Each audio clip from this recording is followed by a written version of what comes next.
1 of the Mortal Kombat Pro competition here at the second stop, CEO 2019. I'm EGP Wonder Chef, joined by the great Mr. Aquaman, and we're ready to start off, right? That we most certainly are the dynamic duo right here of Aqua Chef. I hope that we are able to bless your guys' ears as we kick off the second stop of the pro competition right here in Daytona, Florida, where we have got 32 action-packed pools narrowing down to top 96.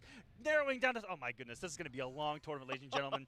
We are once again stacked, just like the first stop at Combo Breaker, with nothing but killers. This is going to be an absolute bloodbath. If you're a fan of Mortal Kombat, I'm excited. Yeah, we were looking down the pools yesterday, and I was like, okay, oh, wow, there's some killers in this pool. Oh, there's some killers in this pool. Oh, there's some killers in this pool. And then I realized there was like 32 pools, and I was like, I don't even have time to look at all of these pools. I don't understand. And then when we look one step further, when you look at top 96 alone, you look at first round matches of top 96, and I'm like, this is ludicrous. These should all be top 8 matches. Yeah, who even says top 96? Like, that's like a term that's foreign to me. You know, I'm usually like, top 96, that's like everybody who entered. But no, not this tournament.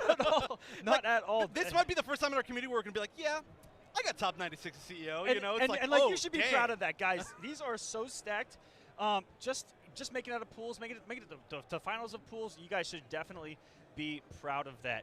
And we have got some amazing first pools. This is going to be the A block, and the one that stuck out the most to me was this very first pool. Look at Shark Teeth right there, and he's going to be swimming in some deep waters as he is in a pool with Silver Rai here, Jeff. Ooh. All right, so I actually, personally, I don't know who Shark Teeth has been using in this game. I'm not going to lie. There's like a million players playing this game right now, and everybody's doing switch around characters. So it looks like, was that him going with Scorpion? It looks like it might be him going with Scorpion. Now, did he pick Scorpion because he saw Setron near the screen?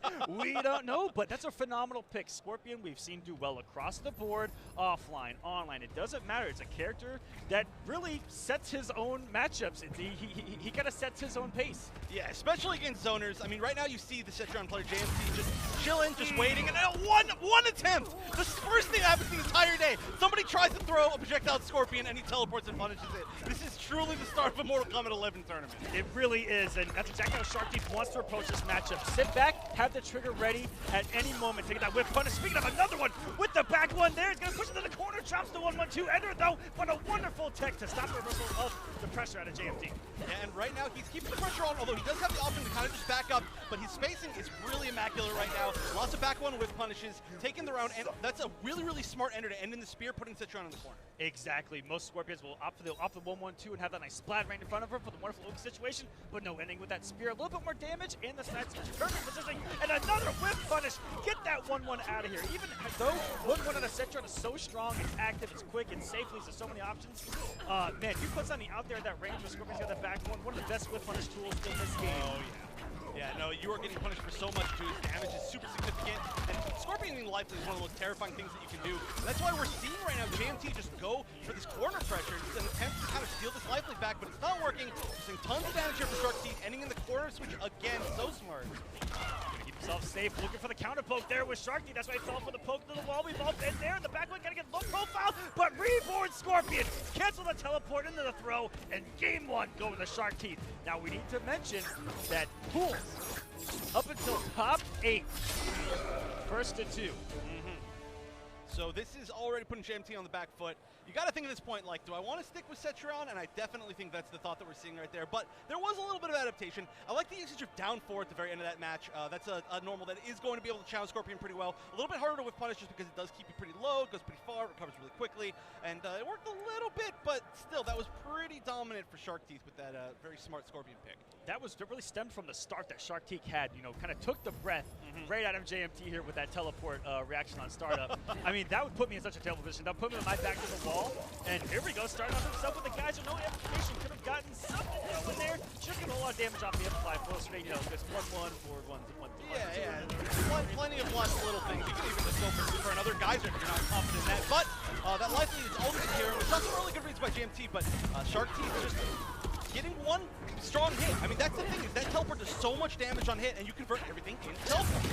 That you most certainly do. He has played this very well. He's definitely has some offense, but really what separated him from JMT right now is the fact that he's able to play patient just like that and play a nice solid footsie game where he is whip punishing everything that JMT is doing. He whip punished 2-1-3 with spear. That was so good from max range. Who does that? That's when you know that you're confident in your spacing and your ability to react. And he has shown so many whip punishes. We're back by active frame for the second when the guy's in. That was good. It was. He actually could have just teleported, got a full combo, but only a small life lead still here for JMT. Seeing the use of Reborn teleport cancel.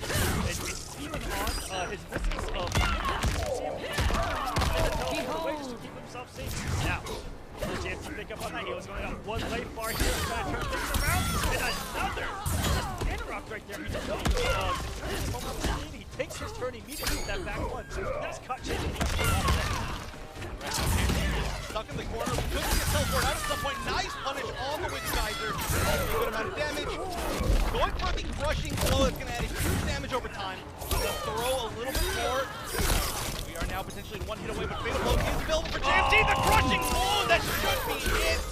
No matter what. Shark Teeth. Very, very resource management heavy game at the end right there. I mean, knowing that Fatal Blow was available, trying to mediate and stuff it potentially if that armor did come out, and then knowing to save like 2 crushing blows until the very, very end, just to try to close out as quickly as possible so there was no comeback potential. All very, very, very smart from Shark Teeth. Very good display. If looking at this pool, he's got Silver in this pool. I also see kind of a Florida killer. I'm pretty sure he's a Florida guy, Dark Ninja, who I know from back in the Injustice 1 days, I believe as a Satana player, if I'm not mistaken. I think so. That was a long time ago, chat. If I am wrong, please feel free to blow me up. We're old men now. Our memory is like. But that's definitely another name that I recognize in that bracket. But what a showdown that would be between Shark Teeth versus potentially Silver Eye, just to get out of this pool, just to get in the top 96, where they have to again go into an even a denser ocean full of sharks. Yeah, with only about 100 of them. No big deal, right?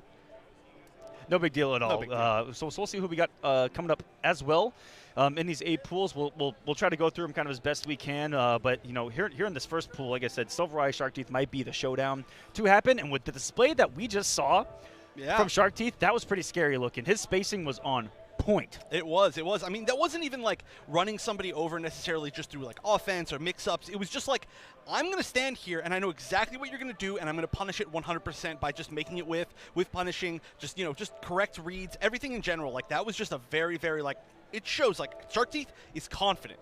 It's confidence. Yeah, to stand in front of Cetrion, who's already got so many active, wonderful footsie tools herself, to be able to stand your ground in front of that, especially in wall range, because I'm frightened right there, was so smart. And for him to get so many whiff punishes, didn't rely on just reactionary teleport, but relied on pure natural reactions in the footsie range. So like he had them both, which is really good. Yeah. Now I'm really excited this tournament to see. There's always in every tournament so far. I mean, MK11's a really crazy game because there's so many new players, so many returning players, players from other games. There's a lot of players in general, really. There's just a lot of players, yeah. I mean, let's look at how many pools there are. But I want to see who's going to be like the breakout player of today, because in a lot of these pools, there's a lot of names that I don't recognize, or like you said, like a lot of names that it's like, oh yeah, I remember them back from Mortal Kombat 9 or Injustice 1, which was like, I think like, what, 30, 35 years ago, right? Yeah, something like that. So I just want to see them come back. I want to see who's going to show up and be a killer. And I know there's a lot of players that were like Mortal Kombat 9 players that probably like this game a lot. There's a lot of similarities. And Chef, I actually kid you not. I was out in the crowd, kind of warming up with the people, and a guy came up and said, "This is my first major since MK9." And let me tell you, that was a shocker for me to even hear that and fathom it. That it's brought people back like that, almost a decade later. Yeah, I mean, back into the scene. That literally is almost a decade later. That's crazy. But I mean, people have been around. People have stuck around. There's a lot of people that are really big Mortal Kombat fans in particular, and so I'm really glad to see them all back. Let's see if there's anybody that you want to see particular this tournament.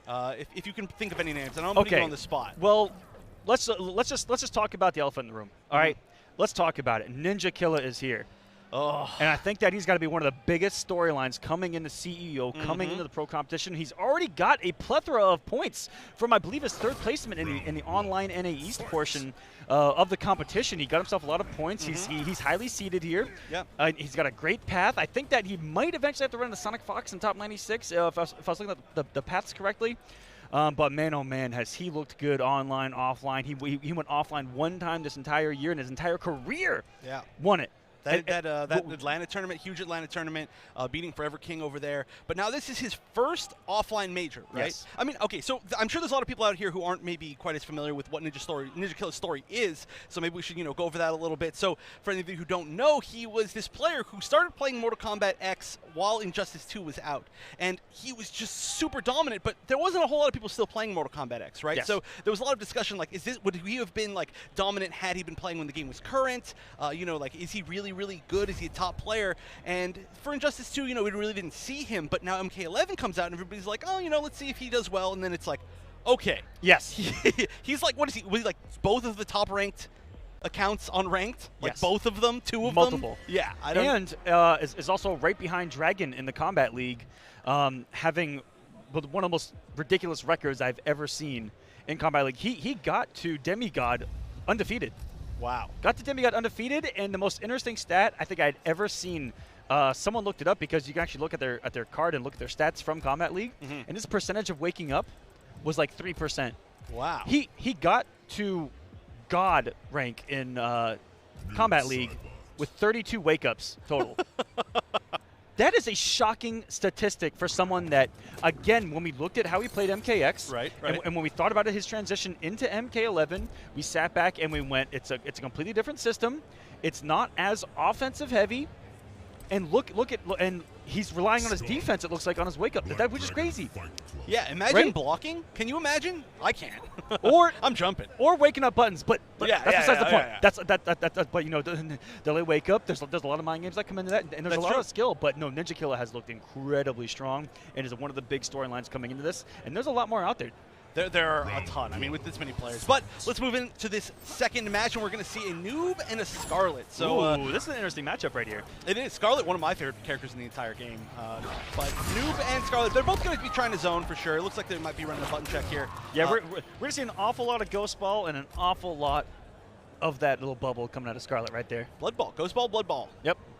Yeah. They're just going to be playing a game of catch, but they don't want to catch. These are both they're dodgeball. Dodgeball. These are both characters that play a similar game, right? Where they actually excel at the mid range, and they excel full screen.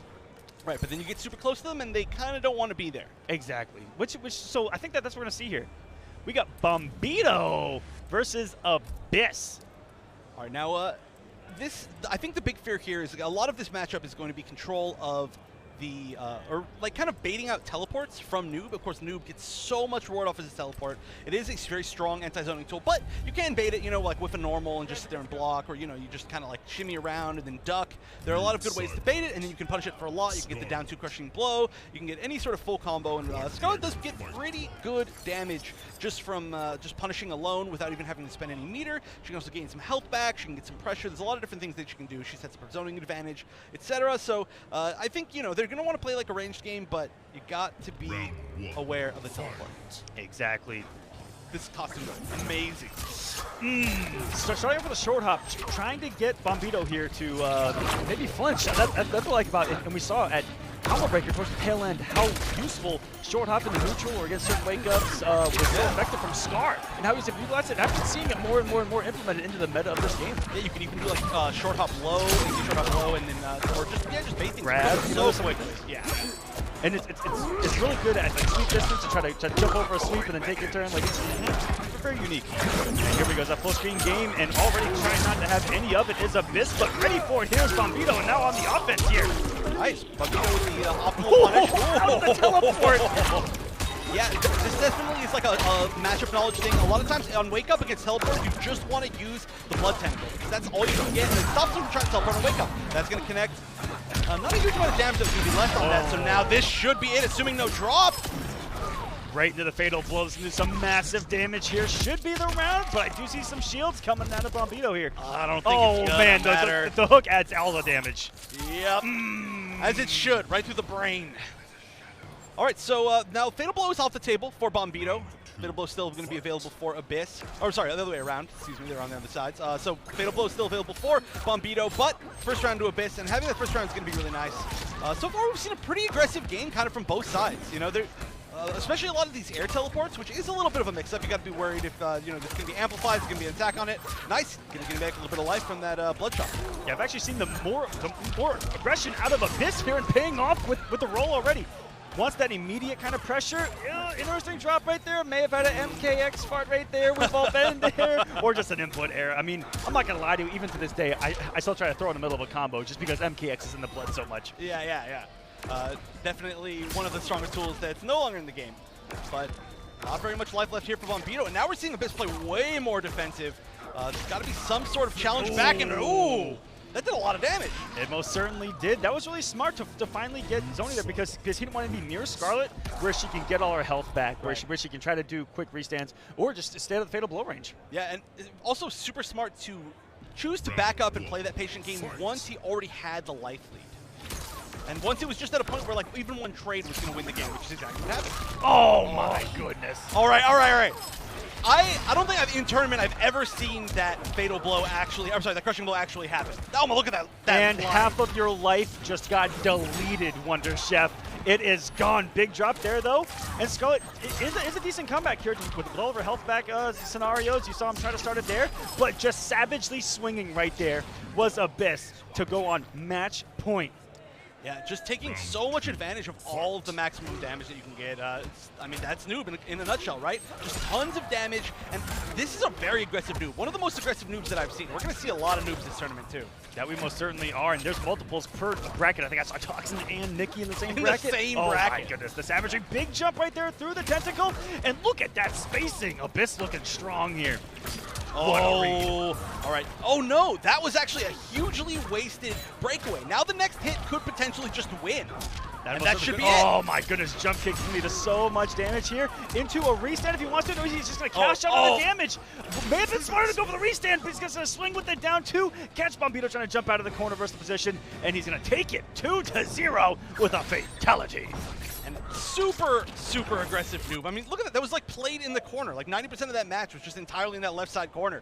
And Scarlet was just like, what do I do? Help me. But hey, you can do that with noob. If you make people make choices with noob, then they make mistakes, right? If you play super patient and 100% zoning with noob, a lot of times people are like, yeah, I can get around this. You know, it's easy. Also, you know, when you're playing a character that if they touch you one time and they take half of your health bar, it automatically and immediately puts you on edge. Yeah. Because that's what happens to me when I play noob. I get hit one time, and then you're in panic mode the rest of the match because I'm losing this by 41% every time I get touched. Yeah, and then you're in panic mode, and then you make a mistake, and then you lose another 41%, and then you cry. And then losers bracket. Yeah. Hopefully you're still in winners when that starts. Man. But yeah, no, I do have to say though, there were some mistakes there for anybody who's like looking how to play against noob with that huge damage. You got to know when to break away. So we did see some breakaways in combos where all that was left was maybe like one shadow tackle left, or just like a few more hits. And a lot of times you really need to save your breakaway for any time that the teleport hits, or if you get hit, might be like maybe by an up shadow in the corner or something like that. But knowing when to break away is huge, because if you didn't have no defensive meter, then you're kind of in mix-up city. And noobs can be kind of a scary character if you don't have defensive options, just because if he starts throwing you miss tech once, and then it's just like, like both directions. Or you get, what is it, 1-2'd in the corner, and then you just die. 2-1. 2-1. Yeah. And then low, and then you just get shimmied, and it's over. Full combo launch, and into another 42%, and then losers bracket. Yeah, and then you're in the losers bracket. That's exactly how it normally goes against Noob Saibot. I think he's a really strong character. He's not going to mix you up to death. He's gonna space you and damage you to death, essentially. Yeah. I mean, generally he just has to make mistakes, and that's exactly what happened. Land some jump threes. His jump kick is incredible. So some of his frame data on his normals are something that you really have to lab, because you see a lot of Noob Saibots get away with some murder. But there's also, you know, very character-dependent punishes on different spacings. It's something they really got to take in the lab, and that's probably going to come up a lot today. Is that lab work really pays off, ladies and gentlemen? When you can find punishes that you didn't have before, that's how you start to turn around matchups that you guys at home might be going, man, I hate this matchup, I hate this character so much. And take it in the lab, do what someone does to you, to yourself in the lab, and then try to find an answer for it. Yeah, or I think one of my favorite ways of learning, especially new games, is like when some character is beating you, just go and pick them up and try them on ranked for a little bit, or I guess Kombat League right now, and just be like, oh, this is how somebody's beating me. Now let me try this backwards, you know? That is also another tactic. It's not one that you see too often, but from these top players, this day and age is something that we've seen the most, where so many of the top players, Sonic Fox, Rewind, Deoxys. Oh, I gotta interrupt you. I'm sorry. Is that Toy? Is that Toy, the Street Fighter player? It is, right? I believe it is, yes. versus a tie. I actually need to take my sunglasses off. Oh, this is so sick. This is a sick match. All right. So he was see, he's been known for playing a lot of Street Fighter recently, but back in the days of the MKX like Pro League, he was entering every single time. MKX Pro League and Injustice Pro League. This man is an NRS player through and through, but now he's really well known. Otherwise, I'm so excited to see him back. I was actually talking to him right before MK11 came back, and he was so excited for the game to come out. And this is one of those situations where it's like, oh yeah, come back from another game. I'm so excited to see it. And then of course going against the Tai, who's actually one of my favorite players in the entire world. At Combo Breaker, we saw his what's variation to Katana called? I can't remember. Highborn. Highborn Katana, yes. I think one of the coolest variations in the entire game. But Atai is always so good at pretty much every game. He really is. Like, he's an incredibly skilled player. Doesn't travel too often, but when he does, man, especially early MKX, he really made a name for himself. And then he got a few results with Blue Beetle in Injustice 2. He was kind of a character specialist. He started out with Katana in this game, was looking strong, and I saw him on Cetrion right now. I think he might be trying to play the matchup game a little more than with potentially Highborn Katana. Even though Highborn Katana has got some incredible, like, not incredible, she's got some cool stuff. She had some very cool stuff. That's a good way to put it. And maybe not incredible, but she's extremely cool. Although I do understand the change for sure. So Cetrion, definitely another character that kind of controls a lot of the space of the entire screen, which is really what a Tai likes to do. And I think that what we're going to see this matchup is the quintessential keep this character off of me. Yes. And it's not easy to keep a Tarkatan size 10 coming from half screen. No. From at least blocking it. Yes. All right. So was this Bone Picker or a Marauder? I actually didn't get a chance to see. Marauder. Hey, there we go. Definitely gonna be Marauder. Gonna have some massive hit confirmable and punish damages. And here we go, getting started. No confirmation right there into the gutted, but still, the fact that he is in and on Cetrion right now is a very good thing. I would have used that those plus frames right there to try to again close the gap. Yeah. Because once Cetrion puts you full screen, I think that it could definitely be trouble in this matchup. Wow, what a trip guard with the 1-1. You saw the punish on the screen. Oh, all right. A little bit of pressure in the corner. Nice anti-air with that stand one. One of the best standing one anti-airs in the entire game. I 100% agree. That thing has got the hitbox that you want on an anti-air. And even on the ground as a whiff punish, so good to just throw out 1-1, 1-1-2s. Safe on block, wonderful push back, nice down 4 against the forward 4 as well. All right, so this is the opposite of what we thought was going to happen. Yeah, but this guy even a more aggressive Cetrion than we've seen so far. To be fair, though, knowing Atai, that does make quite a bit of sense. I mean, Atai has always been a player who, I mean, is very zoning heavy, but when he gets the chance to take control and play aggressive, he does it. He was, oh my goodness. Hitting in the up rock. That's an interesting way to knock a full screen. Does a lot of damage, though. He was a very flashy Katana player, very offensive, loved going for the big combos, doing the max damage. Same with Blue Beetle, another character that could zone really well, but he loved being offensive with. And Cetron's a character that even though she's known for, she's got this bad reputation, or rather good reputation of being a phenomenal zoner. But good for Cetron players, bad for other players. But she can be really good in the offense. Yeah, and that's what we're seeing right now. Even with the lead, we're seeing Atai play pretty aggressively. All right, finally choosing to back off.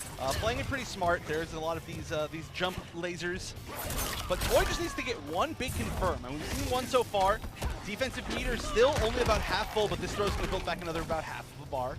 And Atai's done a really good job of every time that Toy has tried to move forward, it feels like it has gotten punished by a normal. And that is the third trip guard out of Atai with that 1-1 that we've seen already in game number 1. And someone like Toy is going to sit back and make the adjustment of, you know what, I might need to chill with these jump-ins because they are getting him punished for days. I mean, so this is something that we actually see a lot from all Baraka players in general, is that jump, his jump kick is easily one of the best in the game. And so a lot of people, they really, I don't want to say like depend on it, but it's a main part of their tools, right? Like they'll use it a lot, just because like a lot of times if you're not 100% ready for it, it's just, you get so much from it. Now Cetrion is always going to be ready with the jab. It doesn't take that much to react to it. So sometimes you got to be like, okay, now I need to like change this, not use it quite as much. Or even how Atai has approached it, he's like, I'm not going to try to anti-air it. Yeah, just make it whiff. I'm going to make it whiff. Exactly that. Oh, very smart. That's all that Marauder gets. I didn't see if that forward 2 was a punish on that flex. Oh, I was he trying to hide a throw or a normal right there with the wall animation? Wait a minute. Was that tie really? That's an I almost took my headset off. It also is kind of the threat of it being like medium. Okay, that's a really interesting thought. Wait a minute. We'll see if he does it again. Undoubtedly, we're going to see more tie in this pool. I'm pretty sure that he just tried a nice little smoke and mirror trick on us here. No. Okay, so he was actually going for a unique B&B right there. Interesting. I've never seen somebody go for that B&B. You said he was a very stylish katana. He's also a very stylish Cetrion. All right, just going to chip, yep. Absolutely. He is known to be quoted for saying swag over damage. that is why he was playing Highborn Katana, probably. There you go. All right, but now match point here for a tie. I got to take that advantage of those lasers to move in, but there's always the threat that they're going to get amplified. That's right, and Brock has to deal with these and just inch his way in against these Hell's Rats, maybe try to make a big jump read. You see that Atai's doing pretty consistently. That was his way in. Maybe a forward 4 there just to close the distance, but if the second 4 would have whiffed, may have gotten punished. This is tough for Baraka. This is the one situation that you really don't want to be in as this character. Oh yeah, I mean full screen against Cetrion, that is definitely the spot. And on top of that, it's very hard for Baraka to do anything about the full screen backwards teleport. I mean most characters can't really do anything about it, but him in particular, I mean all he can do is just kind of dash back up and just let her have her space. And back to full screen you go off of that rock. Tried to make the read on the approach too. That was really smart. You know, if it pays off, he catches forward dashes, catches forward 4s. That's all that Baraka's going to do aside from jumping. But we know that Atai's already conditioned him not to jump as he is on match point right now. Just a couple of hits away. With Cetrion here, could be a couple of Hell's Rats, maybe a boulder or two. With a big read, trying to put some active frames out there with the wall. Beautiful spacing on the sweep though there on a toy. And that's going to be a hit confirmed. No, he's just going to do some tricks here in the far teleport. Oh, Atai making so many reads that he's going to be moving forward, but the laser's going to get it, and Atai is going to move forward. Now, Toy, it was looking good, but I think he honestly needed to play a little bit crazier. When you're playing against a character like Cetrion, I don't think you can kind of play the safe approach game, right? You're just going to get chipped out. You're going to let it teleport out. I think sometimes you just need to go for the forward 4-4s, and then you're minus on block. Who cares? Down 1 anyway, right? That's right. And then you get hit by another down 1, just down 1 again. Sometimes you just got to do it, right? Don't let her have space or time. First off, don't be giving away all of our tricks. All right, sorry. Did you get hit by a down 1? You down 1. Yeah. Did your down 1 hit? Do another down 1. Right.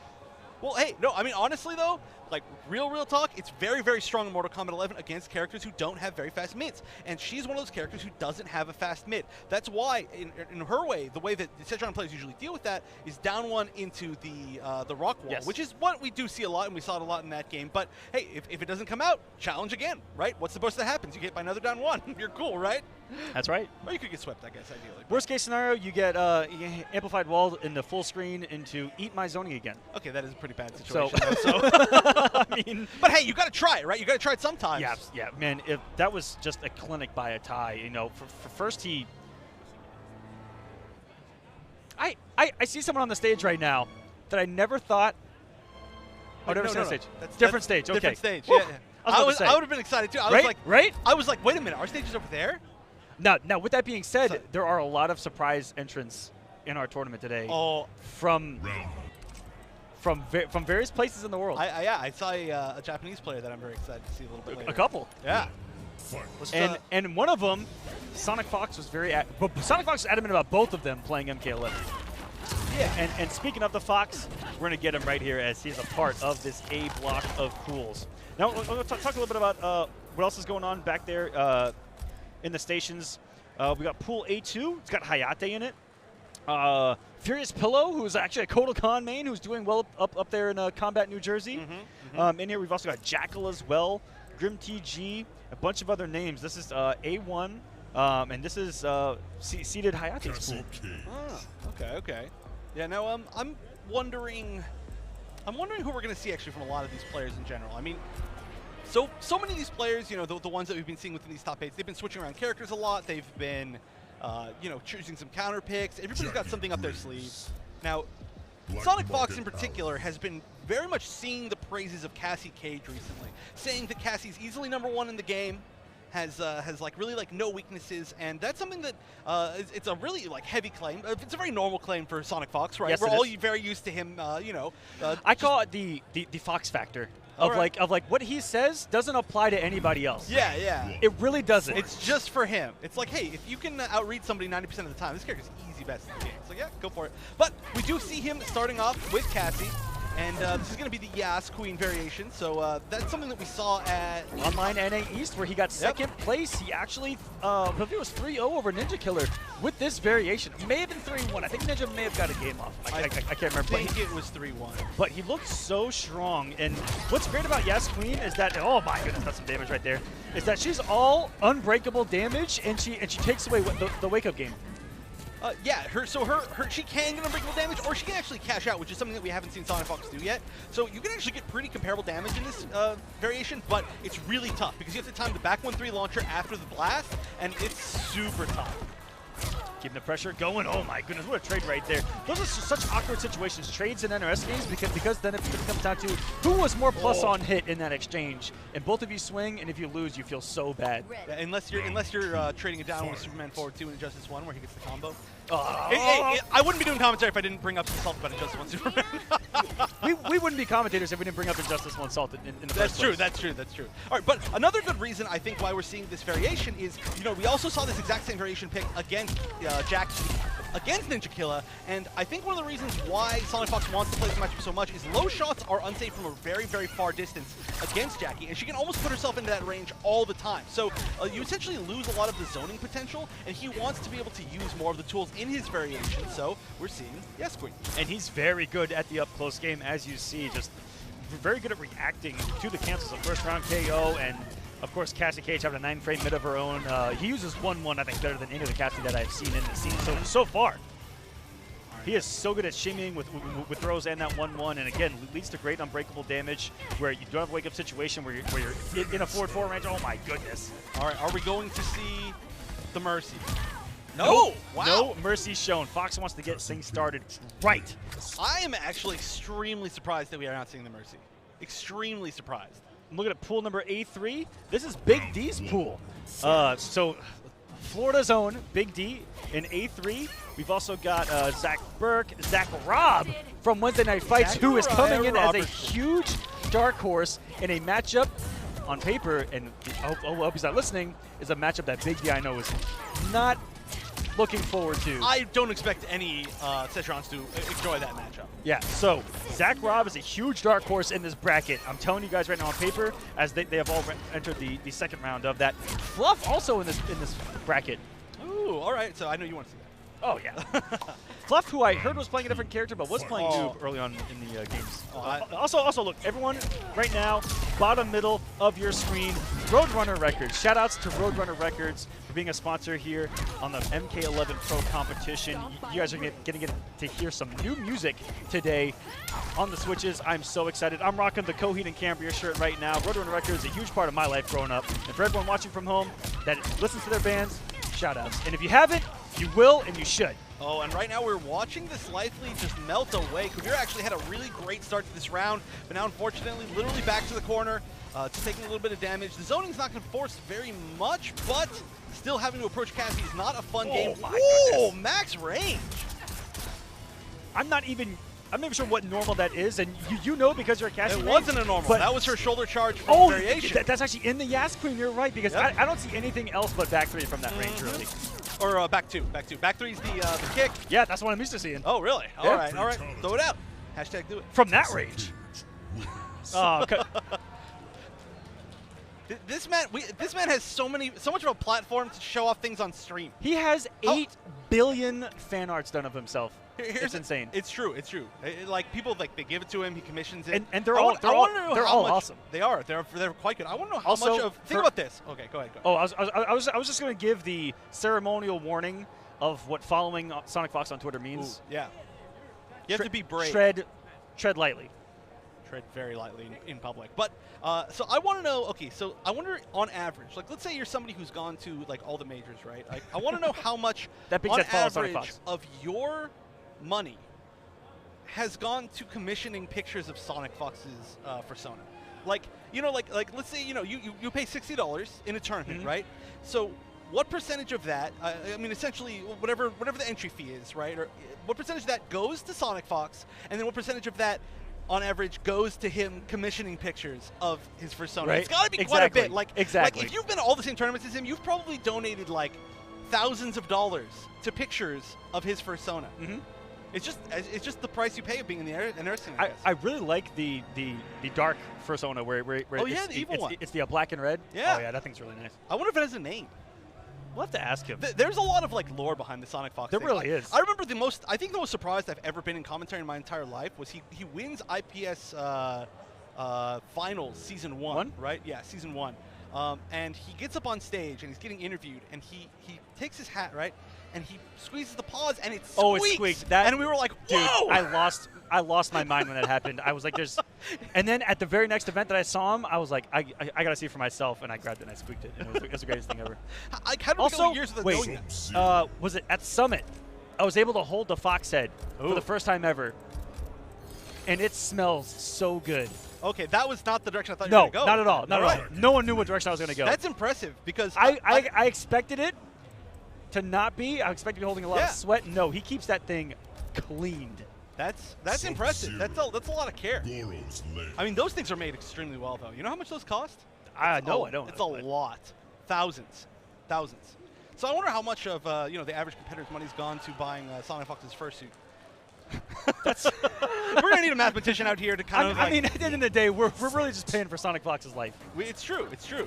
We're all just his. I don't know. Income? Yeah, basically. Okay, I got. We're like his ATMs. We're his ATMs. Oh, no. That's not going for. Oh no. No, let's see if he didn't win Combo Breaker, right? Of course, this is the second stop of the entire tour. He did not win the first one, so we'll see if anybody can stop him again. Of course, Scar is back here again. So this is Splash, who is not the Splash of New Jersey. Right, not Fabian. This is a Splash. And oh my goodness, I hope my memory serves me because I know him. Did he not play Aquaman in Injustice 2, and he had some decent results offline and possibly like a out of pool or pool final on the loser side and I thought that was offline? The other Splash. I don't know. All right, here's a rule. Maybe. Let's just not allow people to enter multiple with the same name, Like, that's just against it. All right, well, we'll see. You know what? Splash versus Shank. Very similar names. Splash versus Shank. Splash and Shank. All right, so it looks like Splash using Jakandra, and then Shank using Kitanya. Fan for Kitana. Expected in first round KO. Did you say Jakanya? I don't know, man. It's got a bunch of names. I don't even know either, man.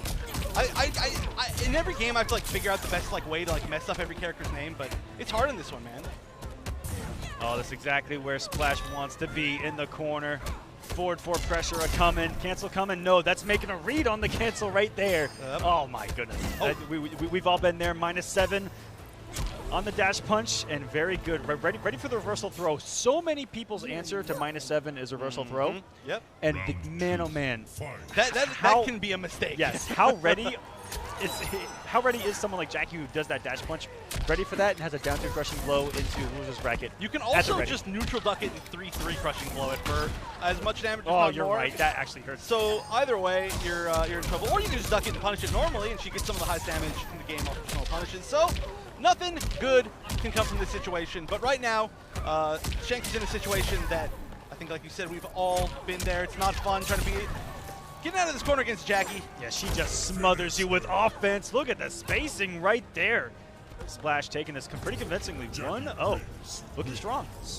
Yeah, what do you even do after that? You're like, the only adaptation you can make is guess better on defense. Yeah, well, it's something you got to practice. You have to practice seeing the cancels. I've heard through the grapevine out there in the mystic worlds, the outworld, I don't know. But I've heard that you can hear the difference. I've heard it. I've heard that hearing thing too. But I went and I tested it. I tested it on my Switch when I was at just out and about. I couldn't tell the difference, but maybe I'm just too old to react to anything. That's entirely possible, right? That is entirely possible, and that almost hit. I'm in my feels right now, Chef. I appreciate that. It's happening, man. Oh, my goodness. Oh, nice dash punch. Already in the position that Splash wants to be. Just trying to smother Shank with his pressure. The cancel coming into the throw. Not going to be enough for the kill. It's going to be a wake-up coming. Oh, my goodness. Splash with the awareness. And his whip punishes have been on point. His spacing has been on point. The pressure's been immaculate. The mix-ups that he's thrown in, of canceling, not canceling, that all comes into play, and it's going to keep Shank on his toes as long as he keeps guessing wrong. I like that, using the Ender to throw backwards over Jackie's head, and now Jackie has that clinch one locked and loaded, the crushing blow. So tons of damage on whatever the next conversion is. And if this hits right here, oh, okay, it's not. Defense meter is going to be back up. But now using defensive meter to wake up right here could be very scary, just because that means that the next hit is definitely going to kill. If you notice right there, on the wake up timing, Splash sits there, does nothing, and then he immediately reacts to what he sees. So he sits there looking for the wake up, doesn't see wake up, pressure. If there was a wake up, he would have either waited for the roll to finish out and then pressure to try to punish, a jump in, try to anti-air. That's what that slight hesitation is against wake ups. Is all about. Beautiful crushing blow down two. That could have been massive damage for Shank here, who's starting to make this comeback. He's got good position here mid-screen rather than have his back to the corner. Pressing these buttons, he's getting the hits straight into the time, and blocks the fatal blow. Who does fatal blow in a dash punch? Oh my goodness, that was savagery at its finest. Even Splash is smiling. He's like, that worked. Look at that! He knows. He knows. He knows what he just did. He knows what he just did. Fatal blow on block into dash punch. That's raw. That's super raw. But I mean, I guess to be fair, there's not like a huge amount of options that Katana had right there. I mean, could have tried for like the back two. Might have worked, but there was still a pretty big life lead. And we did see some adaptation from Shank right there at the end, getting some pressure going. I would have loved to see like a really aggressive fatal blow, but just didn't get a chance. Yeah. Good, great Jackie play. Absolutely, because he put himself in that position to make that read once he got him down to about 30%. That match was also from Pool A number 4, which is actually next on my list, which has Katana Prime, Shine.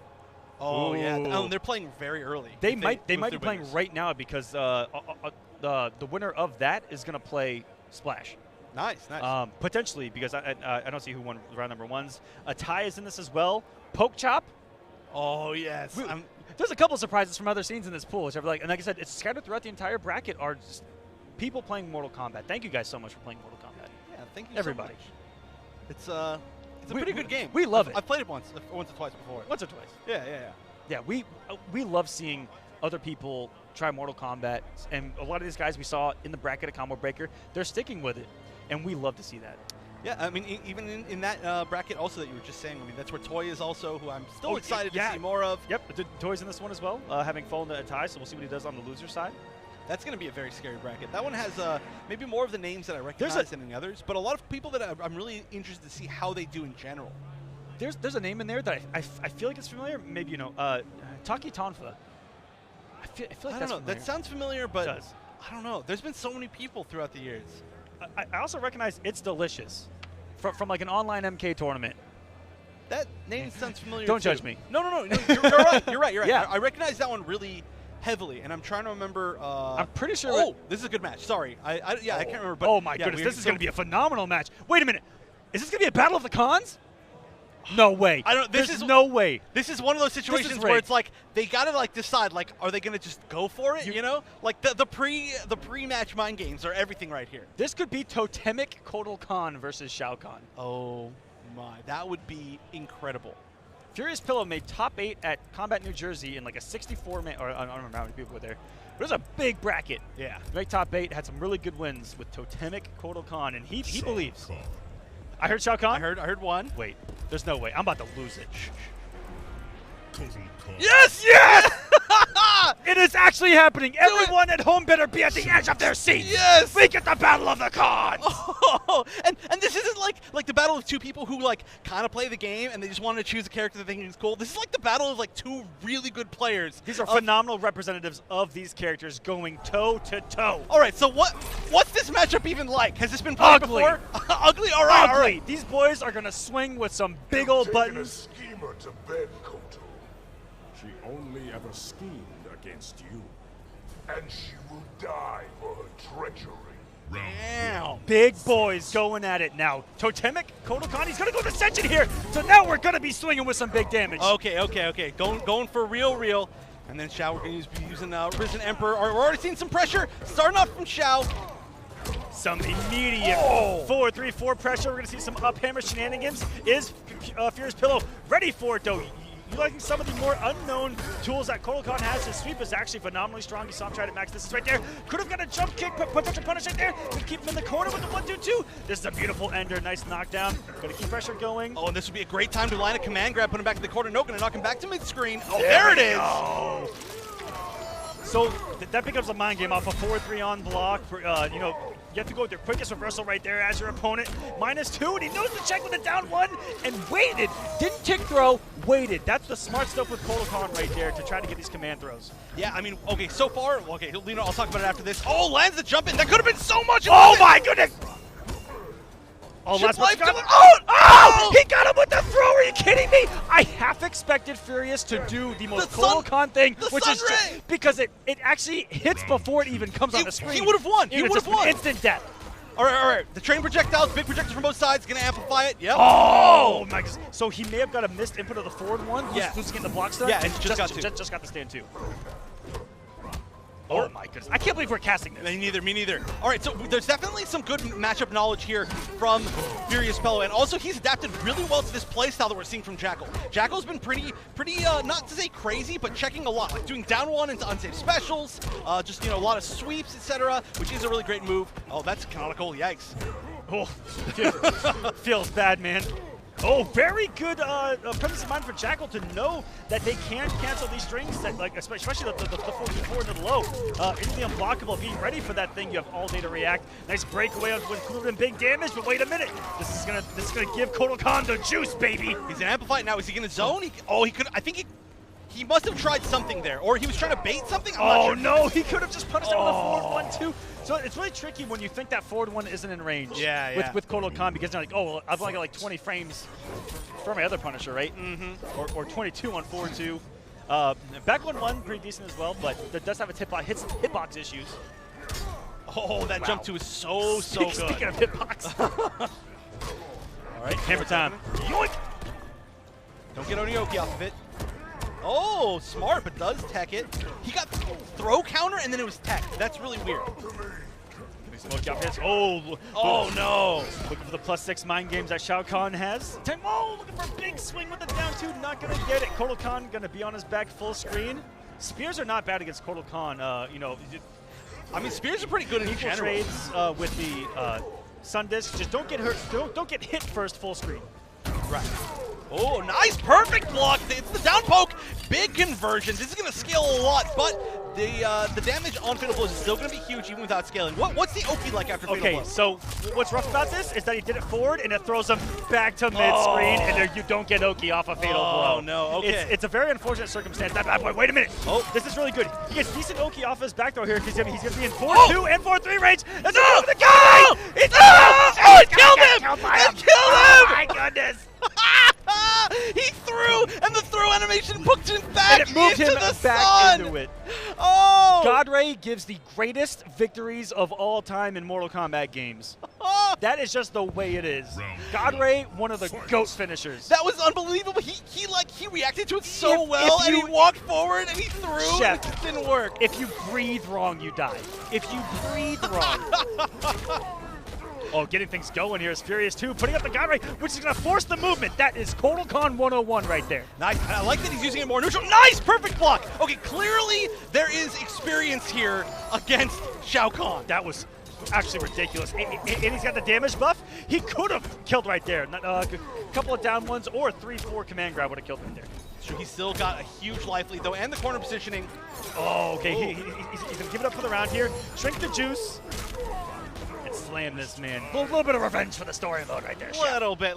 And one round away from some pretty heavy revenge from story mode. Woo! And that is Hika for him all day. Oh, yeah, we're seeing some drop combos. He's got Kotal Khan off of Kotal Cut, or Khan Cut, is very high execution. Like almost for no reason. Kotal Cut not the best launcher in this game, and forward 1-2 has a wonky hitbox. Yeah. If you mistime anything. Like, yeah, it is. A lot of stuff definitely drops. Tough. You can get forward 2, you can get 1-2, but the timing is not easy peasy. All right, damage buffs on board. Those tats glowing. I love Furious out there, just walking, looking for the spacing.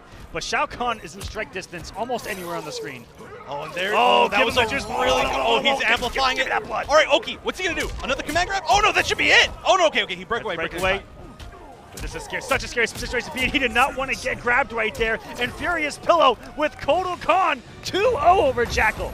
Wow. And now I say, as a huge representative of Kotal Khan, that Furious Pillow has really stepped up into the mantle of position of being one of the, if not the premier Kotal Khan. I would not player. be opposed to saying the at this point. Yeah. There's, I mean, to be fair, there's not a lot of others, but looking very, very strong, and I mean, understanding the mind games, and I mean, Kotal's a very tough character because I'm sure, as you well know, there's a lot of things that you can do that, for instance, like you can cash on damage, but it gets you rid of your Oki. There's things that can put you into bad situations. There's things that can throw them out of the corner when you want them to be in the corner. You have to like choose a lot of you have to choose what to sacrifice. Yes, and I mean, exactly. Hey, it's kind of the sacrifice And 9 times out of 10 is damage. Just take it. Just take it. Yeah. You sacrifice damage. Yeah. You actually sacrifice damage like 9 times out of 10 just to keep them in the corner because his corner game is pretty disgusting. And what you didn't see out of Furious right there because he just didn't find himself in it.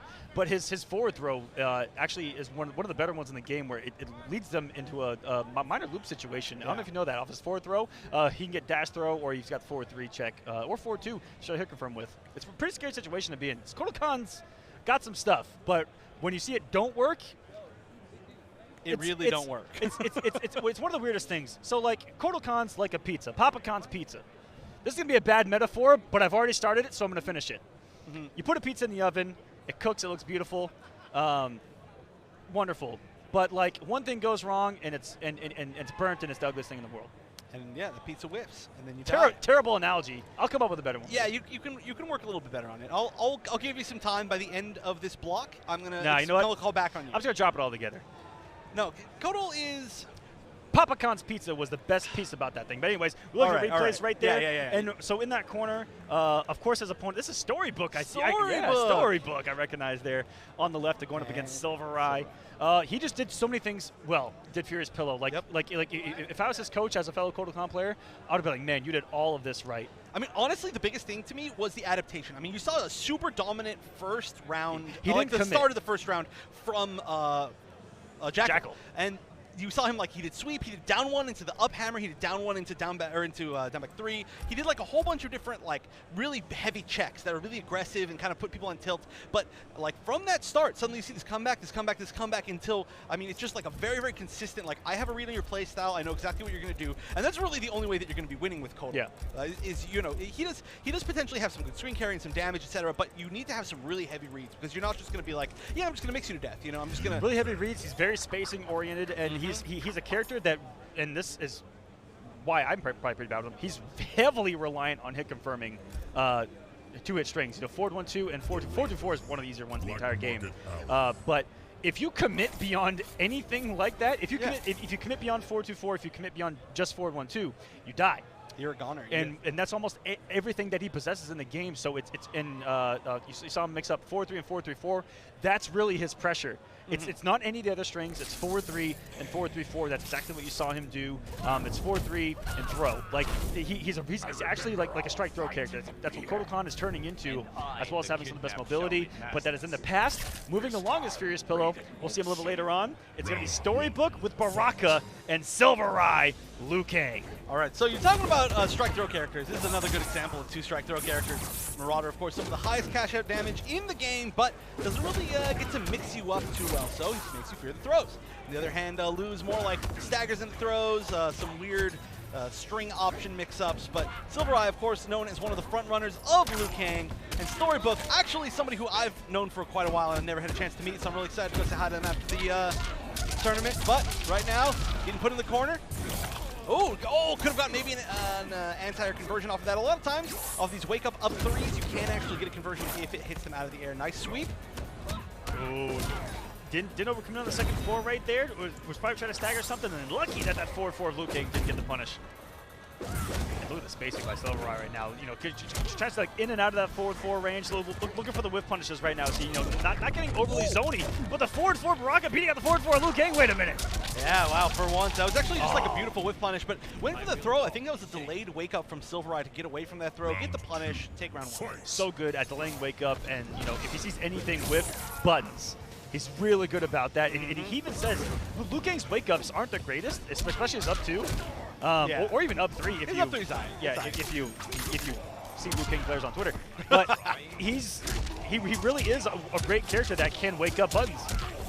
Yeah, I mean, very potentially. I mean, he's got the chance to. With forward 4-1-2, and then it's just blender. It's over. All right. Oh, no, jumping himself in the corner. Now he's going to eat some plus frames right here. And there's the mind game that you're going to play. Gap or no gap. I feel like that should be a talk show or a game show. Gap or no gap. And then we show you a situation, and if you guess wrong, you lose. And every single situation on that game show is just Liu Kang forward 4. It's a 4-4-3 up 4? No, 4-4-3 up 3. Yeah. It's up 3? Okay. I can remember that. It's one of the strings, too. It's more hits than the inputs, so it gets always confusing for people. But you can see Storybook, he kind of gave Silver Eye that little look. He's like, oh, you're going to fatal me game 1, huh? All right. Now, he was actually doing really well. Definitely got a little, I don't know, overrun while he was in the corner. That is usually what Liu Kang wants to do to you, is get you in that corner. We did see some nice whiff punishes, though. And we still haven't seen actually a full conversion out of Marauder Baraka. You know, we haven't seen any gutted conversions. That we most certainly haven't. We haven't seen 60% of the health bar disappear before our eyes. And I love that both of them are kind of adapting this nice slower paced match. You know, you aren't seeing Storybook get overly aggressive with forward 4s or jump-ins. They're both staying grounded, which is very rare to see. So Silver Eye's all about it. This is not a man that jumps a whole lot. Right. All right, no, didn't get the full conversion there from the 4-2-1. Couldn't confirm that, but taking plus frames. Oh, look at the movement by Silver Eye. He's like, you know what? I can't anti that. Whatever, I'm just going to. Actually, Liu Kang can pretty well. And Liu Kang has some of the best stagger pressure in this game where you are guessing when it is your turn. You know, Liu Kang players talk about how, you know, oh, well, he doesn't have great pressure, but then, like, I'll sit there with even Silver Eye, and I'm like, okay, so I have to guess here, or here. If it's my turn, he's like, well, listen, it is your turn, but you have to guess if it's your turn. Right. And I'm like, well, then what do you mean? And I mean, on top of that, he's got plenty of plus frames. Some of the most plus frames in the entire game, actually, from most of the Rushdown characters. I mean, 1-2s plus, 4-4-3 up 3s plus.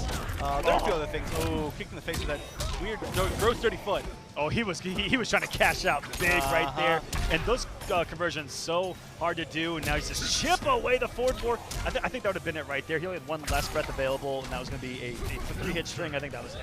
Yeah, at the very least. So that was a pretty tough situation. Storybook going down. Now, so here's something interesting, right? So we've seen so far, we've seen both Storybook and Toy playing Marauder Baraka, and we've started to see a lot more players play Marauder Baraka, just in general. Not a lot more, but, you know, we've seen more than, like, the day one, I guess. The character does a lot of damage, some of the highest damage, the highest damage in the game, right? But we never really see the conversions, and when we do see the conversions, very often we do see them just get breakaway, right? Yes. Broken away? Break away? Broke away? I don't know. What you got to choose one. Broke away is broke away. Ooh. Maybe no, but you can't say they broke away. Oh, they broke. Yeah, away. They broke away. All right, good enough. Yeah, good. Works for me.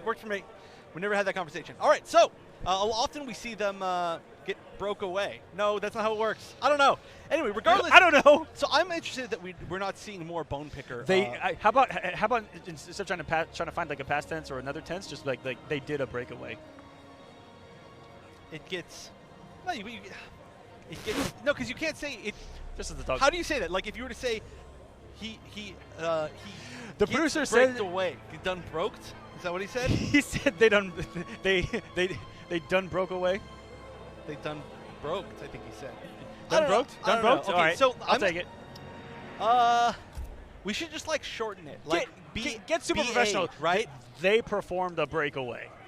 Against it. All right. So against it. There you go. So okay. That sounds very professional, though. Yes. Like, you know, we see Marauder get the conversions quite a bit, and then we see Breakaway performed against the Marauder launches quite a bit. Oh my God! Oh, this match! It's actually happening. It's happening. This was what I circle Sharpie highlighted right out of the right gate. On your in the world.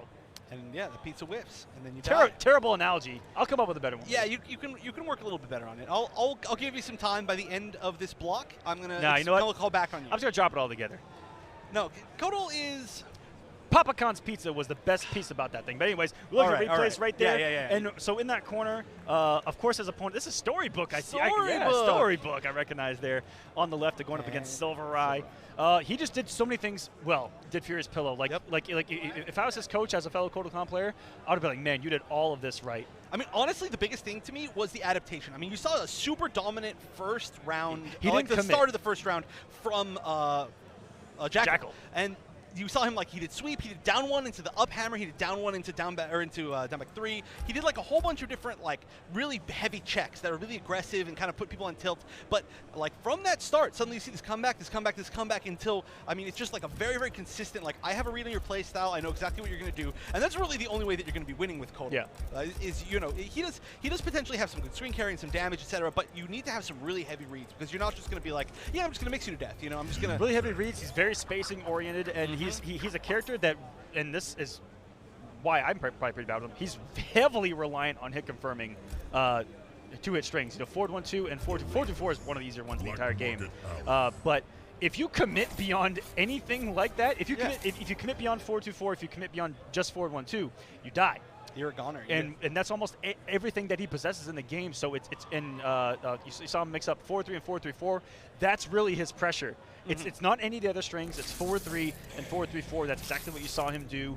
It's 4-3 and throw. Like he's actually like a strike throw character. That's what Kotal Khan is turning into, as well as having some of the best mobility. But that is in the past. Moving along is Furious Pillow. We'll see him a little later on. It's going to be Storybook with Baraka and Silvereye Liu Kang. All right, so you're talking about strike throw characters. This is another good example of 2 strike throw characters. Marauder, of course, some of the highest cash out damage in the game, but doesn't really get to mix you up too well, so he makes you fear the throws. On the other hand, Liu's more like staggers and throws, some weird string option mix-ups, but Silvereye, of course, known as one of the front runners of Liu Kang, and Storybook, actually somebody who I've known for quite a while and I've never had a chance to meet, so I'm really excited to go say hi to them after the tournament. But right now, getting put in the corner. Oh, could have got maybe an anti-air conversion off of that. A lot of times, off these wake-up up 3s, you can actually get a conversion if it hits them out of the air. Nice sweep. Oh, didn't overcome on the second floor right there. Was probably trying to stagger something, and lucky that 4-4 of Liu Kang didn't get the punish. And look at the spacing by Silvereye right now. You know, tries to like in and out of that forward 4 range. Looking for the whiff punishes right now. So, you know, not getting overly zony, but the forward 4 Baraka beating out the forward 4 Liu Kang. Wait a minute. Yeah, wow, for once. That was actually just like a beautiful whiff punish, but went for the throw. I think that was a delayed wake up from Silvereye to get away from that throw, get the punish, take round 1. So good at delaying wake up, and, you know, if he sees anything with buttons, he's really good about that. And he even says Liu Kang's wake ups aren't the greatest, especially his up 2. Or even up 3 if up 3's high. Yeah, if you see Liu Kang players on Twitter. But he really is a great character that can wake up buttons. Yeah, I mean, very potentially. I mean, he's got the chance to. With forward 4, 1-2, and then it's just blender. Yeah, it's over. All right. Oh no! Jumping himself in the corner.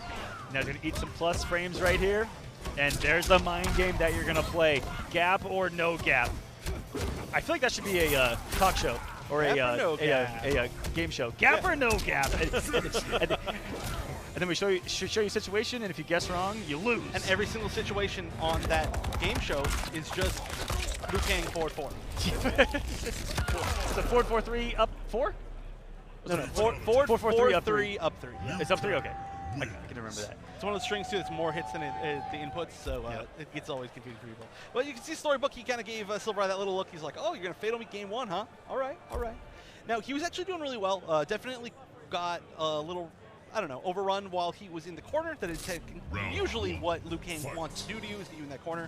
We did see some nice whiff punishes though, and we still haven't seen actually a full conversion out of Marauder Baraka. You know, we haven't seen any gutted conversions. That we most certainly haven't. We haven't seen 60% of the health bar disappear before our eyes. And I love that both of them are kind of adapting this nice slower paced match. You know, you aren't seeing Storybook get overly aggressive with forward 4s or jump-ins. They're both staying grounded, which is very rare to see. So Silvereye's all about it. This is not a man that jumps a whole lot. Right. All right, no, didn't get the full conversion there from the 4-2-1. Couldn't confirm that, but taking plus frames. Oh, look at the movement by Silvereye. He's like, you know what? I can't anti that. Whatever. I'm just gonna. Actually, Liu Kang can pretty well. And Liu Kang has some of the best stagger pressure in this game, where you are guessing when it is your turn. You know, Liu Kang players talk about how, you know, oh well, he doesn't have great pressure, but then like I'll sit there with even Silvereye, and I'm like, okay, so I have to guess here or here. If it's my turn, he's like, well, listen, it is your turn, but you have to guess if it's your turn. Right. And I'm like, well, then what do you mean? And I mean, on top of that, he's got plenty of plus frames. Some of the most plus frames in the entire game, actually, from most of the Rushdown characters. I mean, 1-2s plus, 4-4-3 up 3s plus. There are a few other things. Oh, kicked in the face with that weird, gross dirty foot. Oh, he was trying to cash out big right there. And those conversions so hard to do. And now he's just chip away the forward four. I think that would have been it right there. He only had one less breath available, and that was going to be a 3-hit string. I think that was it. Yeah, at the very least. So that was a pretty tough situation. Storybook going down. Now, so here's something interesting, right? So we've seen so far, we've seen both Storybook and Toy playing Marauder Baraka, and we started to see a lot more players play Marauder Baraka, just in general. Not a lot more, but, you know, we've seen more than, like, the day one, I guess. The character does a lot of damage, some of the highest damage, actually the highest damage in the game, right? But we never really see the conversions, and when we do see the conversions, very often we do see them just get breakaway, right? Yes. Broken away? Break away? Broke away? I don't know. What you got to choose one. Broke away is broke away. Ooh. Maybe. No, but you can't say they broke away. Oh, they broke yeah, away. They broke away. All right, good enough. Yeah, good. Works for me. We never had that conversation. All right, so often we see them get broke away. No, that's not how it works. I don't know. Anyway, regardless. I don't know. So I'm interested that we're not seeing more Bone Picker. How about instead of trying to find like a past tense or another tense, just like they did a breakaway. It gets no, because you can't say it. Just as the dog. How do you say that? Like if you were to say, the producer said away. He done broked. Is that what he said? He said they done broke away. They done broked. I think he said. Done broked. Done broked. Okay, all right. So I'll take it. We should just like shorten it. Like get super professional, right? They performed a breakaway. Against it. All right. So against it. There you go. So okay. That sounds very professional, though. Yes. Like, you know, we see Marauder get the conversions quite a bit, and then we see Breakaway performed against the Marauder launches quite a bit. Oh my God! Oh, this match! It's actually happening. It's happening. This was what I circle Sharpie highlighted right out of the right game. On your phone. Underscore exclamation point. His phone has so much Sharpie on it right now. All right, so Zach Robb. All right, Zach Robb, of course, he's a homie of mine coming from SoCal. He's a Garrus player. He's got a few other characters in his pocket, but I'm assuming he's going to be going with Garrus. He's been performing extremely well at Wednesday Night Fights. He actually, we had a season. He did win the season, so he got sponsored to go to EVO. Yes, he did. He's definitely one of the best representatives that we've got in SoCal. This is his first time traveling out to a big major. You all might have seen him actually at the summit. He was the, I think everybody was calling him the security guard in chat. Yeah, he was there hanging out with us. It was awesome. Yeah. He also got cooked in Mafia like every night in a row. No, there was that one night where he killed it. You're right. Yeah, he had one great night of Mafia. The practice run, I think the first night was kind of rough. And on the opposite side, we've got Big D, Florida boy. This is a hometown hero we've got. And he, of course, coming off of a top 8 at Combo Breaker, sitting on some massive pro competition points. He is known to get top 8s after not playing the game. Well, guess what? He played the game at Combo Breaker, and he's been playing the game since. So we'll see what happens here. And this is a matchup that you know that Cetron players don't really like, but if played perfectly, it's not the worst. Yeah, I mean, it still can definitely be a situation where you can run away with things. I mean, back teleport still works very well against Garrus. Can't punish it. Hell's Wrath versus Sandtrap is going to be a battle all day. Big D knows never to do it beyond a certain height. Yeah. Ever. There's a very specific way to play this, and we actually saw Dragon playing it extremely well at Summit. Dragon wrote the blueprint on how to play Cetron versus Is this Gears. battle Mother's will? She wishes to test us both. I have already proven perfect. And this is a matchup we haven't seen Big D really run into, but I remember from Combo Breaker. And same thing with Zach Robb with Cetron. We'll see how he can handle it. Yeah, Cetron's definitely not a character that we have actually really any in SoCal. So definitely a strong start so far from Big D. Gonna get the knockdown, get the full conversion, chose the side switch. Yeah, we actually already saw the mind game of a missed punish on what looked like an amplified Hell's Wrath. He tried to punish it with a Sand Trap. He immediately got punished with the Geyser. Oh no, this is big damage. All right, good breakaway very early. You need that. 0 bar right now for Big D. Yeah, on anything. I almost never see that. Oh, that's a big punish. Oh, no, it wasn't a big punish. Didn't react in time. Actually gets punished for trying to punish it. That's a big punish, though. No defensive meter. That means that there's going to be a really scary mix-up after this. It's potentially enough to actually kill. Does have all of his wake-up options right now. Wakes up, jump! Oh my goodness, a mistiming of the meaty can get you killed out here. It can. I think he actually went for the throw, though. It was the correct read. But now, really low life for Zach. He's definitely within a situation where he can be chipped out. All right, jump in. Correct guess on the mix-up. That is an overhead low mix-up right there with the sand trap. It most certainly is. String naturally ending with an overhead. Now we're in double fatal blow territory. Is Zach Rob going to back off and look for it here? Look at aggressive! Oh my goodness! I have never in my days seen a Cetrion try just raw fatal blow right there. Like just try to do it. It's going to use solar beam and it's going to be super effective even though Gears is a ground type. Wait, no, that makes sense. Solar beam's grass, isn't it? Is grass super effective against ground? Yes. I don't know. Round 2. Get out of here. No Pokemon references for you. Okay. All right. So, Fatal Blow is now no longer on the table for Big D. He's being put in the corner right now. But such a crazy choice to try that, and it worked out so well for him. All right, that breakaway is going to happen. And now's when it gets scary. Plus unblock. Oh, just coming in with the knee into the headbutt. 4-3-2, really good string. That's what's great about Gears. He's got such great advancing mids that always lead him to minus a few, where it's almost guessing it get big. Thank you, Flappy Sammy Hammy. I think who made that optimal. Pretty sure. The back 2-2 into the grab there in the corner? No. Jump kick into 4-2 and 2 grab. Oh, just whipping up. I almost expected the hitbox to be active right there. Zach Rob having a phenomenal round number 2 here. Wait a minute, huge damage. Oh, big risk. But now this is also a big risk to try and use this this crushing blow right here, because if you do win, you don't get it back to the next round, but you really needed that damage, and now it's starting to even up. Fatal Blow is available. Of course, one of the best Fatal Blows in the game. That throw back into the corner? Yes, it is. No, it's not. Forward throw? That's probably why it's going to be a test. So Zach Rob's definitely got to be feeling himself here. He's got him off his Fatal Blow, got him off the big damage and crushing blow. All he's got is down 2 left, and he's really played first 2 rounds in front of anti. Oh my goodness. A good, quick reactionary breakaway by Big D to avoid all that damage. That was so smart. It was. Oh, and that's punished. That's going to be the chop, the big chop. Oh, 318 and an Oki situation, no defensive bar. Zach Rob in a really good position right now to try to go up 1-0 on Big D to first to 2, but they're already going the distance right now. Oh, they are. All right, now I'm not going to try for that crazy high rock read again, maybe a little bit later. Oh, no. Whoa! I didn't even know you could confirm off this anti. That was beautiful. So that Zach Rob early in the game was talking about how he thinks that's one of the most underrated anti-airs in the game. It works only as a far anti-air, but now look at this. It almost not for anybody. The anti-air misses. Oh he breaks away. Fatal blow, and it'll kill. Oh, just out of range. If he would have gotten any closer, the Dyson vacuum from hell might have sucked him in. But no, just outside of range. Big D is sweating. Look at him wiping off the face. Well, I know he was sweating coming into this matchup. Yeah. I mean, because, everyone talked about, we're like, man, Zach Rob is going to CEO, really big dark horse, and then we saw his Big D's bracket, and then Big D was like, oh, he plays Gears? Whoa! Yeah, just a pixel changed that entire match. Right now, though, we're seeing Big D kind of try to hold on to this offense. Oh, one thing I want to touch on is that the fact that he found that is so good, because when you max distance, like stand jab anti-air with Gears, it's super hard to convert off of it. Yeah. Oh, nice. Going to throw back into the corner.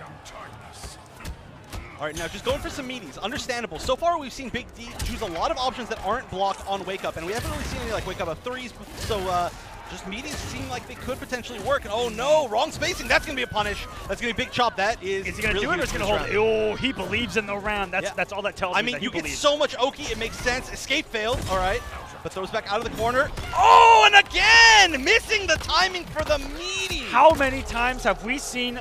And how many times have you been in a position where you're like, they're not going to do it again?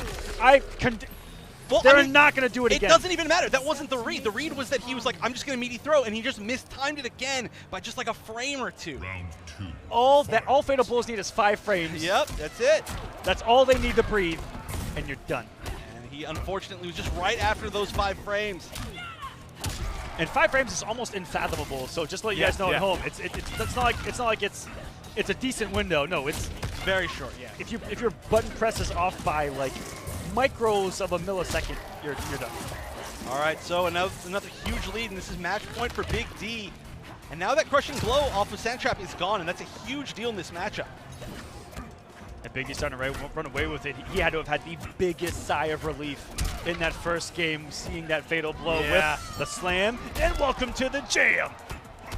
Known as Oki, blocks the 1-1-1 and knows to check every single time. You cannot let Gears get away with down 1 after these -7s, -7 to -2 situations. And they will down 1, guaranteed. All right, down 2, and now it's in chip territory. Oh, get over here! Wrong character, but it's close enough. Yeah. Scorpions isn't like that, so hey, we take it. All right, so this is gonna be a good amount of damage, but look at this life left for Zach Rob. This is tough. He doesn't get a lot of Oki from that. Doesn't get it. Whatever. Oh, jump kick lands. All right. Oh! Oh wait, is that a punish? No, but he's got Oki situation. Has to look out for potential wake up. What happened? Oh, Big D my wins! goodness, are you kidding me? Down to a pixel again. Wow, I can't believe that down one wasn't enough, but Big D is going to take it. What a crazy style by Big D. You know, this is... Well, the fact that traded means that Big D was even late on that. Yeah, yeah. No, well, no, not really, because it's something minus 2-6. Yeah. You're right. But still, Big D playing a very interesting style. So he was, like, I don't want to say, like, disrespectful, but he was just not choosing to just like chill on wake up, you know? Like he jumped a lot on wake up. He did a lot of 2 fatal blows on wake up, which is like, we almost never see wake up fatal blow anymore because it's kind of like an assumption that your opponent's going to miss time whatever they're doing. So we're just seeing like a lot of like really crazy like choices by him to be like, you know, kind of like, well, show me that your timing's good, you know? Exactly, like that's all you can't control that's all that tells me. And that's something that Zach Rob's going to need to look at back at this match later on, but he's nowhere near out of it. He is still in this. 3 make it out of each pool. Okay. Yep. So he's going to be good to go, try to make it out on the loser side. But no, you're exactly right. You know, all those things are to condition your opponent or to test your opponent to see if they're good at timing their meaties. Yep. And if they're not, boy, oh boy, does wake up, jump, wake up, fatal blow look good when it works. Yeah, and it worked a lot. I mean, there was like maybe 4 or 5 wake up jumps and 2 wake up fatal blows that worked in the entire set. And I mean, just think about how much damage you get from that. All of those is quite a bit, and that's what Big D did. He knew it was going to work. And this is going to sound crazy. Wow, what a matchup! This is against Geras.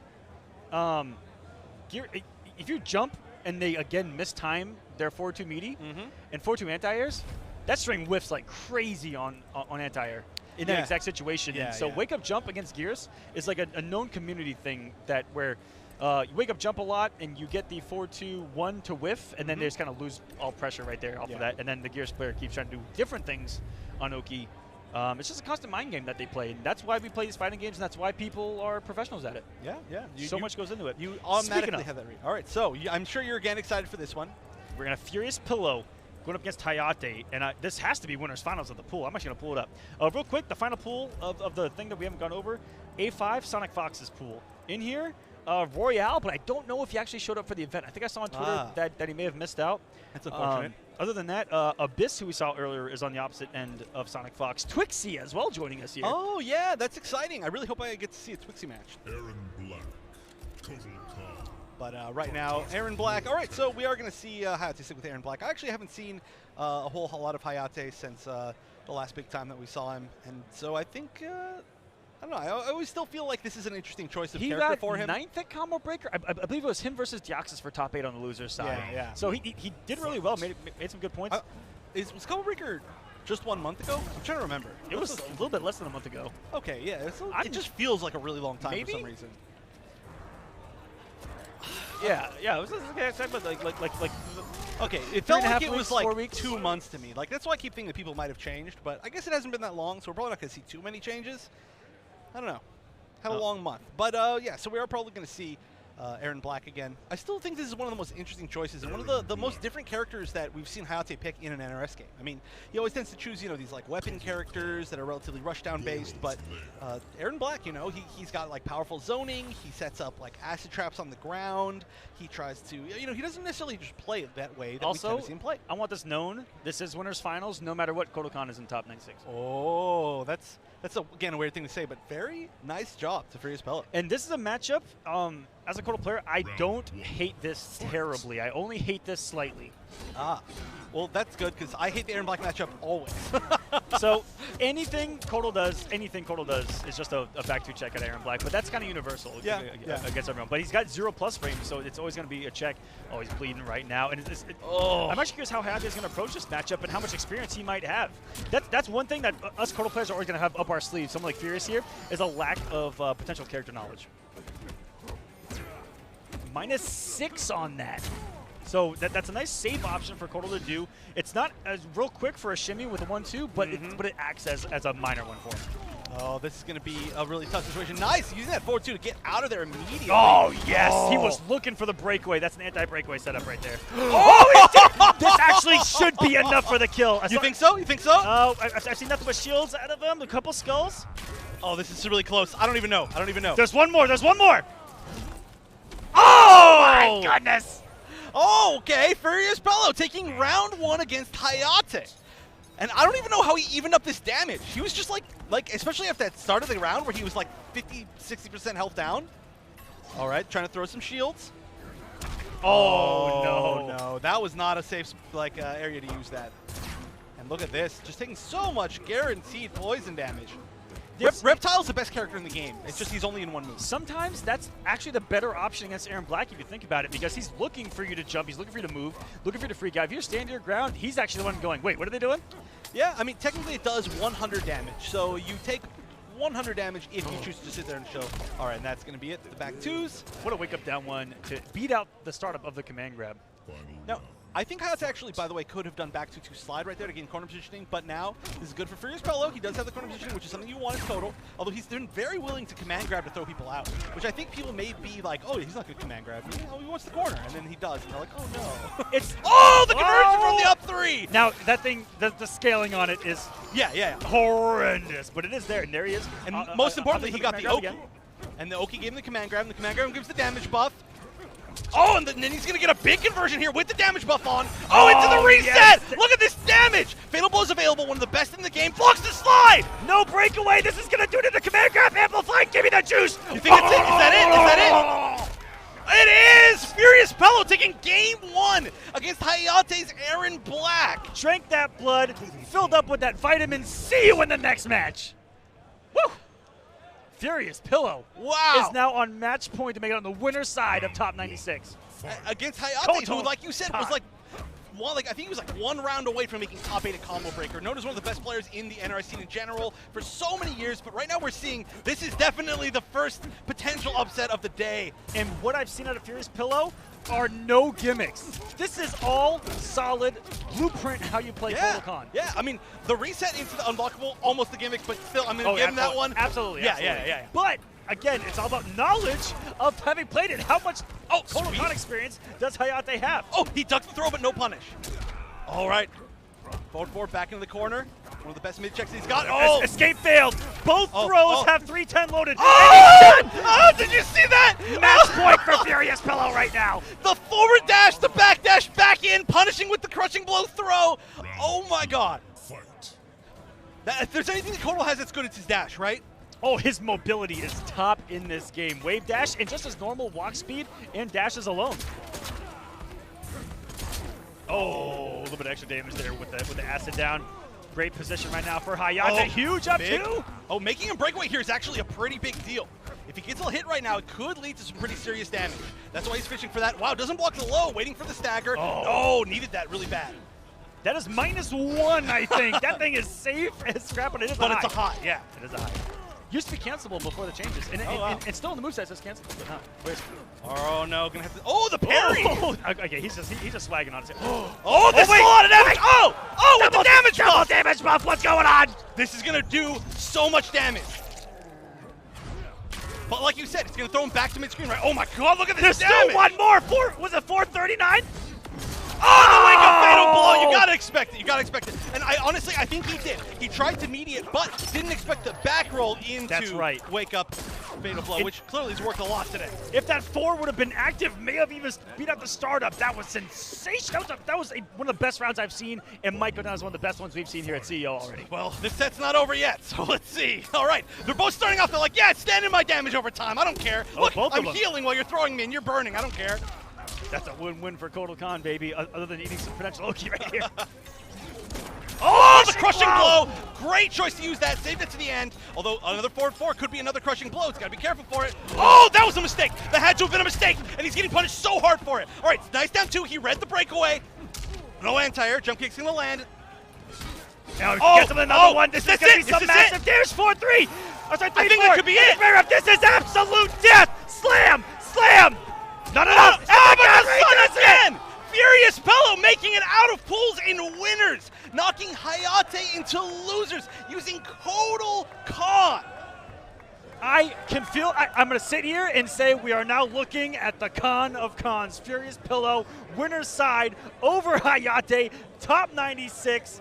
Congratulations, Furious Pello. Not playing around. I talked about how we saw what he was able to do up in Jersey, and now he's here on the big stage, showing everyone what he's all about. All right, well, you know, already we've seen one of those players who were like, yeah, okay, maybe I have no idea how far they could go.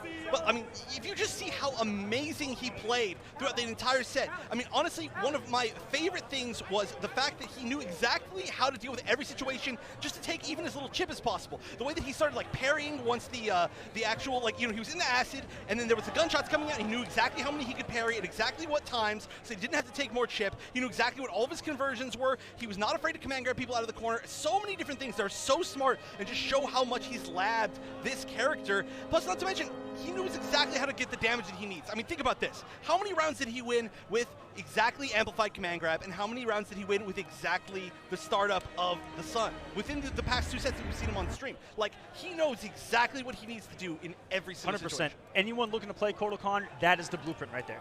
That's how you play Kotal. It was perfect. So, do you think it was like fate that you just happened to be here to watch this happen? 100%. 100% fate. Yeah. Couldn't have happened any other way. Nope.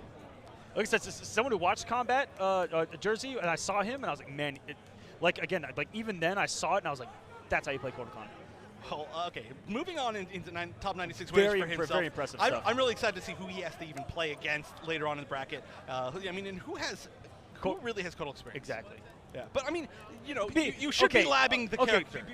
People have reached out to me like, hey, do you think I get some Kotal experience? And I usually like, no. I usually respond with why. Yeah, you're like, no. You got to give like all the Kotals out there like the best chance they can get. Yeah. Like if you play with somebody, you're just giving experience to beat the other Kotal. So exactly. It's the Kotal squad, right? Yeah, exactly. Clone squad. Kotal boys. Kotal boys. All right. So that was winners finals. Hayate is going to make it out in the losers automatically. So we're not going to see Hayate again for quite some time. And that was the end of the winner side of, was it A2, I think was that? Yeah, that was A2 on that one. All right. So I know that we've still got a few. Sentry on the screen. Yeah. So we could possibly have the winners voice powers of a Big D. I hear Cetrion and the menu. And the menu. Yeah. Yep. That's my menu. So let's see. Who's on the other side of his bracket? Also, we haven't talked about this at all. Can we talk about the Hawaiian shirt? Can we? Okay, so we no, can't wait, talk about the Hawaiian shirt, but unfortunately you're getting called out. Yeah. So last night, right, we get in, and then we go and we meet up, and we're both wearing these dope Hawaiian shirts, and we're like, oh, we both had the same idea. And then this morning I get here, and I'm rocking the Hawaiian shirt, I'm rocking the sunglasses, and this guy's rocking, I mean, it's a very sick Coheed and Cambria shirt, but with the blazer, and I'm like, wait a minute, we were supposed to do this, man. And then you just let it fall through. But later, we'll rock it later, right? And we get to see, I think, the viewer's favorite matchup in the world, by the way. 2 Florida boys going at it to make it out of this pool on the winner's side. It's going to be Katana Prime, our first time seeing him, versus a tie. Cetrion v. Jade. And this is a matchup, if you guys didn't watch Combo Breaker, tantalizing from the start of the match to the end. We saw 4 or 5 timeouts in a row. Yeah, and I mean, actually, it was extremely exciting, but that very last match to get in the top 8 of Waz versus Big D was an incredible match and a huge heartbreaker for fans of Waz. But I mean, you know, a huge, like, exciting moment for fans of Big D. Super emotional about that. But this is definitely an interesting match, and just how their their zoning kind of interacts. And so far, we're seeing we're seeing Katana Prime with a pretty heavy lead. Oh, wait. What in the world? The 4 off the 4-3 just air-to-aired the dagger. That was sensational. And look at this. Well, trying to press the button right there was KP on the second of the geyser. I'm curious how Ty's going to approach this match, because we saw him be relatively aggressive in his first match on stream. Yeah. Known to be aggressive, and that's how Cetrion has to play this. So he might be ready for this matchup. As best he can be. Yeah, I mean, it's a very, like, kind of give and take match. Like, sometimes you can try and zone, and you can try and challenge, because there are options that are not projectiles. So, you know, you see, like, for instance, the glow, you can still do the tentacles out of the ground, the lead tentacles, whatever they actually are, the vines, I guess. But, okay, big combo here. Oh, no, small combo here. Wow, that was such a call-out. Did you see him sit up there and just duck for, like 3 full seconds? Like, yeah, you're going to do something high. Back to back. He missed the first one. He was going for something a little swaggy off the first one. He says, you know what? Do it again. The back-to-back reads on the highs out of Jade. Sensational out of a tie to take that first round. Yeah, and there was honestly a lot of options on Wake Up there that could have been really, really good for like a tie to just even chip out. So that was a really heavy read. And now he's going to take the momentum. Whoa, the reset. Picks him back up. Welcome to America. How many times have we seen a tie drop combos going for some super flashy stuff, though? because he himself says swag over damage. But then sometimes they're like little resets because you're like, is that a combo? Oh, it's not a combo? Oh, wait, was it a combo? And then by that time you're getting thrown. But right now, a tie, heavy lead. Looking for the crushing blow there was Katana Prime trying to whip that first part of the string. Oh, normally he comes off the amplified dagger on that for the massive hit stun. Oh, whoa. Yeah, just to try to take advantage. Doesn't this time, though, and now gets counter poked back. Doesn't anti-air the jump 3. Down 2 is not quite fast enough. Oh, that's going to be a launch. That's going to, oh, no, big drop. That throw backwards. Oh, that is going to give so much space to Cetron. Now, are you going to use it to zone? Oh, tried to whip punish a little slow. You know that he tried right there, just took that stab to the mouth. Oh, beautiful. Great forward roll. Gonna generate some pressure right here. Nice little stagger into the throw for him. And fatal blow. Oh, I was wrong. I made the read. I didn't make the right read. Oh, that's going to land, and that should be it. Wow. All right. And you know that KP is known for. If you watch Combo Breaker or even the Florida versus Texas exhibition, raw fatal blow is his thing. He is not afraid to throw that bad boy. And you are right on making that read in that situation. Yeah. Well, not this time, though. And I think Atai made the same exact read, which is why it allowed KP to get a little bit more pressure going and actually take that back. Nice whiff punch. Ooh. Okay. These are working out very well. Finally amplifies it, but the block out of KP. All I can say about those walls are just active frames, man. They're just auto footsies, it seems. Oh, is this going to be a nice optimal combo to Jade? Nope, the breakaway out of a tie. Yeah, and KP, having fought back all the way, finally finds himself with a health lead here. Can he hold on to it? Wonderful call out of the just 4-2-3, but it is punishable on block. It is. But it's a little bit of a stagger option. All right, gets the full thing. 2-1-2 for the hard knockdown ender. Ooh. Oh, that jump out that was very awkward. Although the short hop, blocked a tie from jumping over. Did you see that? Yeah. It was like, nope. I think it confused even him.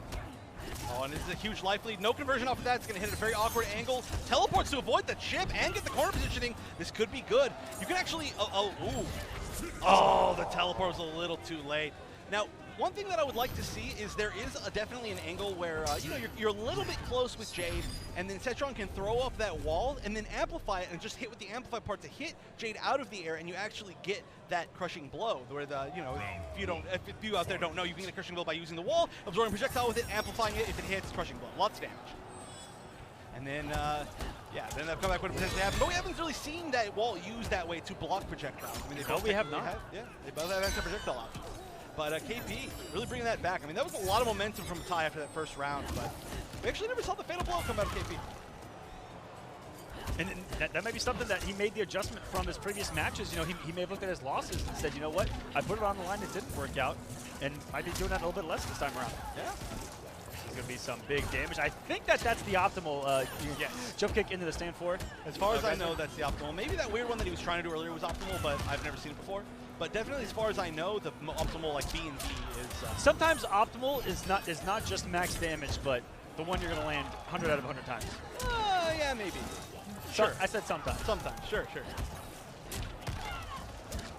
Oh, what is this? What is this? None of that pressure made any sense, but we did see the fatal blow come out. That's why it worked. What? Because it made no sense. It made no sense. Yeah. That's what you got to do. I mean, hey, Cetron's not like a mix-up character, so if you do things that don't make sense, that's the only way you can mix people up. Her mix-up is she gonna do this? And that's pretty much it. Ooh, the crushing blow. We never see this shadow kick crushing blow. We're seeing a lot of weird crushing blows today. Oh wow! What a wake up in the gap with the buttons from Atai right there. Another that was so late. He still got it. Why is Atai so good at that neutral duck read? Oh look, he just sat and blocked this time. I think he was trying to. I don't know what he's trying to bait, but so far he's been really good at Oki. He's like a very aggressive Cetron player, and this should be a lot. Yep. It's gonna be close. Yeah, not enough still, but the laser. Wow! What a game right there out of Atai. He was in control from start to end both rounds. Yeah, I think he was playing like Jackie with a Cetron skin. He's playing incredibly well. He's spacing well. He's getting aggressive and degressive at the same time in so many situations, and he's just keeping KP on his toes, especially in that match. Yeah, I really like the way that he plays Cetron, honestly. It's really fun to watch because you very rarely see that aggressive of a Cetron. I love it. Yeah. And it's really important to know that style, though, too. I mean, you were saying at the very start of this match, like, Jade, sometimes if she controls zoning, if she controls the life lead, Setron has to go in. And a lot of players, I think, that play zoning characters primarily, or, like, one really heavy zoner, when it's time for them to come in, they're like, I can hold forward, question mark, you know, and then they just lose. And this is not the case for a tie at all. A tie's like, yeah, I play rushdown Setron, and sometimes a zone. No, but projectiles, I think. I think a tie is perfectly fine here. And every time he's seen Glow, I've seen 4-4-2. I think every time that KP's thrown up a Glow, I've seen a tie with the reaction of aggression. Punish or not. Yeah, yeah. I mean, hey, take the advantage, because even if you Close just make a block, it gets rid of some time on the Glow. Oh, nice air teleport. The only character who can teleport, of course, from air to ground like that. Because I think in this situation, KP and, you know, normally in general, Jade in general is really looking for the teleport in to close the gap. But if you're just able to work your way in the old-fashioned way, that's, you know, I don't know if Jade's going to be ready for that essentially out of Setron. Yeah, no, it's true. I mean, dealing with Setron's right, just forward dash? Yeah. Who just forward dashes with Setron on Wake Up? A tie does. That's right. One thing I'd still like to see a little bit more, though, is checking with vines, because they're not considered projectiles once the glow is actually up. But, hey, we're not even at that range right now. We're playing the mid-range game, the aggression. No, we are not. Could have got a whip punish and a shadow kick, but it's not going to be there. Now he's jumping back, looking for some potential Hell's Rats. Now that's completely taken out of the equation. And looking for the aggression once again with the forward dash into a throw this time around. Not the 4-2. 4-2 would have gotten him just a little bit of pressure. And very good recycle and timing of the glow right there on a KP. So smart and knows the character so well. Oh, lands the standing 2, but nothing more than that. This is still one hit away. One conversion from Katana Prime, and it could be fatal blow time. But now same thing with the time. I mean, I don't even really need it, but nice roll backwards. Just trying to time it out. There's only 6 seconds left. Oh my goodness. What a swing out of KP. That was down to the frame. Match point now for Katana Prime. Both of these Florida boys trying to represent for their home state here in Top 96, here in the hometown, Daytona, Florida. All right. Oh, nice escape. And finally the anti-air working. We've seen a lot of missed anti-airs so far from Katana Prime. Oh my goodness, that's when you're looking for the gap or looking for a flawless block. Jade has some great staggery pressure too. That's not necessarily known about. Interesting. He went for the up 3, and we could have up 2 to get a full combo. But hey, just wanted plus strings, I guess. Something easier. Oh my no goodness. conversion. No faith from Katana Prime that I was going to hit. This is an accidental half-screened whiff punish right there that no one's ready for. Tiger defense, a tie back to the wall, both of them in fatal blow territory. He's going to do it, not going to get the punish though. And KP late on the punish himself. Oh, he's going to keep this pressure up. He's going to keep it stagnant. Oh, that is big. That is big. And there's no defensive meter. This maybe could be it. Oh, he could have spent meter. He could have spent meter. But he didn't, and the shadow kick is gonna do it. He should have. Did jump kick fatal blow would have done the trick as well? No, he could have just. He could have just done. I mean, if you just do the vines instead, like, okay, so I really feel like he forgot that vines existed, right? We haven't seen it all from him so far, but he needed to just do vines instead, or even just like jump 2 into like forward 1-3 vines, and then he lands, and he could do anything. Really, there was a million ways that he could have ended that. He had the bar, right? I think he had the bar. Maybe he didn't. Maybe that was the case. But I'm definitely of the mind, especially Setron, because her fatal blow. Pay no attention to what Big D did earlier when I say this, by the way. It's not a fatal blow that you just throw out. Yeah, yeah. It's not. And I think it's the slowest in the game. I think that's what you use it for is to close out a round like that, guaranteed. Yeah, yeah. I mean, use it while you can. You're going to find very few situations to actually use it. I mean, the biggest threat in this matchup is that he could potentially use it to like try to prevent the air. Yeah, air dagger or just kind of see Jade jump and throw it. But no, this was beautifully played. This was 1-1, and then look at a tie here with a hefty health lead, and KP is going to walk him down to the corner.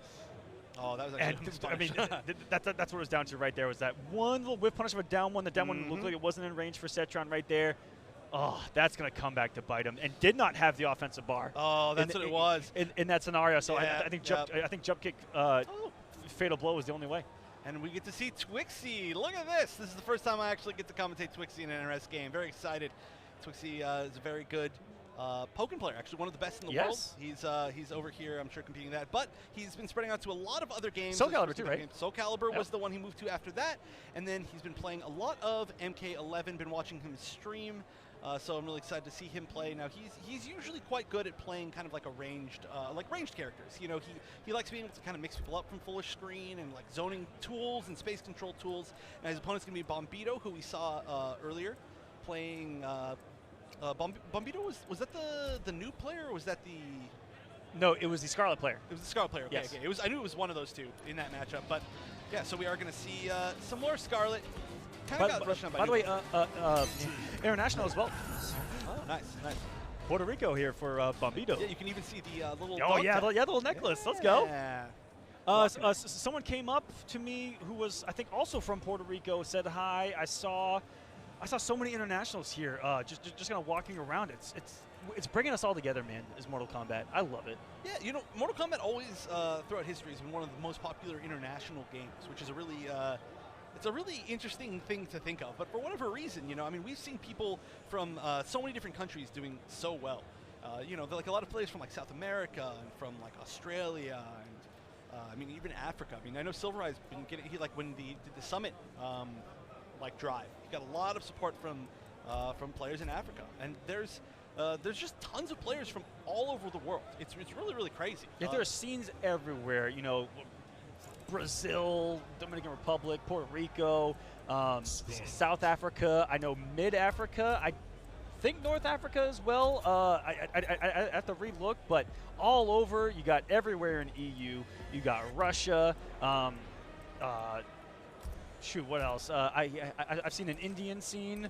I've heard rumors that there might be a little Chinese scene out there. I watched the Thailand Major Tiger Uppercut. Yeah, yeah. Had an MK event, and it was awesome to watch. I remember back in MKX, I saw Australia, guys, MK's everywhere. Yeah, It's basically my point. Yeah, I saw a competitive Korean tournament, actually. So that's pretty cool to see. And of course, we got a lot of Japanese players here today, so we'll see how they do. But right now, we're going to see the Scarlet Mirror. So Scarlet, actually, like aesthetically, is my favorite character in the game. So I'm always trying to watch more Scarlets. I think we actually have Gambler here today. But all right, Yes, so we're going to have Twixie rocking the blue and Bombito rocking the yellow. So this is a match of checking with tentacles, which is what we're seeing already. Pretty much what you'd expect. Now, you can play this a very defensive matchup, but you can also play it very aggressively. I like that. Twixie with the life lead moving in at a very unexpected moment with that teleport and just taking a little bit more of that life lead. Look at this, essentially a flawless. But little fun fact, if you get a flawless by healing life back, it doesn't say flawless. It does not count as a flawless. I have tried that a billion times with Kodokan in Totemic, and even seeing it from King Gambler in a couple tournaments, and that was just domination out of Twixie here.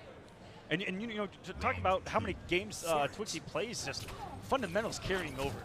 Yeah, and like I said, a person who likes to really control space and kind of mix it up in full screen, that's essentially what Scarlet does. You know, you have to choose and make a read on what projectile she's going to be using next. Nice whiff punish, that's going to be the full thing. What's the ender? Nothing.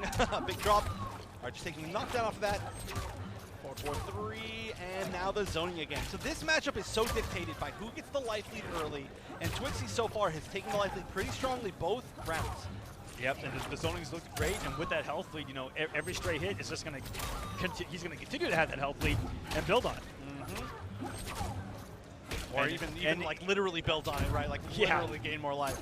If you guys watching at home, this is pretty much what the Scarlet Mirror is. There's a lot of those blood tentacles in this mirror, and they excel at that range. You know, that's the Scarlet thing. She's a strong zoner and a very good mid-range character. But they're staying out of it. Just getting zone heavy, and I'm shocked that we haven't seen more aggression out of Bombito.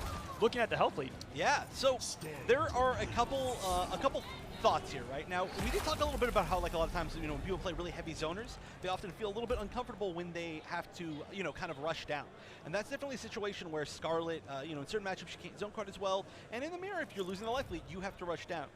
So it didn't seem like Bombito was quite as comfortable trying to get in the mirror.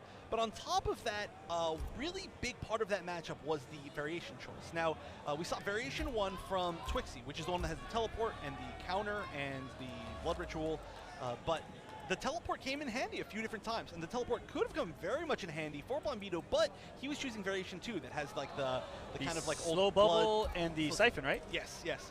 And we actually didn't see any of those variation moves at all. So I would have liked to at least see him try to throw out, you know, like the slow blood ball to control the zoning more. Exactly. Or, you know, you can actually trade with a lot of projectiles by using the like kind of like soul siphon type deal, and you get like a knockdown. It does a pretty good amount of damage. I think it does 70, so you can win a lot of trades. And health back.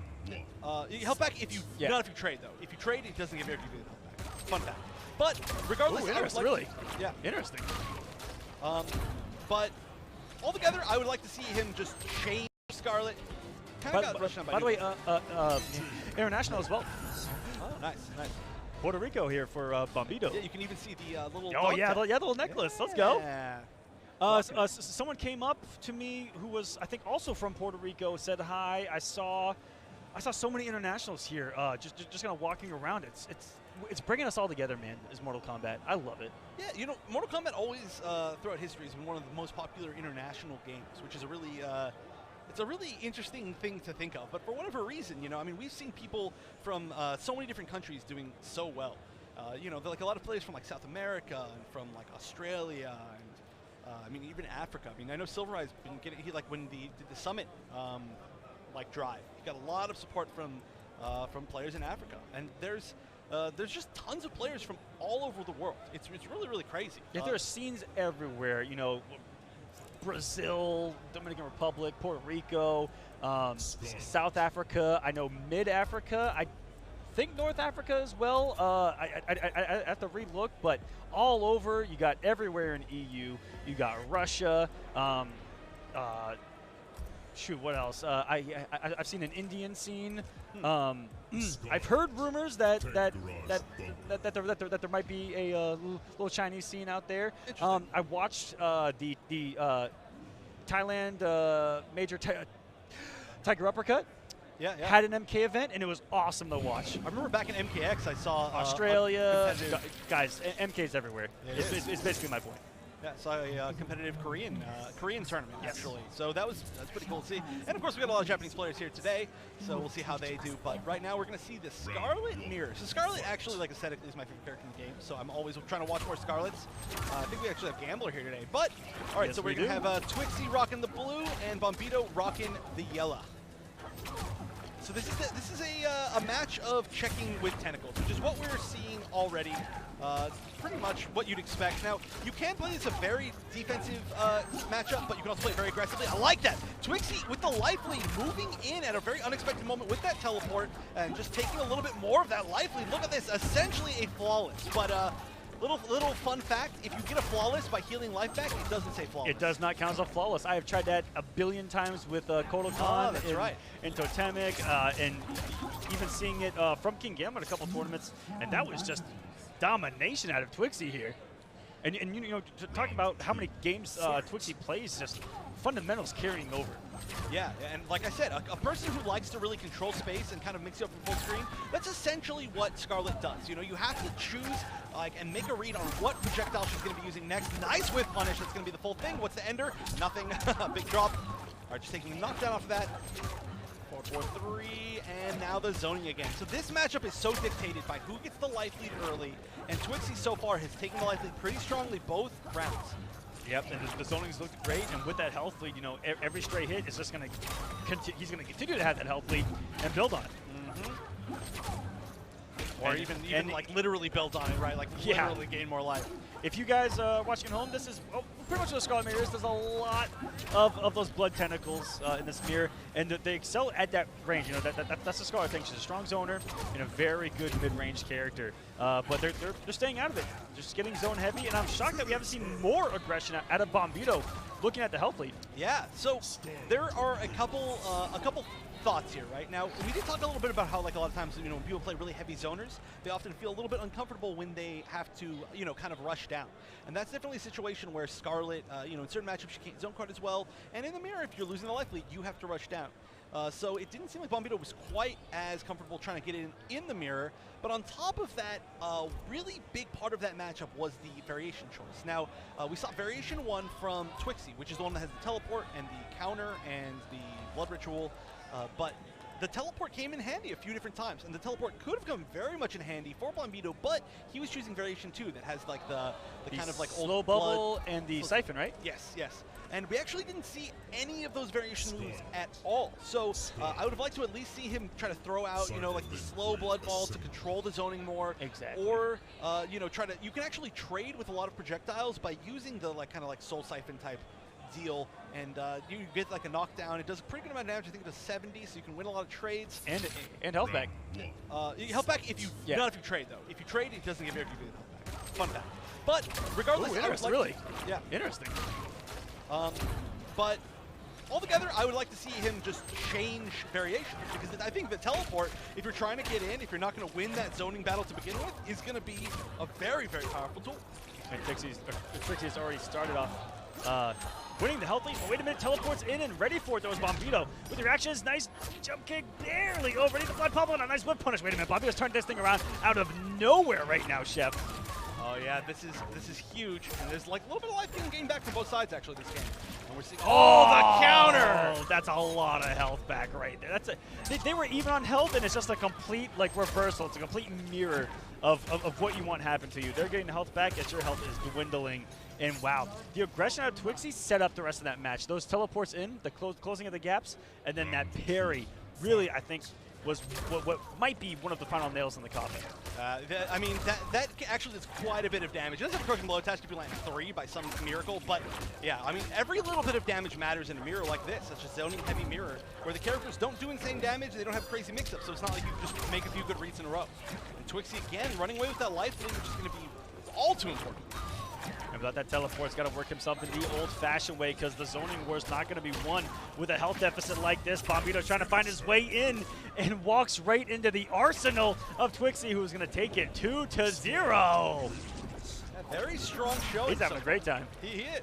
Definitely a player who really like just kind of has fun. But also, you know, a player who is so experienced at playing at that kind of far range and playing the mind games of like zoning and trying to check people. So Scarlet's a very good pick for him.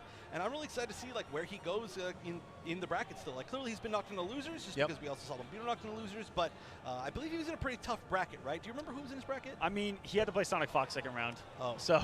I mean, easy match, right? I mean, anybody can beat Sonic Fox. Yeah, easy match right there. I don't see where that was at in the loser side of the bracket, but we know that we're getting to the end because we have seen some of the winners finals already happen. That Furious Pillow Hayate match still got me kind of shook. Oh yeah. I'm not gonna lie to you. I was like, that's it, right? That's the whole tournament. After that, I thought it was over, right? Like there was no more matches. Yeah, there's like no more matches. Yeah, like that's it. We just saw Kotal Khan. Yeah, everything. Kotal Khan with the upset, knocking one of the best players in the world with one of the best characters in the game. In the losers before even top 96. Before top 100. Ninth at Combo Breaker. Losers top 450 right now. That's rough. Oh my gosh, can you imagine having to like lose in pools and then make a run to try to go all the way back up? That's insane. No. I take that back. Because those winners finals, he's already in loser side top 96. Oh. You're right. He doesn't have to fight to make it out. You're right. Yeah, he's actually already top 96. So this was just what we're looking at was exactly what Twixie was doing the entire match. You know, he was just in control, full screen and up close, and we even saw some nice whiff punishes of him where he would just do anything into tentacle, full screen, rinse, repeat. That's exactly what you got to do. I mean, you just set up your zoning pattern, you mix it up, you just run away with the life lead. And again, you know, we saw the no variation change. We didn't see a variation change, and we didn't see anything from the variation at all. Yes. Not a single like combo ended in Siphon. Soul Steal, Blood Siphon, and we didn't see anything. Soul Steal. This it's guy. Soul Steal. But no, the sad thing now is that Soul Steal doesn't have that animation anymore. Yep. So it's also, for everyone watching at home, of course, your blood is mine. This is the MK11 Pro competition. Shang Tsung did get released, but is not legal here at CEO. He will not be legal, I believe, until Evolution. Well, a month after his release is when he will be officially tournament legal. Yeah, because I know he's not going to be legal at Finality. Yes. I just saw that on Twitter last night. So we'll see him eventually. You know, they had to ban him. They knew that if they let him be legal, I would have come and I would have won the tournament with him. Or no, you would have won the tournament with Variation 2 from the cancels. I don't know if you're winning a tournament with Variation 2. I'm just going to be honest with you here. Hey, wait. We just saw Kotal Khan making out in winners. That's right. I'm actually Jon Snow right now, and I don't know anything. I don't think any of us know anything. We're all going to be surprised throughout a lot of this tournament. Unsurprisingly. Not surprised that I'm going to be surprised. Although I will say that any time that I'm proven wrong, I'm happy about it.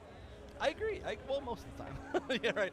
But especially like as far as balance, you know, it's like, oh, whoa. But I mean, you know, and it's not necessarily to say that, like, for instance, like, you know, like a character like Kotal is necessarily like better than we thought he was, but it could just be that Furious Pillow is actually an insane man. And he's just absolutely insane. Did everything right. You know, there's so many things that go into it. How much practice did Hayate have against it?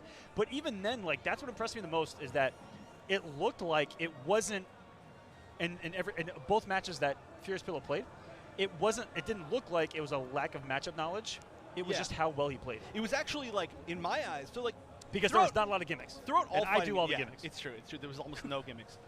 So throughout all fighting games, right, there's this, I feel like it's very easy to see. Sometimes you look at a player and you look at them, they're playing their character, and you're like, that there's just this level of competency that's just like, it's something that you can just feel, right? It's the way they move, it's the way that they know, like, certain situations where, like, you wouldn't even think that there's, like, you're just an one answer in with situations. the character. Yeah, it's just like one with the character. And, you know, that's something that you see a lot from, like, these pro players that have been playing forever, and you kind of look at it, and those are the moments that kind of inspire people to be like, wow, I could be way better with my character. And I'm seeing that from Furious Pella, 100%. Like, I'm telling you, the moments where he parried just the perfect amount of hits. Parry, fatal blow might have been ridiculous. By the way, didn't say this the first time that it came on screen. Silver Eye, Noble. Oh, yeah. I'm not used to it not being yellow. Announced so I actually right here at CEO on stream, Noble Silver Eye. Nice. Hashtag stay noble, boys. Hashtag stay noble. Yeah, I'm super not used to it being yellow. Not yellow. Yeah, the black and white's pretty hot, I'm not going to lie. It is. I agree. Speaking of another fire jersey, though, on the other side of the screen, we got Nasser's Shark Teeth. And this is the winner's prize of this pool. This was another one that we circle highlighted Sharpie. You very much circle highlighted Sharpie this one at the very beginning. Oh, okay. So we were questioning who Shark Teeth was using altogether. We saw a really great Scorpion game 1 of the tournament, the entire stream actually. Now we're going to see Cassandra Cage. We know Team Nasser to play the matchup game, right? They're very good at. They're very good at that counter pick game. Right. But and that might be why we saw Scorpion against Citron earlier. It makes so much sense. There's not a lot of players over there, but they're of course Team Nasser entirely pretty much from the Middle East, right? And there's not a ton of players over there for them to practice with, so they all know a ton of characters, so they can all lab matchups together, and it all makes them so much stronger and so much deadlier, in my opinion. I 100% agree. But right now, starting off with a strong start, spending 1 bar on the bicycle kicks from Silver Eye. Going to take that corner positioning. And this is another matchup that's, I mean, this is like a very different game than, for instance, saying like a Sonya Aaron Black match. It's going to be very fundamental based and very life lead based. I mean, you do not want to lose the life lead because none of these characters, misses the punish. None of these characters are just going to run away with mix-ups. And is this one of the matchups for Liu Kang that is probably got Silver Eye triggered? I'm actually curious. If Cassie Cage is one of the characters that low profiles a lot of his strings? So, honestly, she has one of the lowest hitboxes in the game, but I've also never seen almost anything with on her in particular, which doesn't make any sense to me, but it could be something weird about this matchup. We're also not seeing a lot of forward fours, though, so maybe that is one of the matchups. I saw one, but I didn't see any part of the string whiff. I haven't seen anything whiff on block yet. I know that's that's one of the things that Silver Eye dislikes the most about this character. And if it comes into play right here, if that might be why Shark Teeth picked it. So nothing whiffing right there. That's just going to be a constant mind game played. The back throw into the drone drop. Okay.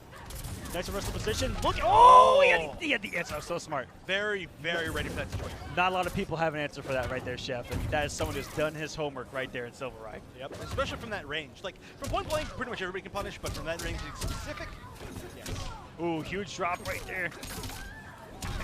I think that goes for almost like 270, 280 here mid-screen and the corner carry. That's going to be a big drop, resets the neutral, but still a hefty, healthy dip for Silver Eye. Those trades in his favor. Nice use of the interactable by Shark Teeth, getting some mid-screen presence going. Oh, no. Oh, no! We weren't paying attention.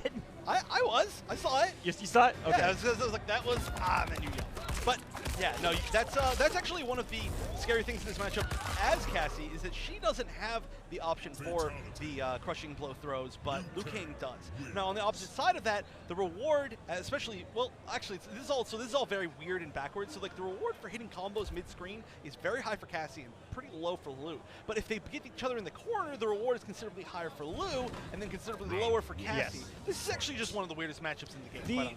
The one thing about Liu Kang when he does hit you mid-screen is that he's got the corner carry. Yes. Yeah. So, I mean, technically when we say reward, I meant damage, but technically the reward is way higher than just the damage alone. And, surprisingly, Liu Kang, again, you talked about how just weird matchup is. Low projectiles like that are incredibly rare in this game. You're looking at 2 of the only ones in this game going at it, and that's why I've seen a different zoning approach, especially from Shark Teeth. Silver Eye's actually, so far, been winning that zoning war. That may come to play here, but on the offense is Shark Teeth. You talked about how her reward in this corner isn't as big at all. By Liu Kang. Oh, no, into some active frames right there. Yeah, and that is actually something that Cassie players, like, they need to watch out for. Nice. Tries to go for the full conversion, but great breakaway. Perfect timing.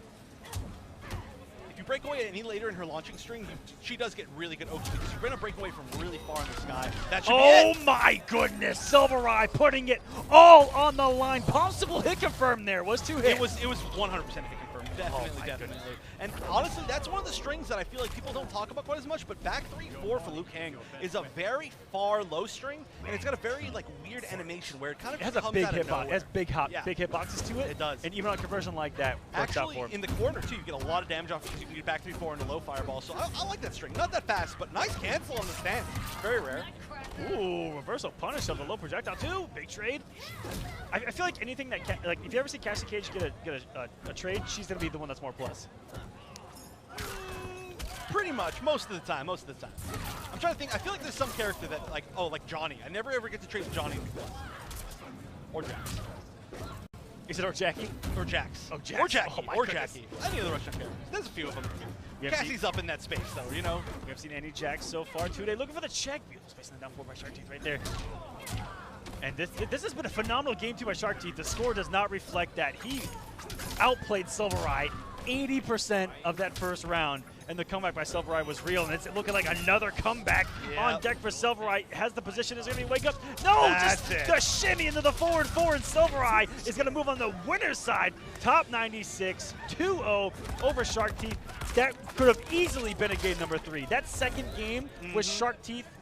Like I said, 80% of that first round, and felt like 60 to 70% of the second round was all him. Silver Eye with the comebacks at the end. I'm really surprised. I would have actually really liked to see Shark Teeth go back in with the Scorpion. His Scorpion looked so good, man. especially like the way that he played neutral. His whiff punishing, and he just seems so comfortable. And obviously, like Cassie technically has like better buttons for doing stuff like that, but the way that he was able to control things when he was playing Scorpion and like make people want to press buttons, I think it was really strong. And it doesn't seem to me like Cassie is one of the characters that things whiff for Liu on. Yeah, like I didn't see anything whiff. It doesn't, yeah, which is weird because she has like one of the tiniest hitboxes, right? There's things that whiff on her that whiff on little and nobody else. So just one of those weird interaction things. But yeah, I would have liked to see it maybe a different character, but he stuck with what he thought was good, and it was close. Yeah, and sometimes in these first 2s, you really got to stick to that decision because you don't have that much of a comfort game to play with for a potential revert back to your original character. And you see a lot of top players talk about that.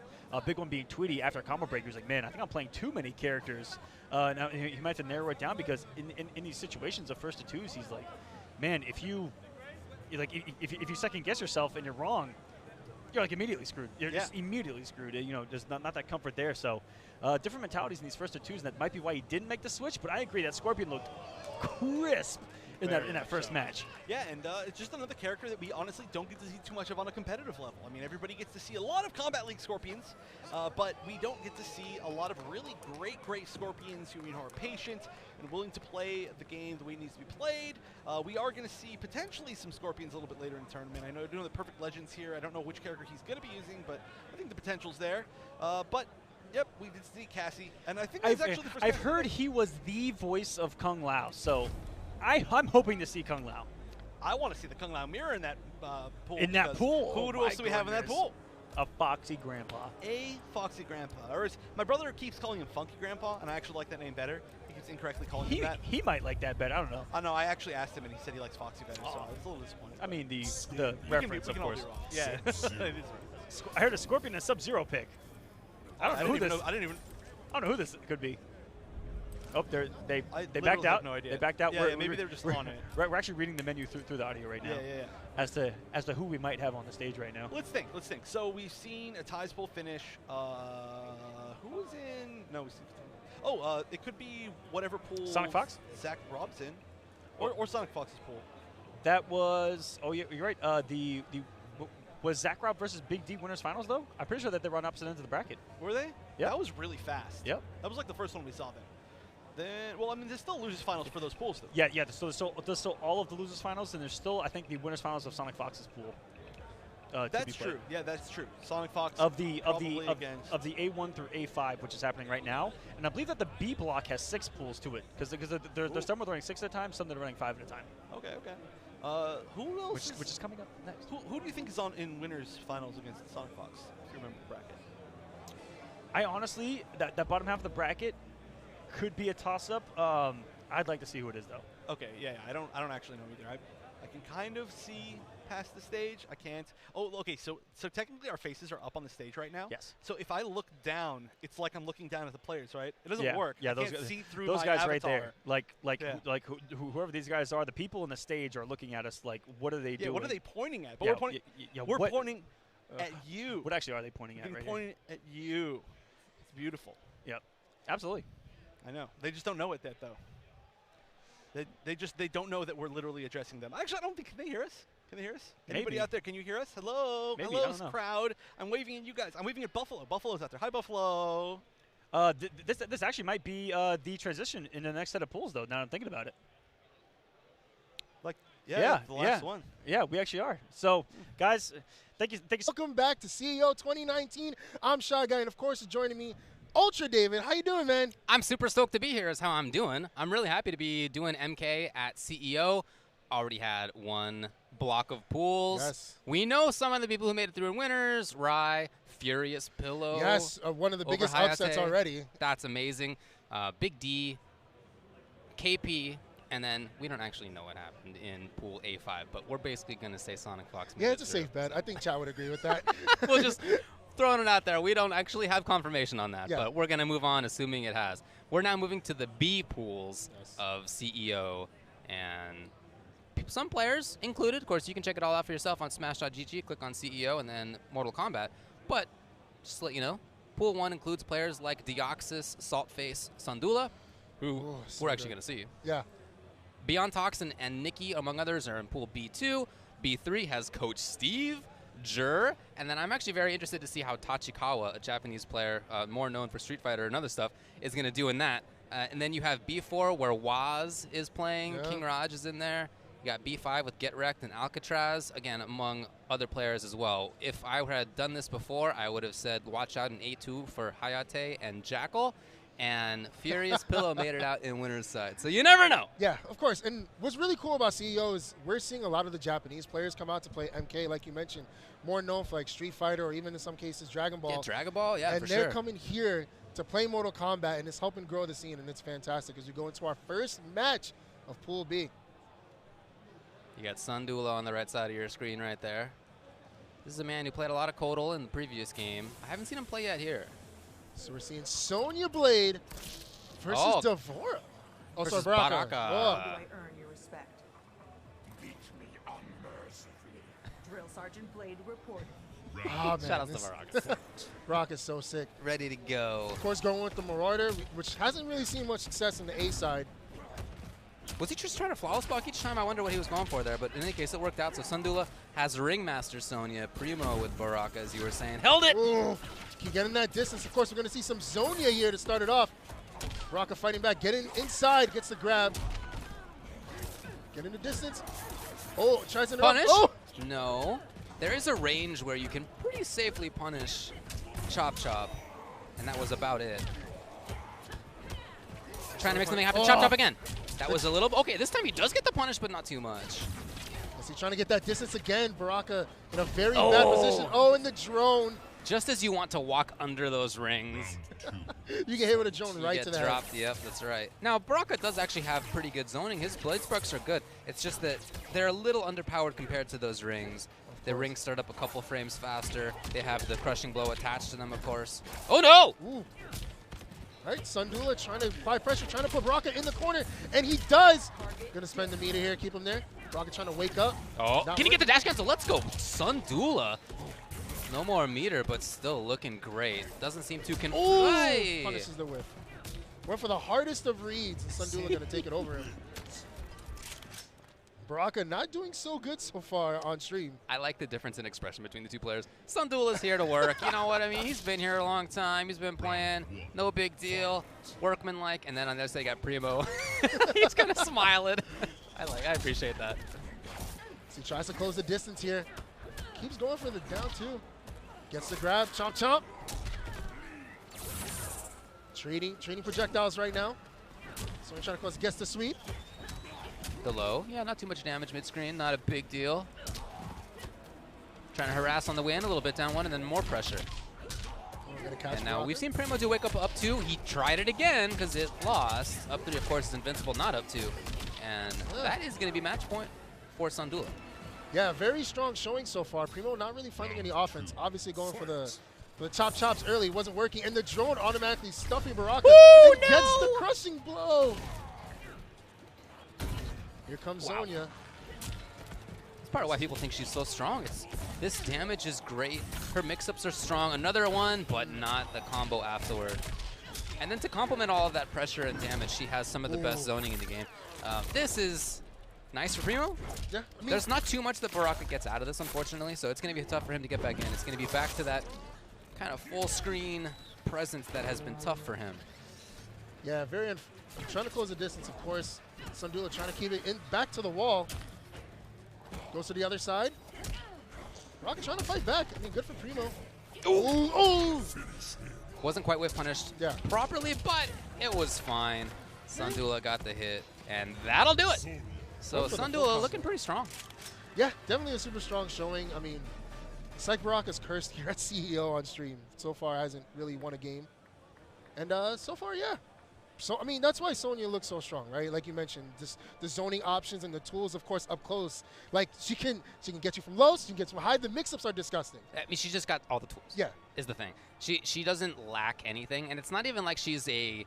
You know, sometimes characters are jacks of all trades, right? Yeah. She's not even a jack of all trades. She is some of the best damage, some of the best mix-ups, some of the best zoning. Like, it's all the things. So, you know, no surprise that people think she's one of the best characters in the game. I'm happy to see Sandula use her because in the past, in previous games, he hasn't necessarily gone towards the top tier. He's gone to stuff that he's enjoyed. Sometimes he's played top characters who were top tier, but for the most part, it's been more about, you know, yeah, I'll play Sun God, Kodokan, that kind of stuff. And this is cool to see that he's gone right to the top of things. Yeah. I mean, look, I had a lot of fun playing Kodo in the previous game, too. That was the character I used the most. But well, hey, man, Kodo made it out of winners pools today earlier. Okay. We all saw it. Look, I was just about to rag on Kodo, and then you're right. You're absolutely right. I mean, it's always fun, right? When you see players that are known, like you mentioned, known for using those low-tier characters, switch to someone high-tier. Like, they're already dangerous as it was. Now they're even more dangerous because they're playing this character, like we said, just has so many powerful tools. As you see, Alcatraz coming up against Haitian King on stream. Now, it's going to be, Chef kind of mentioned this earlier, right? It's one of the great thing about Mortal Kombat right now is that it's hard to predict who's going to play what. Yeah. You know, like there's some players that we know, like we know Hayata's going to play Aaron Black. We know Dragon's going to play Cetron. But we all know they also have pocket characters, and everyone just comes with the wackiness. And if you don't have that experience, that's the wonderful thing about Mortal Kombat. If you don't have the experience, you're going to get bodied. Or you're going to get rolled over. I mean, yeah. It's a great thing. That's how So it is. what are you seeing? Noob Saibot versus Scorpion? And on top of that, in terms of not necessarily knowing which character players you're going to go with, looking through the list of entrants, there were lots of people I didn't recognize. Yeah.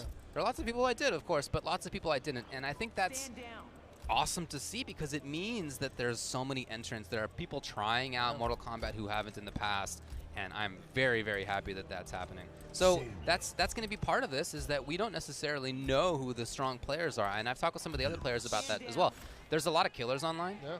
And people who have, as it always happens when a new game comes out, they are now killers. Maybe they weren't in Injustice or whatever. Now they've like figured it out all of a sudden. And in Combo Breaker, we saw some of that happen, and I wouldn't be surprised to see that continue through CEO here. Yeah, so we're gonna see Jarrus here versus Sonya Blade. So Sonya's staying on screen. Yeah, Looks like a bunch, right? yeah, we'll see a lot of that character. We've seen less of Geras as the last month or so has gone on, right? When the game came out, we all thought, oh, this character is the best, or maybe he's top 3. Everybody thought he was one of the best. Now, while nobody thinks he sucks, of course, He still has all those crushing blows and just so much damage. he's got a lot of stuff going for him, but probably not top 3. Maybe That's top tough. 5, maybe not. Some people don't have him in top 5 anymore. That's true. So he's gone down a little bit, but again, it's not because anybody thinks he sucks. There are some matchups where some of his strings don't work as I think he would want to. Forward 2-1-2 can be ducked by some people at the 2-1.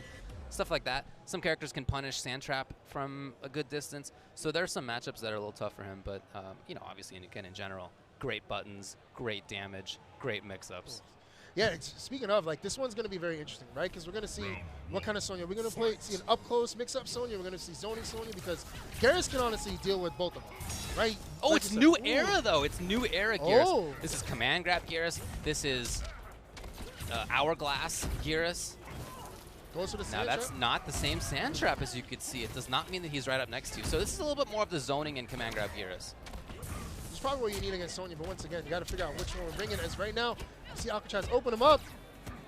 Put him towards the corner, gets the low on the jump. Just walks and grab. Putting Garrus closer to the corner. Woo! Convince Haitian King to sit still. Alcatraz, of course, long-time strong player in the NRS scene. Puts him right back into the corner. Haitian King does have Fatal Blow now. Goes for another grab. We saw Wake Up 2 before. Aye. It's so insane that her normal's even staggered. It makes it so scary. That's why she's so scary. You just gotta wait and be patient. You don't know when your turn is. Sand trap whiffing as the beams do connect. Oh, gets a good jump in. Sick. What a good keep up right there out of Alcatraz. He's got pressure now. Was waiting. That neutral jump. Oh, grabs him all the way to the corner. I think that's nice in many matchups, but in this one, that means Sonya's far away, and Sonya has those rings that drop, and this is Gears without the regular sand trap you see in Infinite Warden. That means a crushing blow. It's a pretty different situation. Oh, good jump from Alcatraz. Gonna connect here. Oh, won't even for that. No. Went too far away. Can't take any chip and just ran into the ring. Like I said, Alcatraz is somebody you're definitely looking at here in this pool. Long-time strong player. Now, do you think Haitian King might change it up to the other Garrus variation? Because, I mean, as you see, it didn't really work out well for him. You know, like you mentioned, Zonia has such good zoning. Yeah. So he has that nickname. In terms of what would the best matchup be, maybe so. But the people who are playing New Era Garrus tend to be New Era Garrus mains because he's a little different. You know, people who like the command grab go for that. Yeah.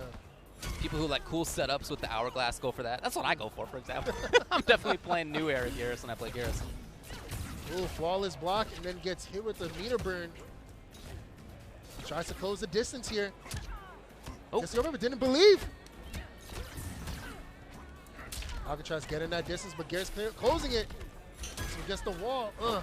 How does he deal with this situation now? Down 4, nothing else. What a keep up. No, he almost did. I gave him props too early.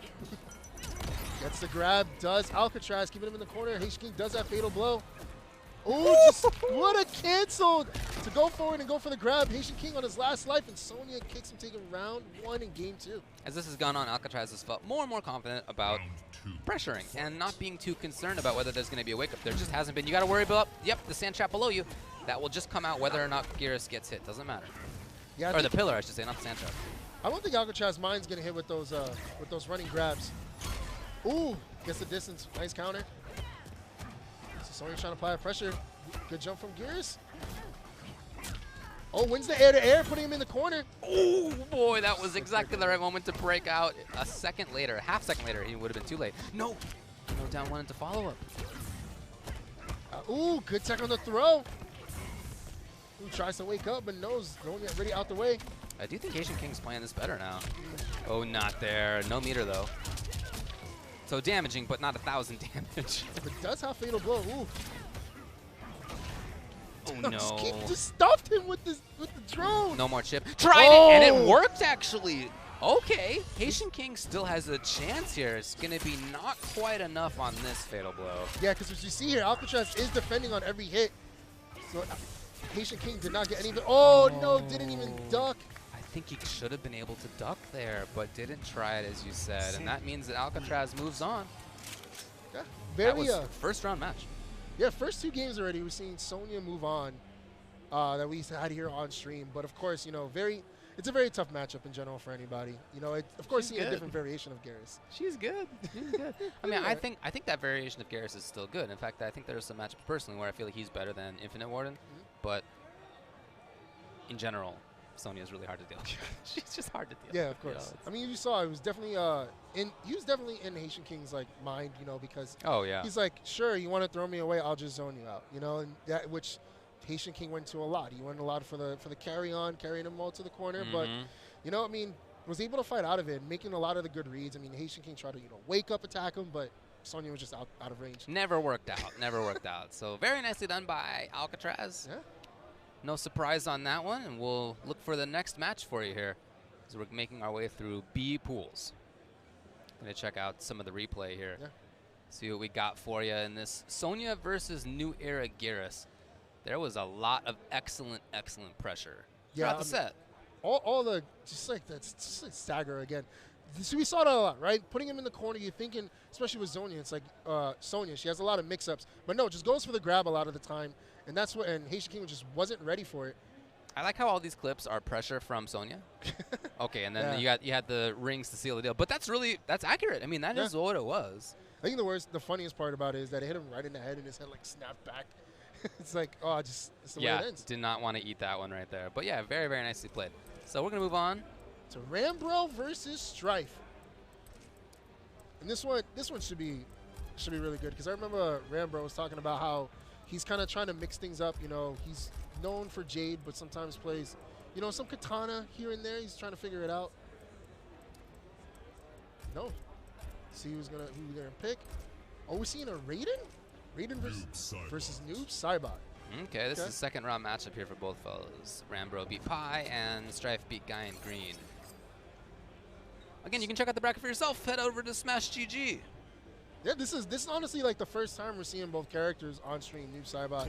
Oh no, Kotal Khan. Let's go Kotal Khan. Man. What's up with the Kotal resurgence? I mean, I'm happy to see it. Don't get me wrong. Because he's a character that just so much damage. He's able to close in the gaps with his normals, and it's so scary to deal with, especially you don't know the matchup. And I feel like a lot of people coming into today, because they just brushed Kotal off. Same thing happened with Kano earlier, right? Before Mustard started destroying people. People just wrote him off. He's trash. Done. You're going to worry about it. And then Kano comes in and does a lot of work. And I feel like that's going on with Kotal right now. But Sub-Zero, like we mentioned, like kind of like we said earlier, right? About characters that people thought were top tier. That was the same thing with Noob, because he has so much damage output possibilities. Yeah, he just had obvious damage early, and that people always rate that highly to begin with. I don't think anybody thinks he sucks, but you know, gone down a little bit in terms of what we're thinking about. Oh, we tried for unblockable. Got a little handsy at the beginning here. Although that is a good test just to see what the opponent's going to do. Ooh, completes the combo. Strife did not think he was going to do it. Nice use of the teleport to get out the way. Yeah, you can see Strife really trying to bring in these moments with the string, and that's not easy to do. It's hard for Kotal to steal a turn in this sense. His buttons are pretty long in startup. That's a great one, though. Gets Noob in the corner, very dangerous. Hey. Ooh, command grab, gets the buff. Unfortunately loses the side. Hey, but it doesn't matter, opens him up, forces the breakaway. What a neutral jump. Will there be a break? No. Didn't matter. And you know what? I like Strife not breaking there, because if he had, he would have taken the damage from the down two anyway, and would have died anyway. Yeah. So this way he saves his defensive bar. So moves out, taking one, gets the grab in the crushing blow. Already starting off with a lot of damage going in round two. Power of the sun. Got him on the back. See, that's what I mean. No, again, trying for it. He hasn't established the rest of the string first. Typically what you do there.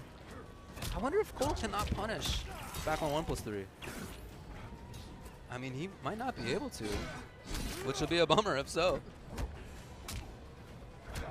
See Noob trying to find an opening, but no. Kotal Khan staying patient. It's very smart. Gets the command grab. Such far distance. Let's see what he gets out of it. Oh my goodness! He just went for it. Okay. I mean, that's going to work on almost anybody who's not familiar. Went for the fatal blow. Oh, no. That could have been it right there. And a tech again. We had the players wrong, I guess. Apologies. Ooh. There it is now. So that's what I mean. Those advancing hits to be able to punish him. Is able to take it out to round 3 in game 1. No whip punish. Not quite. Throw escape. Ooh, good jump. Oh, nice. Good punish. Beautiful. And getting the command grab. So pretty good damage. No, a little bit too far. Oh, Can he get a punish? Jump. Yes. Maybe a break? You have to. That was going to be way too much damage. Dude gets the grab, keeping Kotal Khan in the corner. He's got no bar of any kind. Oh, and didn't confirm. The grab. Escape failed. That's bad news against Noob Saibot. Ooh, good tech on the throw. Keeps him in the corner. Yeah, you can really see Strife going for the grab now. He wants that crush.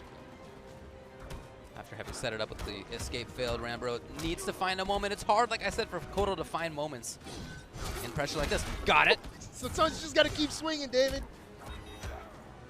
Second throw, both have fatal blow, just went for it. Oh, not the rest of the string. Ooh, Oh, no! And he gets the punish. Oh, It's not enough. Strife has positioning. he could have punished so Chip much is a big harder. deal, and there it is. Still gets it anyway. Stripe is gonna take game one. And that was super close. You see what I mean? Like anytime Noob whiffs in the neutral, like Kotal, like you saw there, Kotal Khan's able to punish it so heavy. He just has such long range. I mean, that's what it does, right? That big sword. You got just those stand forward, like when he goes forward with those elbows. It's just so strong. Round one. Fight. Let's see how Kotal Khan's gonna be able to adapt. See, he punishes. And Noob's gonna punish him right back, get some distance.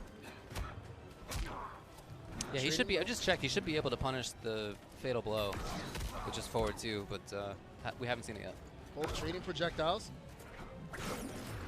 Ooh, goes up close. Able to catch him. Ugh. That crushing blow, so nasty. Gets the grab. So much excellent space control. Mid-range control right now from Strife is looking excellent. Wow, and he was able to stop Kotal going for the big swing. Beautiful. I mean, that was just so prepared. He knew exactly what was coming and how to deal with it. It's match point. Round two. Fight. Holds the Confirm. distance, caught him backing up. Oh, gives it up. And here's a big punish. Even if there's a break, that was already good damage. Yeah. That's the thing about Noob, right? That's why this was considered top tier.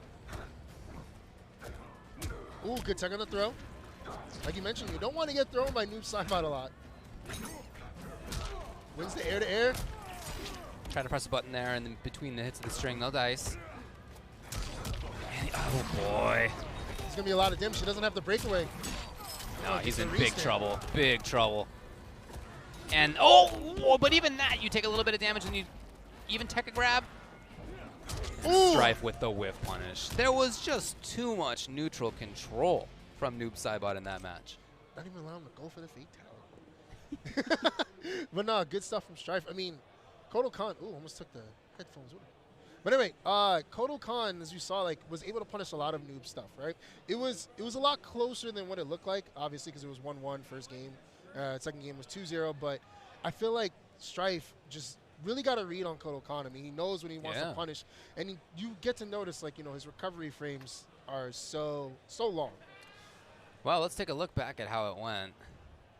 Yeah, the first game had moments in there where we could have seen more out of Kotal, but there wasn't enough.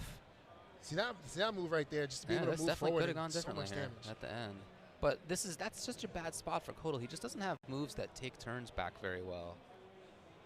Able to switch there. See, like, that's what I mean. Like, all this pressure, and this is the end moments of the match, just punishing Kotal Khan. I mean, like, when it's so weird. It's like, how do you overcommit with normals? Play Kotal Khan, you know? Look, yeah, if you want to have 22 frame mids and the like, that's the character.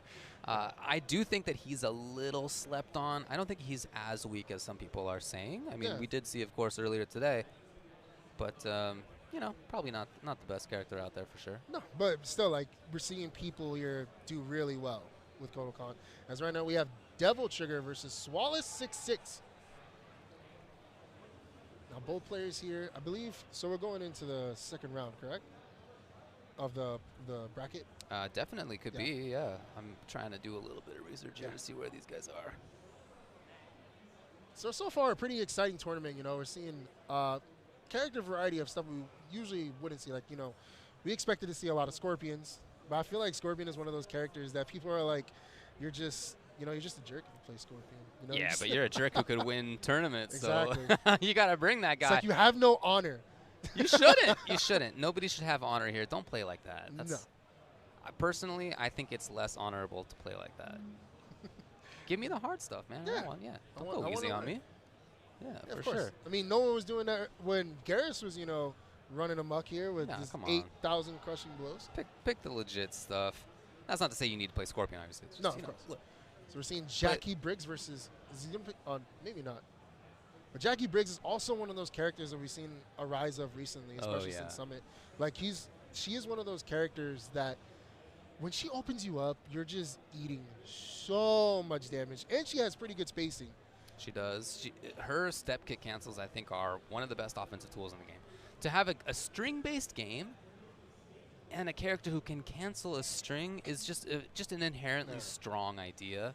And that's a huge, huge part of why she's so good. Obviously, the damage is a big part of it. She can get in. That's a big part of it. And she has a DP. Boy, that stuff in the up-close game right there. Of course, this is going to be first-round KO Jackie. That's going to be strong. Now, this is Liu Kang from Schwalis. There are some situations here where some of his buttons can whiff on Jackie in a way that's real bad news for him. Oh, good punch. Double trigger. Yeah, that was it right there. That was it. Actually whiffed. So now we're seeing. So this is like one of my favorite matchups, right? Because two explosive characters in Jackie and Liu Kang. So you're gonna get the grab in the corner, keeping Liu Kang there. Lindsay's punish was gorgeous right there at a Devil Trigger. Could have gotten more, but still, look, he's exactly where he needs to be. Ooh, good punish. Catching Devil Trigger, trying to be aggressive. This is what I mean. Explosive characters can do so much damage so quickly. Gets the kick in a fatal blow. I feel like he was getting his butt kicked through most of this round, but there it is. Schwalis 66 ends up taking it after all. Now, he had to spend the fatal to do it, but that's fine. Anytime I see a Liu Kang fatal blow, I'm happy. It's like one of the dopest ones. It's like a throwback to Animalities. Just going on around two. Oh, Liu Kang punishing on the jump in. Gonna spend the meter to get the corner. Oh, he wanted to see a button come back. There was one, but it was a low, and that means you can't parry that. Into the corner, of course, loading part of the clinch. Oh, gets the jump in, keeping him there. Oh, caught him trying to press a button. Good punish. patience. Yeah. Oh, no, not the rest, my man. Step kick instead, and the confirm comes juice kick. Will he throw it back? Yeah, so he doesn't mind giving up potential loading on the clinch crushing blow. He'd rather just get the corner and the round. I understand. Yeah, good patience from Devil Trigger, kind of like waiting just a half second. Because, you know, Jackie especially wants to be so rushed down. Waiting a half second, waiting for Schwalis to press a button. Right now, getting that pressure in the corner, fights his way out. He's going for the kicks, hoping. Oh, gets the command grab. It's so dirty because it takes so long. Wake up, counter. What? Ooh, no punish. That was sick. Yeah. Anytime you see a flawless block in this game, it's so sick. Definitely. Great confirm here on the kick again. Could have had a little bit more, but no big deal. Stands up for it. And this is definitely a great opportunity right now for Schwalis on Liu Kang. We're not seeing him really take advantage of it much. With punish, of course. It's huge now. Got to see the escape. Are we not? Wow. Was he just confident it would drop? I don't know. It was really taking his life into his own hands right there. So he needs to fight back now. Has very little life and no fatal blow, of course. Oh, just onto it. Remember the crushing blow, just to be disrespectful. Look at that big old cheese and smile. I see you out there. He's trying to go over. Over here taunting for the crowd. Yeah. You got to mug it up a little bit. Like I said, I did think that there were more opportunities, you know, for Schwalis. I mean, he just didn't kind of take advantage of it as much as he could have. Ooh, gets to open up Jackie. All right, gonna do a breakaway. Trying to apply that pressure, trying to push Liu Kang to the corner. He waited. Very nicely done by Devil Trigger. Yeah, every time he goes for that, it's been pretty much a bad, not good results for Schwalis. Yeah, there's that gap in forward 4-3, and we've seen him deal with it in a few ways, but it seems like Devil Trigger's had the right call almost every time. Schwalis does have fatal blow. Oh, again, right into no clinch. life. Dang, down one clinch, all right. Not safe, but maybe just not worried about punishing. Here's a punish. Yes, 9-frame mid. It's match point. See if Schwalis has what it takes to bring him back here. Right now, Devil Trigger does have all the momentum. Ooh, canceled out with the projectile in the air. What a whiff. There comes Devil Trigger now. Can he get the rest? No, we've seen the 4-2-1 drop. And Liu Kang's one of those characters that you really have to pick your moment, because kind of similar to kind of Koto Kama in a little way, where if you overcommit, you're gonna get punished. Went for the get up punish. Oh, went for it again, David. Yeah, he's just hoping that he can convince Devil Trigger to take the bait on this. It just hasn't worked. There's a few different ways to deal with that. You can finish the string, which is actually a plus. You could bring out the parry. You could do a low fireball. Oh, are you serious? Our first Mercy. Is this a safe Merce? It kind of is. I think it's a safe Merce. He knew it, and that is the worst way to go out. But there you go. I mean, don't miss the fatal now. Okay. took him a minute. See, our first Mercy of the tournament. Surprised we didn't see it from Sonic Fox earlier, but we do get it here. Every fatal blow is so sick. But of course, you know, Jackie, like both characters are so explosive, but Jackie can definitely play a little safer, and her explosions are just so good. I mean, Swallis really bet the house every time he went for that counter and got punished every single time. Like I said, yeah, there's a few different ways to deal with that gap in the string, and it felt like every single time Swallis had the wrong call. Just never actually worked out in the way that could be strong for Liu Kang. Yeah. Let's check out the replay here. This was a lot of great pressure by Devil Trigger. He had great whiff punishes with step kick. He was able to get back in. Yeah, very really consistently. consistently. Too. I mean, Wallace basically lived in the corner. He did. He definitely did. See another replay where he's in the corner and just gets punished. And he, like, overcommits. You have to be very careful with Liu Kang. You see right now, Devil Trigger just, That's what I'm talking about right there. I mean, you know, it is what it is. You know, Jackie, we all know, is just one of those characters that just, like, she punishes hard. She does, yeah. And there are lots of people who play Liu Kang, at least on the side, or maybe would like to main him, but what they want is that kind of fast pressure style. Yeah. And many of them have gone to Jackie. Yeah. Because she has that. She maybe is the best character in the game at that kind of pressure. Oh, cool. We got Waz coming up now. Waz, my mortal enemy. Your mortal enemy, huh? So we got Waz versus Nitseta. Coming here thanks to Jay Wong, the legend himself. That's right. Yep, DS Jay Wong from Australia. I'm really happy for Waz about how things have worked out for him so far in Mortal Kombat 11. He's been a strong player, but has definitely stepped things up, and he's got his whole country behind him. All of Australia, New Zealand, of course, got together to send him to Summit in the first place. That was gigantic for him. He did a good job there. I mean, not quite as well as he wanted, of course, but he did fine. He had a decent showing at Combo Breaker, and here he's back at CEO. I think it's super cool that Justin has sent him out here because Waz is so obviously on the come up, and it's hard for him to get from Australia to North America, and that's a distance. Yeah. It's expensive. So he did come out, in part because of that. Obviously, Darksided is the crew down there in Australia as well. I mean, Waz just also been kind of trying to figure out which character is for him, right? At the beginning, just playing noob. Then we saw him playing a couple other characters, and now looks like it was Cassie Cage, but We'll see what he does. You know, he should play for his country and just play Kano. You know what I mean? just keep it all Australian all the time. Just main Kano. If they ever open up that one of his custom variation moves, that's the mid laser, I can maybe see him playing Kano if that happens. Yeah. But that's not his style. Is not really what Kano does currently. Yeah. So he's, I think, gone back to Jade, if I saw correctly. Jade versus Cassie.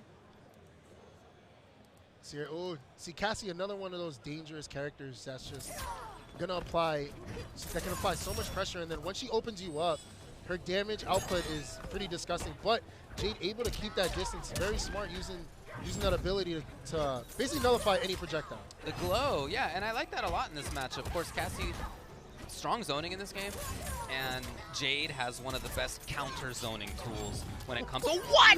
You're the forbidden full screen combo! Wow. Oh my goodness. That is a combo video setup right there, and it actually worked in a match. You have to be so confident to go for trick shots with Jade. You're like, you know, I'm gonna do a loop-de-loop right quick, and it's still gonna hit you. Super strong round by Waz.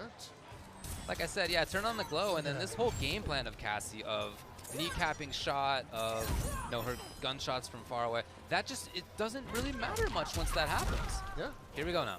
Cassie pressuring. Which is one of those characters that's even more dangerous in the corner is Cassie Cage. Ooh. Ready on down two, one of the best. Trying to switch sides. Waz backs up Wiggles a little bit. it, and he just backs off. I mean, like, I think that's really the name of the game here for Waz, is maintain the distance. Oh, didn't expect it, the amplified version.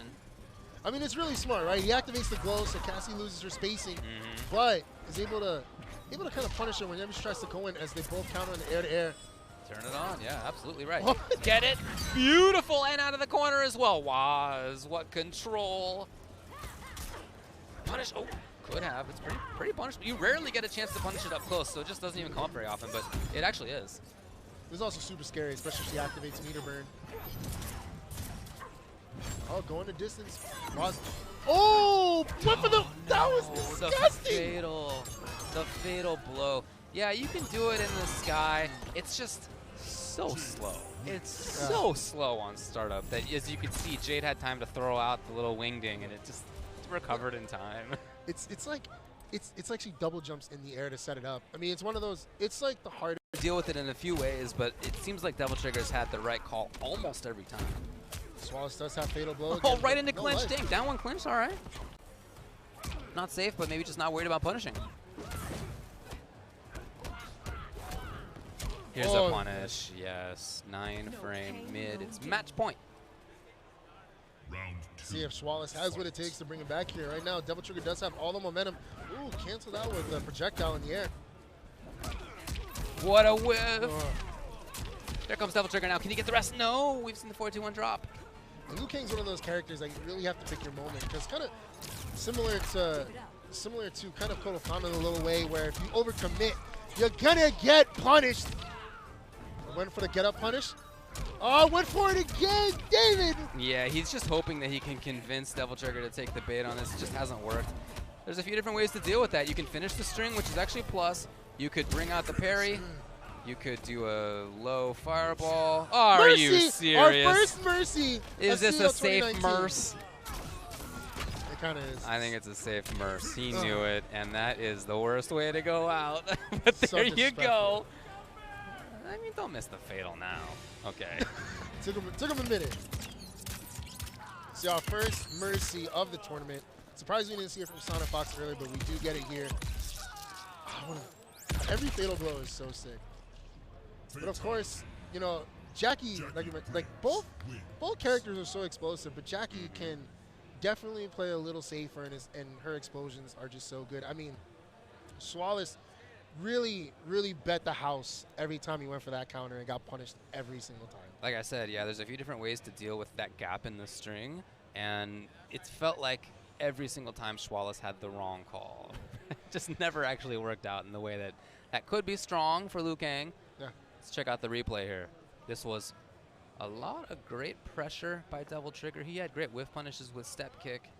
He was able to get back in. Yeah, very really consistently. consistently. Too. I mean, Wallace basically lived in the corner. He this did. matchup. He definitely did. See another replay where he's in the corner and just gets punished. And he overcommits. You have to be very careful with Liu Kang. You see right now, Devil Trigger just. Ugh. That's what I'm talking about right there. I mean, you know, it is what it is. You know, Jackie, we all know, is just one of those characters that just like she punishes hard. She does, yeah. And there are lots of people who play Liu Kang, at least on the side, or maybe would like to main him, but what they want is that kind of fast pressure style. Yeah. And many of them have gone to Jackie. Yeah. Because she has that. She maybe is the best character in the game at that kind of pressure. Oh, cool. We got Waz coming up now. Waz, my mortal enemy. Your mortal enemy, huh? So we got Waz versus Nitseta. Coming here thanks to Jay Wong, the legend himself. That's right. Yep, DS Jay Wong from Australia. I'm really happy for Waz about how things have worked out for him so far in Mortal Kombat 11. He's been a strong player, but has definitely stepped things up, and he's got his whole country behind him. All of Australia, New Zealand, of course, got together to send him to Summit in the first place. That was gigantic for him. He did a good job there. I mean, not quite as well as he wanted, of course, but he did fine. He had a decent showing at Combo Breaker, and here he's back at CEO. I think it's super cool that Justin has sent him out here because Waz is so obviously on the come up, and it's hard for him to get from Australia to North America. And that's a distance. Yeah. It's expensive. So he did come out in part because of that. Obviously, Darksided is the crew down there in Australia as well. I mean, Waz just also been kind of trying to figure out which character is for him, right? At the beginning, just playing noob. Then we saw him playing a couple other characters, and now looks like it was Cassie Cage, but We'll see what he does. You know, he should play for his country and just play Kano. You know what I mean? just keep it all Australian all the time. Just main Kano. If they ever open up that one of his custom variation moves, that's the mid laser, I can maybe see him playing Kano if that happens. Yeah. But that's not his style. Is not really what Kano does currently. Yeah. So he's, I think, gone back to Jade, if I saw correctly. Jade versus Cassie. See, Cassie, another one of those dangerous characters that's just gonna apply. That can apply so much pressure, and then once she opens you up, her damage output is pretty disgusting. But Jade able to keep that distance, very smart using that ability to basically nullify any projectile. The glow, yeah, and I like that a lot in this match. Of course, Cassie, strong zoning in this game, and Jade has one of the best counter zoning tools when it comes to what? You're the forbidden full screen combo! Wow. Oh my goodness. That is a combo video setup right there, and it actually worked in a match. You have to be so confident to go for trick shots with Jade. You're like, you know, I'm gonna do a loop-de-loop right quick, and it's still gonna hit you. Super strong round by Waz. Like I said, yeah, turn on the glow, and then this whole game plan of Cassie of kneecapping shot, of her gunshots from far away, that just, it doesn't really matter much once that happens. Yeah. Here we go now. Cassie pressuring. Which is one of those characters that's even more dangerous in the corner is Cassie Cage. Ooh. Ready on down two, one of the best. Trying to switch sides. Waz backs up Wiggles a little bit. And he just backs off. I mean, like, I think that's really the name of the game here for Waz, is maintain the distance. Oh, didn't expect it. The amplified version. I mean, it's really smart, right? He activates the glow, so Cassie loses her spacing, but is able to kind of punish her whenever she tries to go in, as they both counter in the air-to-air. Turn it on. Yeah, absolutely right. Get it? Beautiful. And out of the corner as well. Waz, what control. Punish. Oh, could have. It's pretty punishable. You rarely get a chance to punish it up close, so it just doesn't even come up very often, but it actually is. This is also super scary, especially if she activates meter burn. Oh, going the distance. Waz.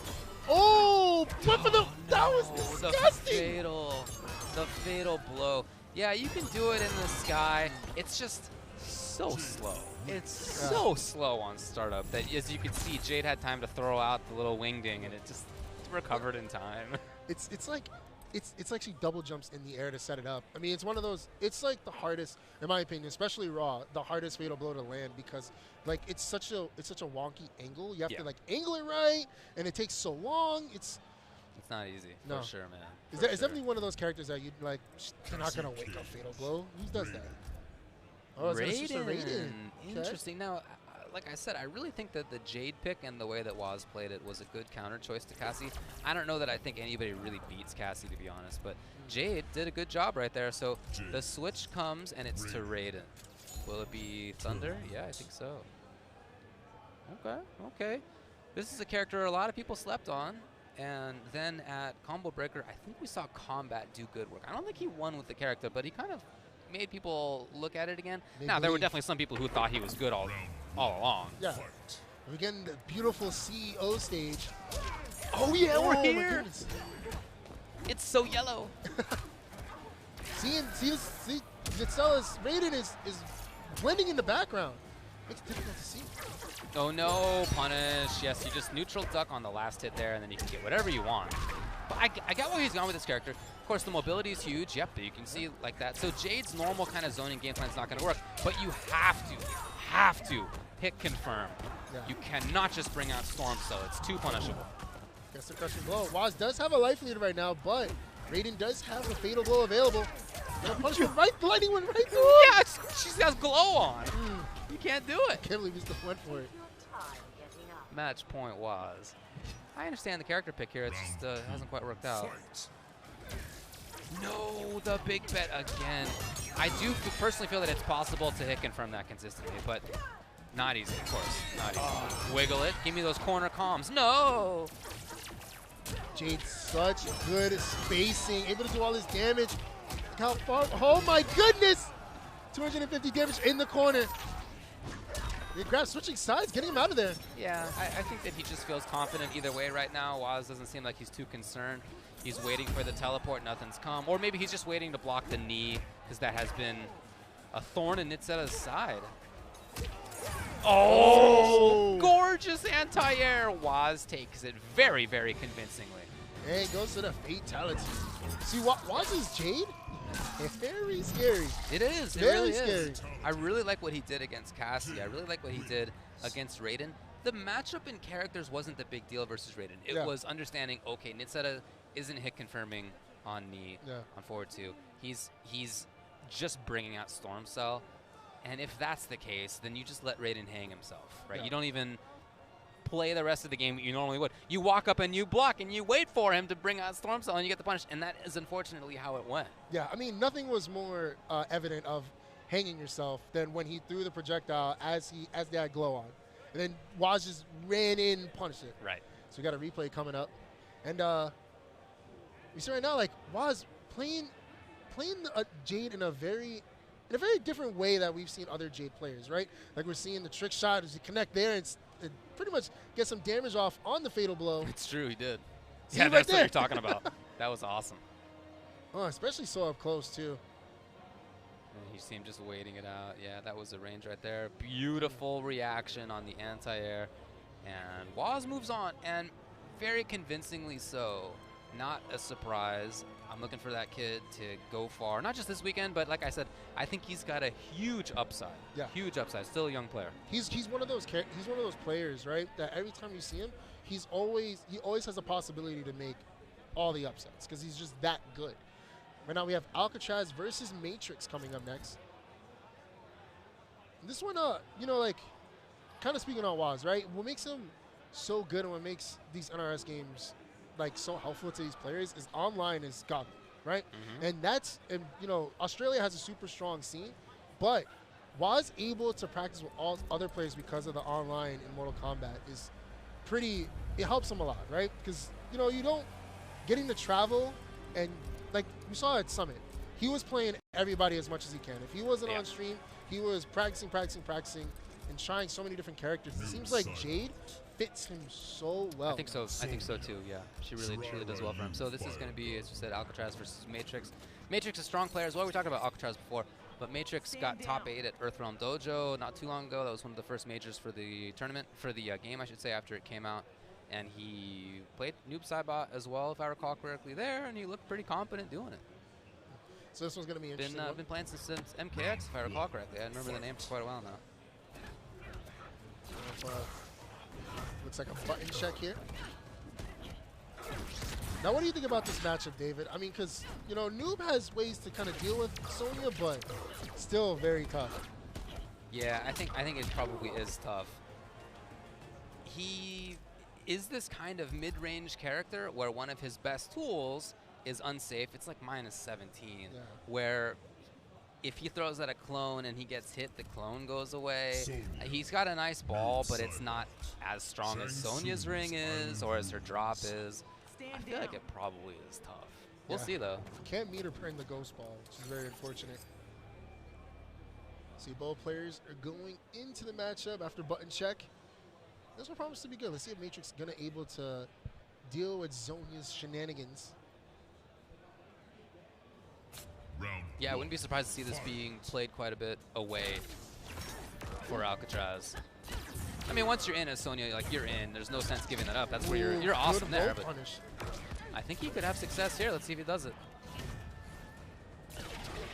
Oh, tried to get on reaction. It's like a 30-frame teleport, but he was actually very close.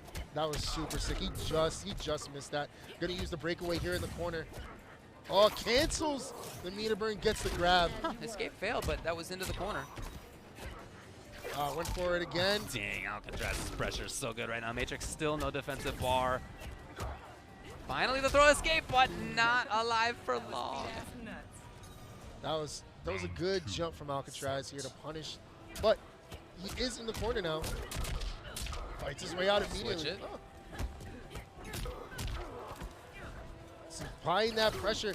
Matrix trying to find an opening, but Alcatraz not giving it to him. Almost there on the dash cancel. Okay, again the grab. Cancel twice. Yes. That was a lot of bar, but I mean, you can see the damage dealt. Tries to jump And he is chasing here. Matrix is in big, big, big trouble. Yeah. Ooh, okay, There was you able go. to post a grab. Get a lot of damage, but it's going to do the breakaway. Yes. You have to. Anytime that connects with move, you have to break away. Can he get more in the corner here? Yes, he was there. Close enough.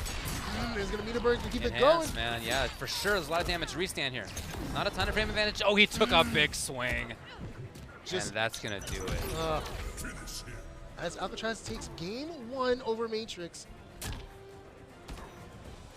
Now Matrix kind of, it's tough with Noob. Fighting up close, you know. He has a lot of normals that aren't as fast as like his lows. But I mean, knowing that, Sonya will able to counter. Ooh, gonna punish. Good stuff from Matrix. Alcatraz keeps that distance. Now here comes the zoning game. Yeah, and you can see like how I imagine it might be a little tough for Noob to play that game here.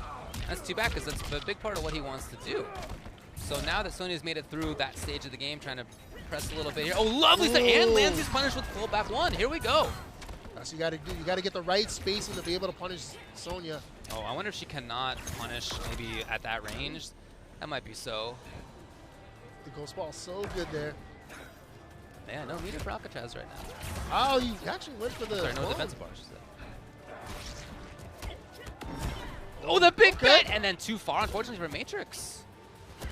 Oh, it just jumps to the other side, goes for the grab. Matrix had good defense there. Both had fatal blow. Oh, yeah. Okay, Alcatraz just came back. This is anyone's game at this point. And neither one wants to take a big bet on it. You can see it. Neither one's trying to get the easy fatal from the other. Oh, he no! committed!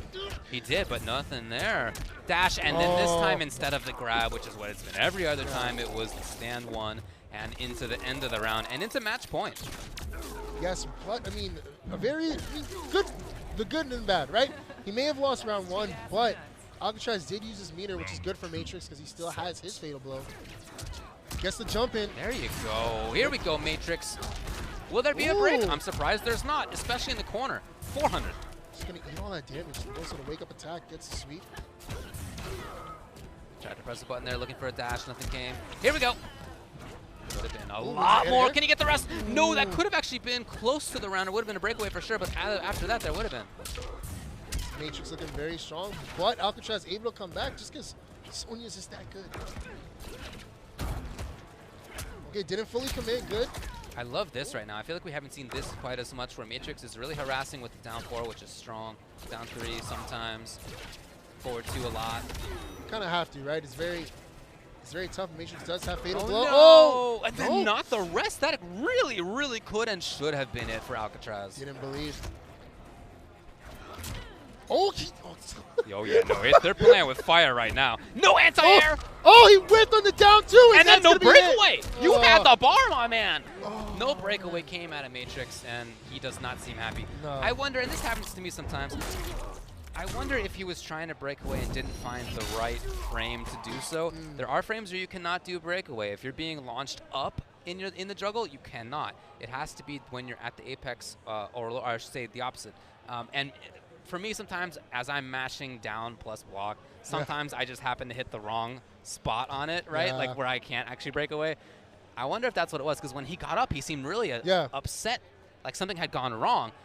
And you got to think that maybe he was trying to escape and didn't get it. Yeah, it's kind of like that meme. It's like, I could have swore I teched it. I could have swore I broke away. It's kind of like that. I hear you. But I've been there for sure. We're going to take a look back at the match now. you saw a lot of pressure from Alcatraz. You know, we didn't see a lot of the zoning that we saw last time, but all this pressure here. And, you know, at the beginning, Matrix was definitely, like, going all in. He bet the house. And I think that's kind of what cost him, right? Because he was trained not to. And at the end of the match, there was so many times where he could have just finished the combo and won at least a round. And Alcatraz is able to punish him. It's just that training that happened throughout the whole game. See Sonya push. Oh, this was it right there. That was the absolute key moment. That was a live or die moment, and unfortunately for Matrix, it was the die. So he is sent to loser's side. And now we're moving on. We have pool B number 2, in which Beyond Toxin and Jamal Jackson are playing here. Both of these guys. Jackson. Yeah, he's been around for a long time, helping out in a whole bunch of ways in the community. And Beyond Toxin here in his home state. And he looks already stressed. His hair is coming down already. The little parts that don't make it up to the bun. You know, that's how stressed he is already. But no, we're gonna see more Noob play. You know, Toxin, so. one of the first people to pick up Noob and kind of still sticking with him, still sticking with his boy. Didn't move out when people started to realize his new cheese. You know, but it's still a high damage. This one promises to be good as well.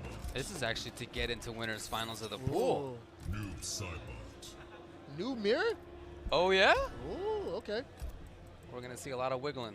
Back 1-1+3. Gonna see a lot of heavy combos that are just gonna do so much. Oh no, goes to okay, yeah. Jax.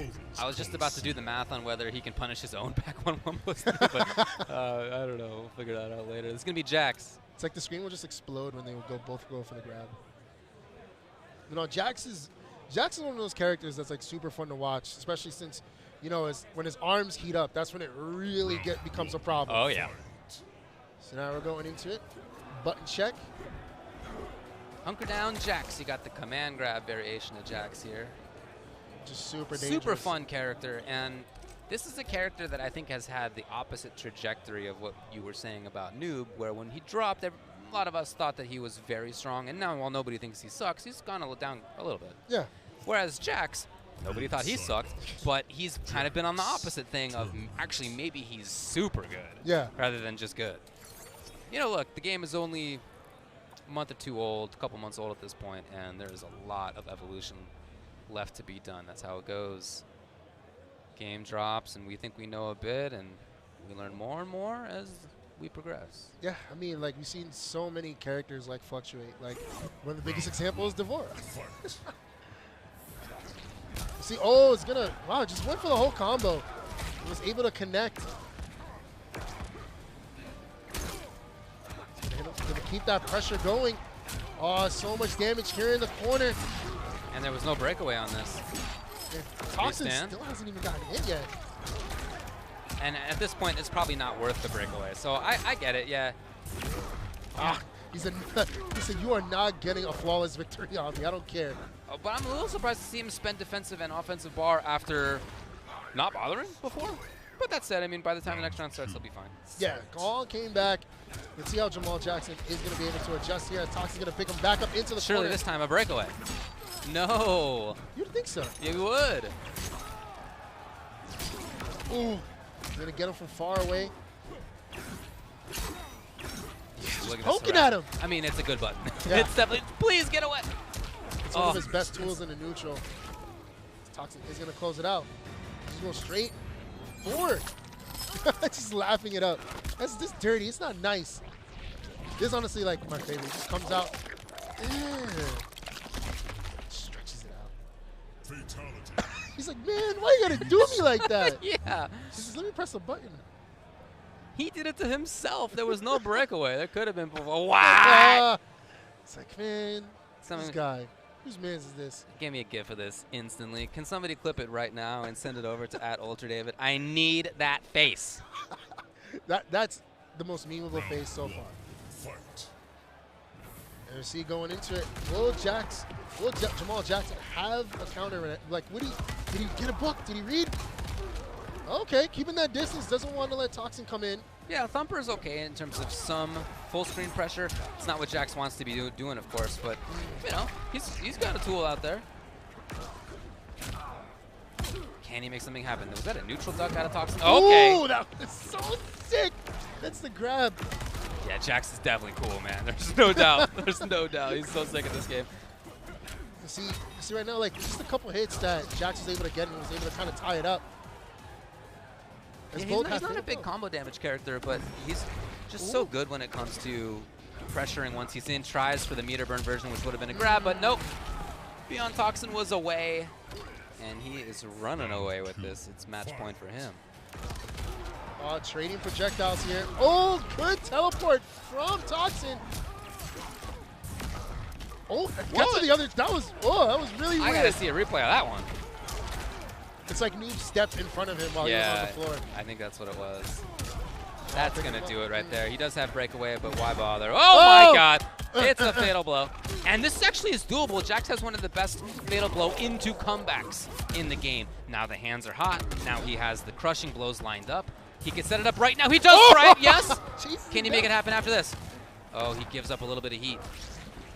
Here you go! One of the last breaths is used already. Oh, he can definitely make this happen! Oh, if he would have went for the grab. He didn't have the bar. Yeah. He didn't have the offensive bar. I wonder if that's what he was thinking. Yeah. It was really close. That was super scary for Toxin towards the end, but he still. Really could have done it. Really could have done it. He's like, man, nah. He's cheap. That's Beyond Toxin moving on. Like I said, that was to make it into Winners Finals. So yeah? Beyond Toxin does make it into Winners Finals. Nice work out there. I mean, of course, like you said, that new Cybot, just one of those characters that came out super strong, was slept on just a little bit, but he stuck by it, and he's like, I think you heard it. He was like, Noob has no neutral. I'm gonna show you. I don't think Noob doesn't have no neutral. No, he doesn't. Yeah, that is to say, maybe to speak in English better, he has neutral. Yeah. It's just not the best zoning in the game, but he has it. Oh, God, that swirly slam is so dope. See Toxin kind of closing it out almost here. So much damage, forcing Jamal in a moment to kind of use that fatal blow last second to get out of it. Yeah. One of the dopest ones, just so disrespectful. Just, and then, you see right here. Yeah, oh yeah, he didn't have any meter. Didn't have the bar. Just didn't have the bar. If he did, Toxin stood up. But maybe Toxin was looking at whether he had bar or not as well, and was just looking to block it out because he knew that there wasn't a grab coming. Couldn't have been a grab coming. Yeah. No, I don't know. Nice job by Toxin. Yes, of course. And also want to quickly give shout out to one of our sponsors, Roadrunner Records. They've done a lot of great stuff. We saw, Aquaman here wearing the Co-Eden Cambria shirt, like those dope shirts. I've backed up a lot of bands, and one of the strongest sponsors here at CEO 2019 for the Kombat competition. This is pool B1. Let me see if it's been updated at all. So we got, this is going to be, should be Winners Finals of the pool here between Saltface and Deoxys. Yes. So Deoxys started on the top side of the bracket. Saltface started on the other side of the bracket.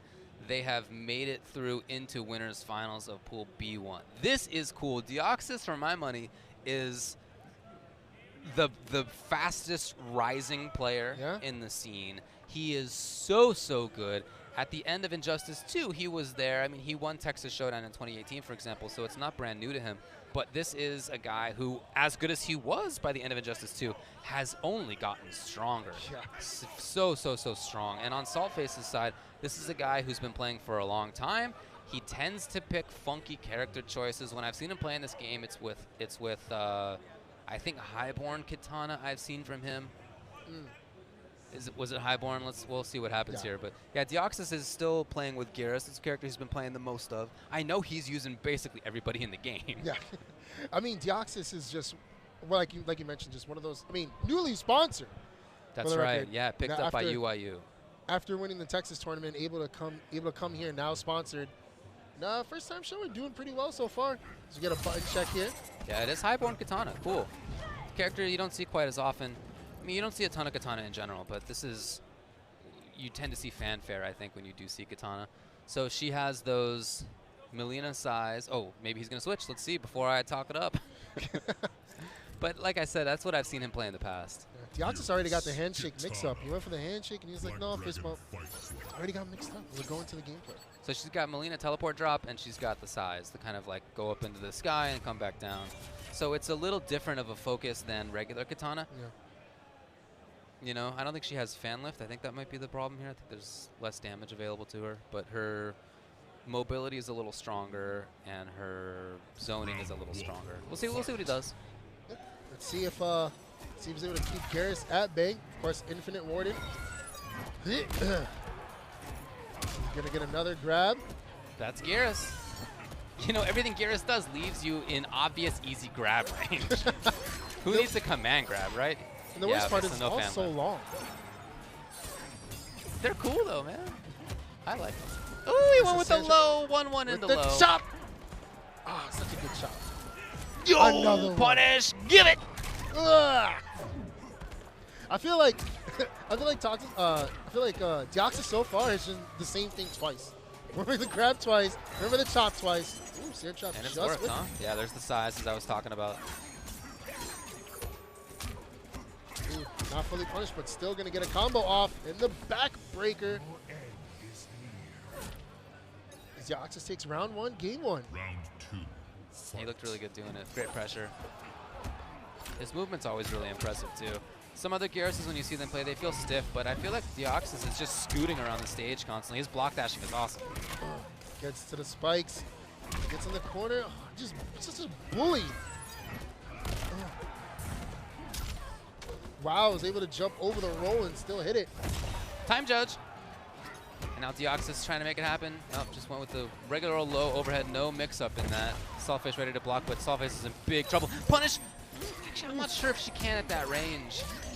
Not super fast in terms of her options there. Try to get a punish, and again, speaking of not super fast, that down 2 was not there in time. Immediately going back to fighter select screen. Wonder if he's going to switch it up or just kind of wants a second to think it over.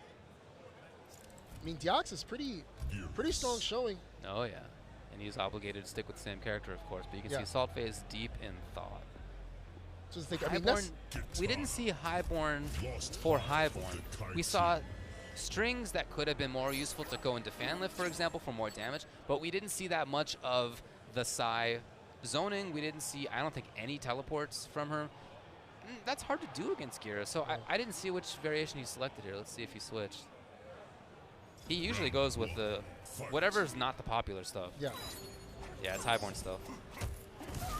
And Oh, starts it man. off with a chop. That feels so bad to get by. Because Gyarados, all his grabs take so long. That's the worst part about it, is you have to sit there and wait for the animation to finish. Still blocking high, of course. That's what you should default to, because it's the safer option for Gyarados and it's the more damaging option for him. But that's why the lows have worked as Deoxys. Fatal block, moves forward, gets the grab. No punish from Saltface. Yeah, I guess maybe she can't at that range. That's a bummer. Another grab. Ugh. Ooh. Trying to wake up counter, but Deoxys, good jump. Saltface does have fatal blow. Didn't believe in the string. Yep, defaulting to high blocks still. Saltface now trying to press. Oh no, this is going to be it. Yeah. And that is match point. This has just been a steamrolling for Deoxys. Yeah, very hard right now for Saltface to find any like true opening on Deoxys. I mean, he kept it close in that round, but Deoxys able to close it, of course, keeping him in the corner. Ugh. So much damage here. She's in big trouble here. Deoxys pressuring still. Wow, The even the short hop. NJP. I mean the NJ, I should say. Didn't actually do the punch out of it. Okay, getting some damage here on Deoxys, trying to stay alive.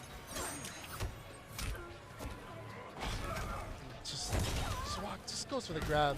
That's what you got to do, you know? Oh, that is Ooh. painful to see that Saltface feels his best option there after blocking the sand trap is just fan. That is not nice to see on his behalf. That's gonna do it. Time judge seals it, and there you go. Deoxys, like I said, is just one of the biggest threats in the scene. He's so talented, he's young, he's getting better all the time. And you can see why a lot of people are talking him up. Yeah, I mean, you know, this kid right here, because he is. I mean, just like, I think he's still 18. He graduated high school last year. Yeah. So, I mean, he's so strong in this game. I mean, we saw last game. Injustice 2, right? His Blue Beetle, Yeah. disgusting. Oh, yeah, right? amazing. And it's honestly interesting to see him go for like a heavier character, because Blue Beetle had so much mobility. And to me, that's what's most interesting about Deoxys, is that he went from Blue Beetle, who has so much mobility, so many options, to Gyarados, who's just this powerhouse that just deals so much damage and just gets up close. I mean, like you said, he's just one of those players that just keeps getting better and better. And that's the scary thing. He can play multiple styles. He definitely can, and I know, like you said, he's playing a lot of different characters as well. It's not just Gyarados in casual play, but in tournament play, I think it has been only Gyarados since the start of this. I don't know that I've seen him play anybody else in tournament. Here you go. Take a look back at this. And as we were saying, it was very, very strongly in Deoxys' favor. You talked about his movement with Blue Beetle. And while many other people play Geras in kind of this slow fashion, I feel that he's just fast. He's always moving. He's always in your face. Somehow he always gets in. When he's not in, he's always a threat, and you know it, and that allows him to move forward. I'm super impressed by the way that he plays. So anyway, we're moving on now. We got Waz coming back up with that Jade that just looks so fantastic. Make sure to follow the action live at NRS Esports on Twitter, as they're gonna get consistent updates throughout the weekend, because we got a lot of action. And like we said, so many players. They've already had some upsets. We've seen so many different styles already. Like, you know, that's one of the cool things about Mortal Kombat. Not everybody plays the character the same. Like you literally just mentioned with Deoxys, they usually play like that heavy style, that brute style, like kind of like wait and just punish you heavy. He's like, I'm gonna keep jumping at you. I mean the crossbody is pretty sick for super Geras. good. But in general, super like good. just play it just a little bit different. As we have Waz versus Blackmore. Now this is winners finals of the pool. I had thought a couple other people would be making it out of that other half of the pool, but nope, it's Blackmore, and that's cool. Who do we got? Liu Kang, it sounds like. Ooh. Liu Kang, man. Will it be Liu versus Jade? Liu Kang is like, he's like one of the funnest characters to watch, right? Because Mortal Kombat has, like, besides the visuals, like the sounds, and like just Liu Kang like always bouncing. And every time he hits and he goes, whoa! It's like you just wanna do it too. Like, it's just so fun. And of course, this one promises to be really good because Liu Kang is just explosive, and Waz's Jade is so methodical. Like he waits and bides his time. We'll see. Maybe we jump the gun. Will it be a Jade mirror? Jade. Oh, fake them out. All right. Liu Kang. I'm always a little nervous for Liu players when they're going to be playing against a female character. Her hitbox is going to duck under some things like forward 4-3 that are really important for Liu in at least some situations. You can play around that, but that is a big part of his game. But I mean, look, both players made it this far for a reason. Of course. He knows not to overcommit to it. But only honorable ones, I assure you. Hurt her, Liu Kang, and you answer to me. ooh, okay. Okay, all right. You know, they're both Lords of the Netherrealm, but sure. You see, Waz keeping that distance. Yeah, that's the name of the game. That's not just his character style, it's Waz's play style. Dang, he walked forward first. What an expert punish. He's able to get that damage. Now applying that pressure up close. Backs up a little bit. Waz keeping that distance. Make sure Blackmore can't use the projectiles. Yeah, I don't think we've seen a single projectile out of Liu. Smart, He hasn't even brought it out, yeah. And that's, okay, Ooh! wow, he literally was waiting for that moment right there. Beautiful. Pretty much evens it up here. Gets stuffed, went for the kick again. It's a very interesting style right now. So patient is Blackmore. I'm really impressed. I mean, you have to be, especially with a player like Waz. Punish, he was almost there. Waz gonna create some distance, switching sides. Ooh. Oh no, didn't believe. Confirm? It's very even right now, but Blackmore does have Fatal Blow. A touch and a Fatal Blow is going to be enough. Oh yeah, he's definitely a threat, and he knows it. And it's the same style that we were talking about of him playing patiently. Glow's gone again, and now Waz is not going to recklessly start up Glow. I can tell you that. I can assure you that, because you see back forward as the input. As you see Blackmore dancing back and forth, he's waiting to react. He didn't this time with Dragon Kick. It's very close right now. Waz in the corner as Blackmore isn't able to come out. Oh, but the time! We didn't even pay attention to the time. There was a match that Waz played at Combo Breaker where every single round went to timeout. This is a guy who's willing to play that style. In fact, not just willing, that's his wheelhouse. He's down to play like that. He will take all the time in the world. Look at the wiggle right there. This is just such expert control of space, of pace, of time. Keeping that distance again. I mean, Waz just came in, did a lot of damage, and then immediately backed up. I mean, you got to think, is Blackmore going to play a little bit more aggressive knowing time? I mean, because that's one of the most frustrating ways to lose, right? Is to just have a little bit of a health advantage and then just time it out. That's what Waz wants. Waz wants for his opponent to start feeling bad about it. You know, I mean, that's what he wants. The desire of a zoner is to frustrate the opponent. Because once you're frustrated, you're not making as good decisions. So now Blackmore trying to come in closer. But Waz just not having it. Spacing. Blackmore just trying to get any kind of opening. Oh, gets the kick. Gonna put Waz in the corner. See, that's good. See, that's what makes Waz so dangerous. He's able to switch it up. Like, great. You want to come in? I'm gonna punish you for it. As you see, And Blackmore's down so 4. close. Oh, Blackmore just with went a for big it. bet. This freezes time as well. 15 seconds. It's going to be still there on the clock. And he's got a big chance. I don't think there's any offensive bar even still for Waz. Can he get it? There is 1 bar of offense. 14, 13. It's running out now. No more. Ah. Yeah, Did he try to flawless block and he missed it? I don't know. He didn't need to die on that. Waz takes game 1. Blackmore's still looking pretty calm. He looks pretty unaffected. I mean, which is important, you know? Like, you don't want to show your opponent that you're flustered because then they're going to take even more advantage, especially someone like Waz. Like I said, when you're playing against somebody who'd like to zone and play it slowly, they'll recognize frustration. Yeah, they'll definitely recognize frustration. And once you have the opponent frustrated, they make worse decisions. That's what you want as the zoner. But look, I mean, as you said, Blackmore didn't give in to that. I think he's playing it well. It would be great for him if he got more pressure, but I like that he's not approaching recklessly. That's important. Oh, maybe he did. Yeah, I thought he was able to react to it again, but fortunately too far as Waz was able to recover. Blackmore just, it's so difficult, especially, I mean, Waz's zoning game is so good. Tries to go in. Waz really controlling things still. No glow, probably going to try to put it on here.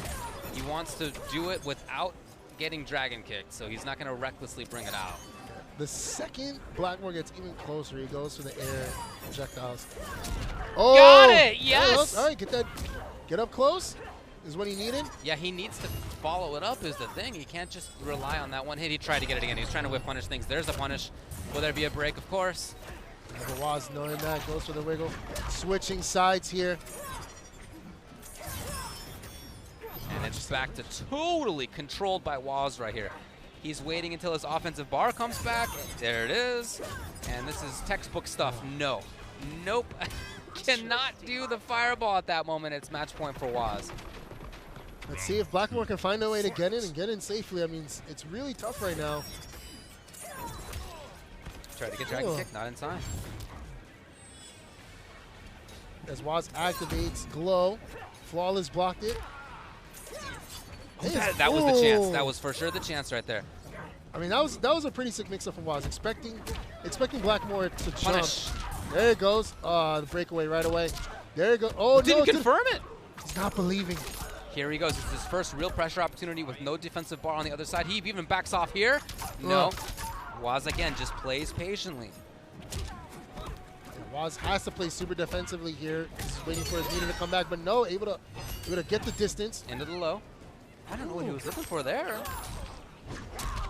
Instead, now it's going to be Waz back to this control. So Blackmore did have that pressure, which was good, and he got some damage out of it, but not nearly enough as he needed in order to compete. If this is the style that's going to happen. If there's going to be a long time of you getting kept out. Okay. He's able to close the distance. Blackmore has the life lead. He does. He knows it. He's backing off here. 24. He's like, hey, I can do that too, dog. Oh, you have to jump over or flawless block those. At this stage of the game, you need to keep that life, and chip damage is relevant at this stage. It's relevant, buddy! Oh, no. 11 now. Oh, no! Waz has the life lead. It's the life lead. It's the life. Oh, no! Oh. Who's got it? Who's got it? Waz. Oh, no! He activated Punish! Oh, no! No. Oh, no. Blackmore had the life lead and overextended. Waz ends up getting it. Man, it is so appropriate that Justin Wong, of all slow players, is the one who sponsors this guy to get out here from Australia. Can you imagine a better pairing of players? I cannot. I didn't even think about that. Right? Yeah. Talk about the legacy of winning by timeouts, right? You got Waz and you have his sponsor, Justin Wong, who's been doing exactly that for the last 20 years. Yeah, he was like, he hit up Justin and was like, hey, man, you got any advice? You know, it's a big tournament. He's like, yeah, just play all time. You'll Yeah. be fine. Just Yeah. zone out. Yeah. It's like, say less. There you go. There you go. No, that was. I mean, Blackmore that last round was playing so well because he was able to come in. You know, he made the right reads. He bet at the right time, and unfortunately, Waz was able to keep that distance. Yeah. We got a replay here. Yeah, there was a lot of control out of Waz, but as you mentioned, the important round was the last one where Blackmore did have chance for pressure, and he got something out of it, but not nearly as much as he needed. Yeah, it was so close. I think. Yeah, this is the clutch moment right here. Look at the time, 4 Look at seconds. that. Who says the projectiles aren't hype? Are you serious right there? That was sick at the end. That was sick. Activated glow literally right before he Gorgeous. threw all three. I mean, Blackmore had it. If he didn't overcommit, he probably would have won that through time. That's what I'm talking about. No, it was very close. It was very close. Yeah. You see everyone here at CEO Yeah. watching intensely as we have. Ooh. Okay. Now, this is pool, let me see. This is pool B2, and it's the two players that I thought to identify the most here, beyond Toxin and Nikki. This is going to be winners finals of the pool. They started out on opposite sides of the bracket. And Nikki's really been trying his hand at NRS games over the past two, Injustice and then MK. He played MKX to be fair, but this one he's really all in on. Of course, this is a former, maybe I shouldn't say that. This is one of the best Killer Instinct players in the world and has been for a very long time.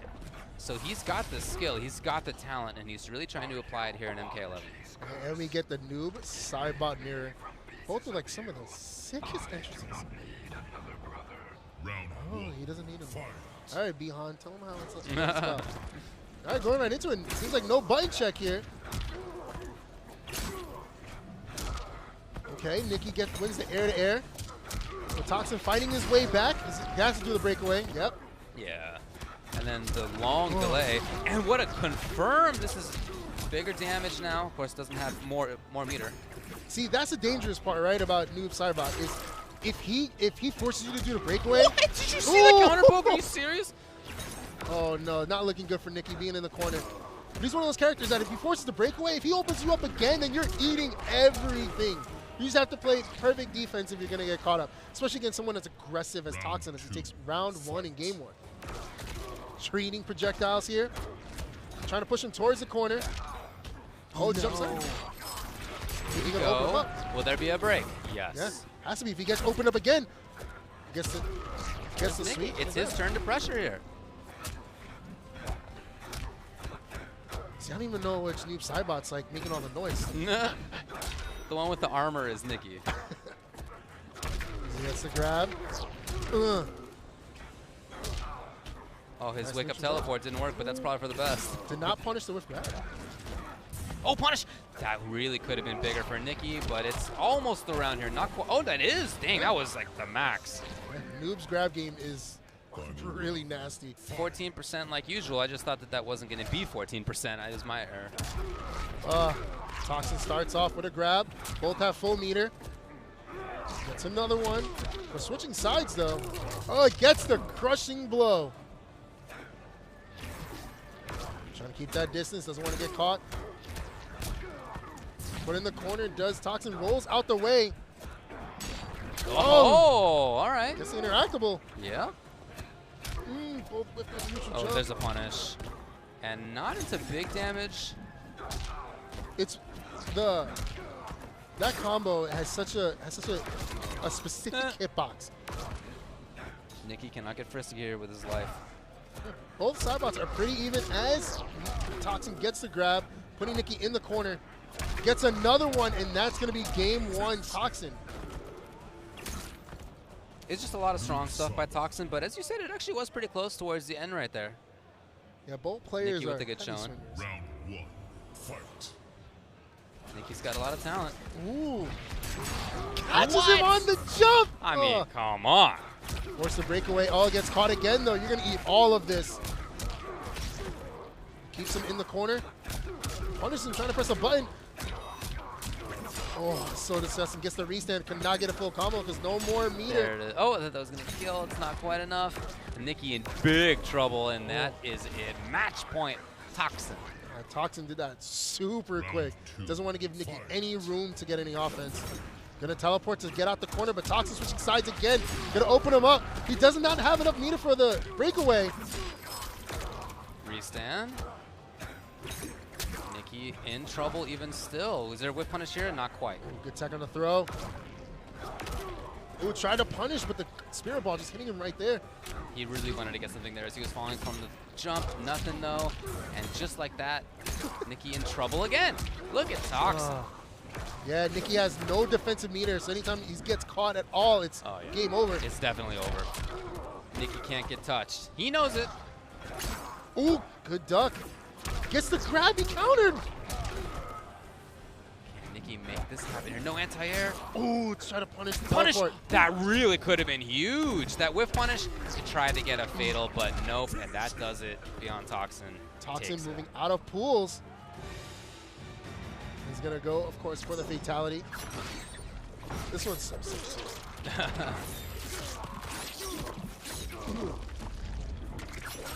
Of course, it is 3 people who make it out of each pool. So the person who wins winners finals, Toxin. Person who loses winners finals, which is Nikki.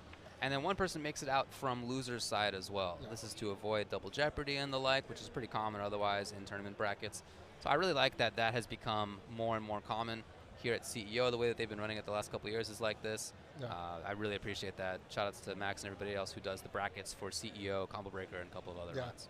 Definitely. I mean, so far, this tournament is running so smooth, right? It's been running fantastic. Knock on wood, of course. But that was a pretty exciting match. You know, Noob Cybot, it was kind of just a mind game of who was going to get the combo out first and who's gonna force the breakaway, right? And that's what we saw a lot. Jan Toxin forced the breakaway, got as many openings as he could, and every time he just punished so heavy. I mean, game 1, round 2, they were swinging at each other so hard, and it could have been anyone's game. But then Toxin took the momentum and just rolled through game 2. It was pretty good. I mean, you know, Noob Cybot, just one of those characters deals so much damage as we go into our next matchup. Going back to pool B5 here. It's Alcatraz we're versus... going to have Rasan versus Alcatraz. Oh, okay, so Rasan got through Get Wrecked, I guess. That's cool, man. Yeah. So this is winners finals of the pool. Yeah, another one. See who moves on. Whoa. Whoa. What a thing to squirt into my ear all of a sudden.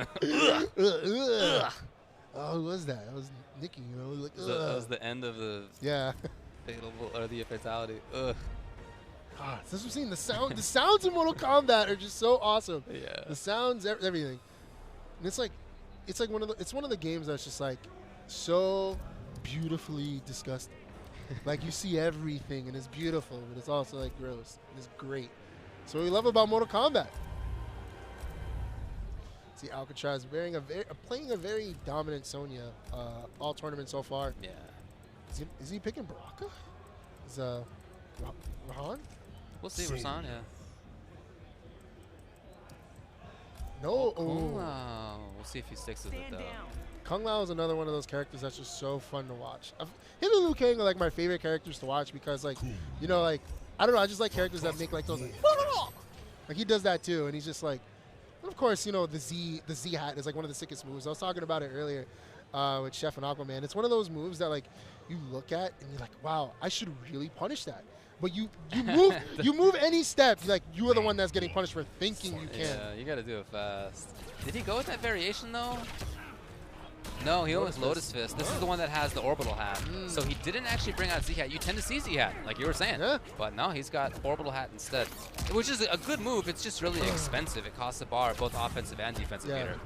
And of course, we've seen it. Alcatraz canceling out the meter burn fireball. It sends out the drone again. Oh, super ready. Wow. What a read in the teleport. Granted, it was from downtown, but... Just reaction on the teleport, you know? This is beautiful play by Alcatraz right now. Tried for down 2. Unfortunately, it didn't get the autocorrect on the side. What a strong opening by Alcatraz. Everything was there. I mean, dude has been having momentum all tournament. Wow! Double down 1? I mean, come on. That was dirty. The movement in that combo.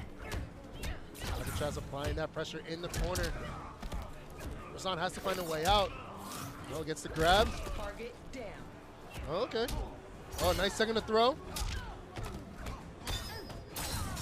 All Trying right. to get some offense. Here we go. Escape failed. That's a problem against Kung Lao.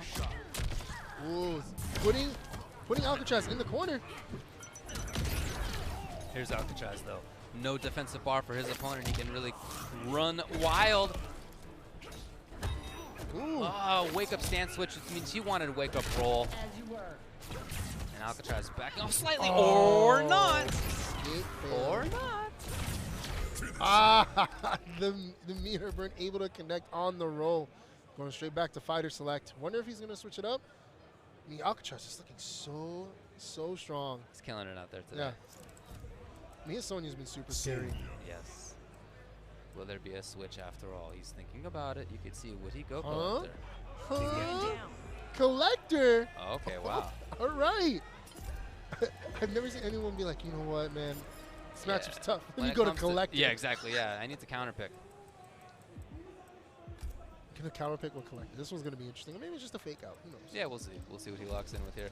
Whatever it is, it's gonna have to be something No, big in no, order no. to challenge. No, he thought about it. Ooh, Baraka. A very interesting matchup too. I mean, Baraka, of course, one of those characters just high damage, but also depends on which variation he goes with, right? Yeah, only in Marauder is he high damage, but in the other one he has great movement and control mix-ups as well. Yeah. He has gone with Marauder though, and that's pretty standard. A lot of people will go with that character. Great harassment with Chop Chop, great damage when you find the opportunity, great jump in with the jump down one claw you get in this variation. He's definitely a good character. Yeah. So in round one of game two, I like that. Trying to keep that distance. The drone falls. Oh, fall is blocking. Try to lay down the flag. Yeah, well, what? Wow. I mean, back two in that situation is quite a gutsy move. Just swings in the air, hoping to catch something. It got some damage. Okay. Here's the flag. Now this means he does more damage. Spend all the meter on the projectiles. The flag has gone away. Oh, good second Lovely to throw. escape. Ooh. Here you go. Not too much in this variation though. Yeah, so he just puts on the flag. Unfortunately, not in a safe spot. Too close to the corner. See Alcatraz backing up, trying to keep that distance, but no, jumps in then. As soon as I see that, he jumps in. Yeah, he's done that a lot. He's done Oh. zoning a lot, and then all of a sudden he's in your face. Oh man, Alcatraz in the corner, very dangerous. But no, fights his way out. No discipline. Takes round one. Does Baraka have discipline? Baraka has discipline, yeah. Can you even get by in Tarkatan War Camp without discipline? I don't think so. That's fair. I mean, you know, canonically, it's all about politics, you know what I mean? That's true. Yeah, he's a very political fella. Gets a grab, keeps him in the corner. No, he took the bait on the jump. That's exactly what Alcatraz wanted to see. He just didn't capitalize as well as he could have. But right back into the mix. Alcatraz feels like he never gave anything up. There was no break attempt. It was just all Alcatraz. As he takes it to, oh, wow. That was, I mean, Alcatraz looking so dangerous right now. He is in the zone. No pun intended, because but No, he's playing it very, very well. So that means that he qualifies in winner's side out of the pool. It means that Rasan qualifies in loser's side out of the pool. Somebody else makes it through on the loser's side as well, through the loser's bracket, I should say. yeah. And I don't know who that is yet because this isn't being updated live, but we'll find out after this pool is over and they end up updating things. Of course, everybody can check it out at home as well on smash.gg. Click on CEO, click on Mortal Kombat or whatever else you are interested in, and you can see what the pools are, and then some of them are being updated. Of course, we're seeing a lot of great players, a lot of interesting picks, to say the least. I mean, it would have been sick if he picked Collector just to see what he would do. But decided to go with Baraka. You know, it's a little, like you said, high damage, especially with Marauder. You know, it was a lot closer than it looked. You know, even though it was 2-0. I mean, he got blitzed, but Baraka is definitely fine in that matchup. It's not a character problem right there. That was just Alcatraz playing extremely well. Yeah. You know, able to switch up styles just like that, like a light switch. Like I'm gonna zone you out, but then I'm gonna go right in your face, and then I'm gonna go back out, and then it's just the perfect timing. Like we said, Alcatraz is just right now playing on another level. Like his decision making is really good, and hopefully that translates to top 96. Got to look at the crowd here. There's a whole bunch of seats, including some people I have met in my time, and this is the seating area that's in front of the main stages. Behind them, you can see that's where all the players are actually playing their matches, apart from what's on stream. So we're moving on now to the next one. We have Coach Steve. This is B3. Yeah, Coach has been playing really, really well versus Jur, of course. Jur, I appreciate that. Jur. You know, these are the two players I think I was looking at to make it out of the pool here, and of course by making it, I believe, to winners final. Yeah, to winners finals here. They have both qualified. It just means to be seen who in winners and who in losers. Both long-time players. Coach Steve has a lot of history in NRS games. I mean, he's one of those guys that plays so many games, right? He plays everything. Yeah, he plays everything, and then but NRS has like kind of been a home for Steve, and it's good to see him back in MK11. You know, took a little break in Injustice 2 towards the end. Yeah. But MK11, he's been super dangerous. I mean, playing with some of the best players now, right? NLBC has been super strong lately, especially since Sonic Fox has moved to New York. It's just the scene has really grown there, and because of that, it's like he's getting that practice with some of the top players and is able to, you know, level up almost on a daily basis. We saw him at the E-League MK11 Showdown this week, and he did really well on it. So yeah, he's good. He's playing Jackie, of course. Jur going with Cassie Cage. Also a longtime player. He's been around since the early days of the competitive NRS scene. And, you know, he's often had good results. Cool hair. It's I mean, this one's going to be a good matchup, right? Because both are explosive characters. I mean, Jackie's tools are a little bit better than Cassie's, but both very explosive, high damage. You make a mistake, you are going to eat it. I think a lot of people now think that these are two of the three best characters in the game. They're both super good. Some people think Cassie's #1 overall. I've heard people say the same about Jackie. Of course, we're all still figuring it out, and it's not so lopsided that it's obvious in any sense. So, you know, take it with a grain of salt, but they're certainly among the two best characters in the game, and they do it in different ways. Jackie, excellent movement, pressure, so good, giant damage. Cassie, great zoning, great mid-range control, safe ability to approach. Rarely gets a huge amount of damage, but and not the craziest mix-ups, but still great pressure in terms of whether she completes strings in the knot. Oh, good. Ooh, ready on the tech. That's what I'm talking about. See Jackie trying to get Oh, in. interesting. Yas Queen, Cassie Cage. I didn't even realize. I assumed it was Digital Soldier, but it's Yas Queen where that bubble's there. That means she can continue combos on meter burn, as you see. Wow. Into the restand if she wants. Nope, that's not what she wants. That was all the meter, by the way. I don't know if that was worth it. Yeah, no meter at all. This is where Coach Steve can really punish hard, but no whip. Sure, you can count on Jur to know all the things. That's for sure. It's been around for too long Just to know get all anything the easy things. on him. Yeah, I mean that's him. You see, oh, good punish from Coach Steve. Gonna be able to kind of even it up a little bit here. He does have fatal blow. Just one conversion able to. Ooh. Gets a load on the clinch crushing blow here. And ready with the grab. Man, her pressure is so good, and Coach Steve is one of the best at bringing it out. Step kick cancel, I really feel, is one of the best tools in the whole game. It's super good. Yeah, way to stay in it, because Jurger had such a huge life lead, and Coach Steve was able to fight back and take it.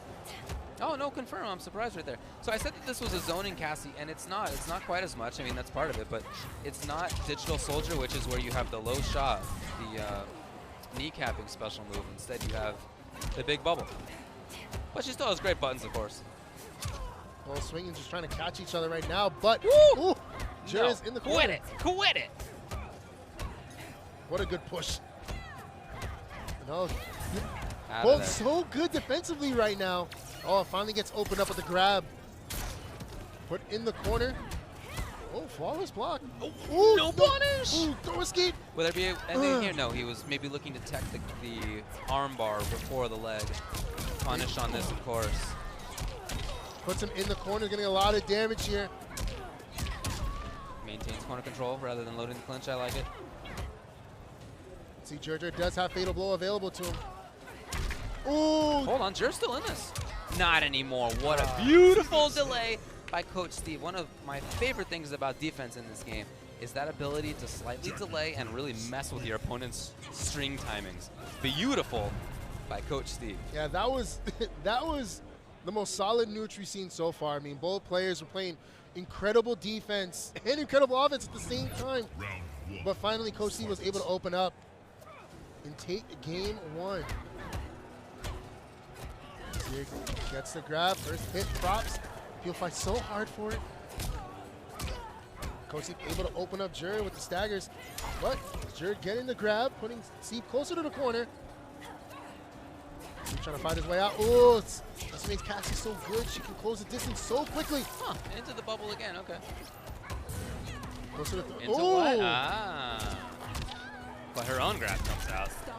And now you got Jackie pressuring you in the corner. Nobody wants to be there. Counter hit from Steve. No, not into bubble.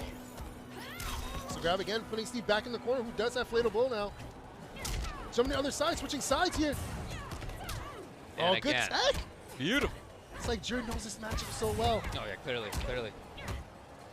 Coach Steve, very little life left. Oh, good neutral jump from Jer to end round 1 in game 2.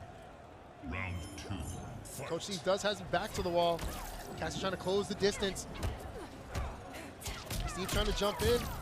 But no, Cassie opens him up, put him close to the corner. So that's plus 10, I just checked. That's cool. Oh, comes back out this Coach Steve.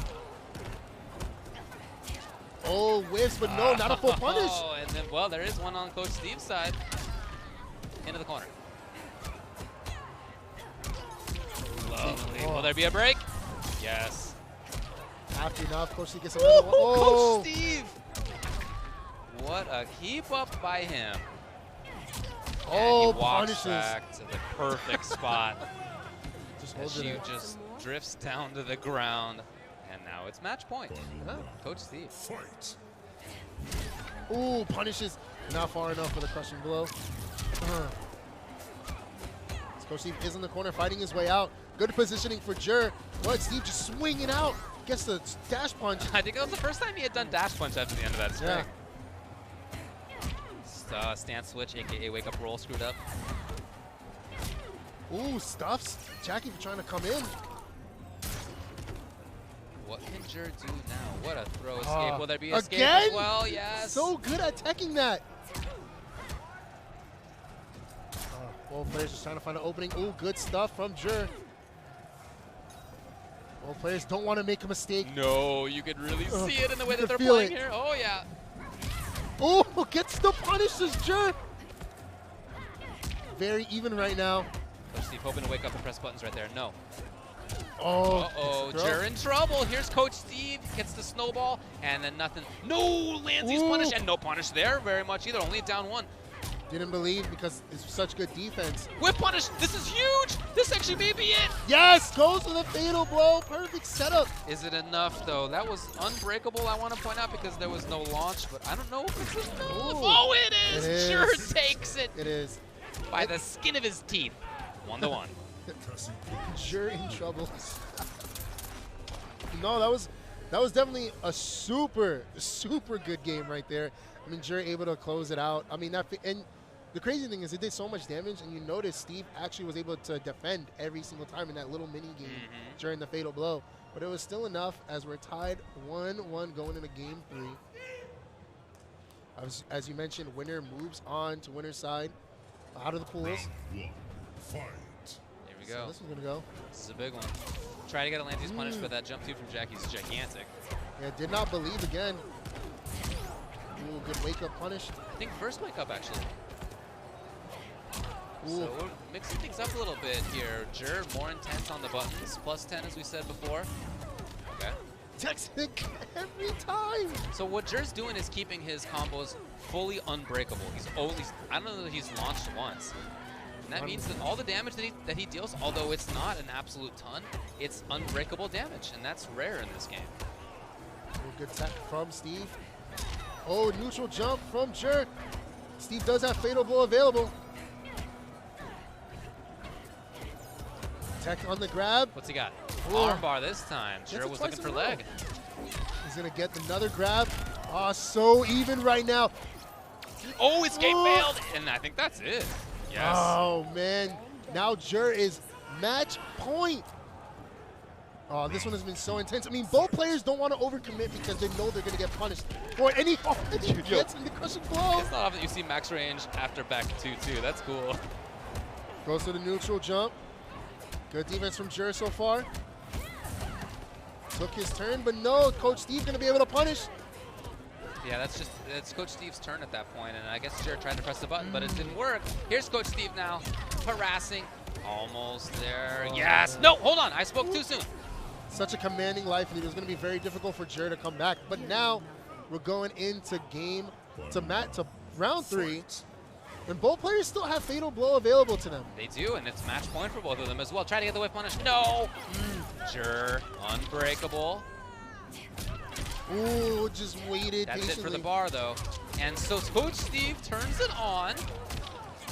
Surprised not to see Yeah, no breakaways there. break. I don't think he's used the back throw in the clinch yet.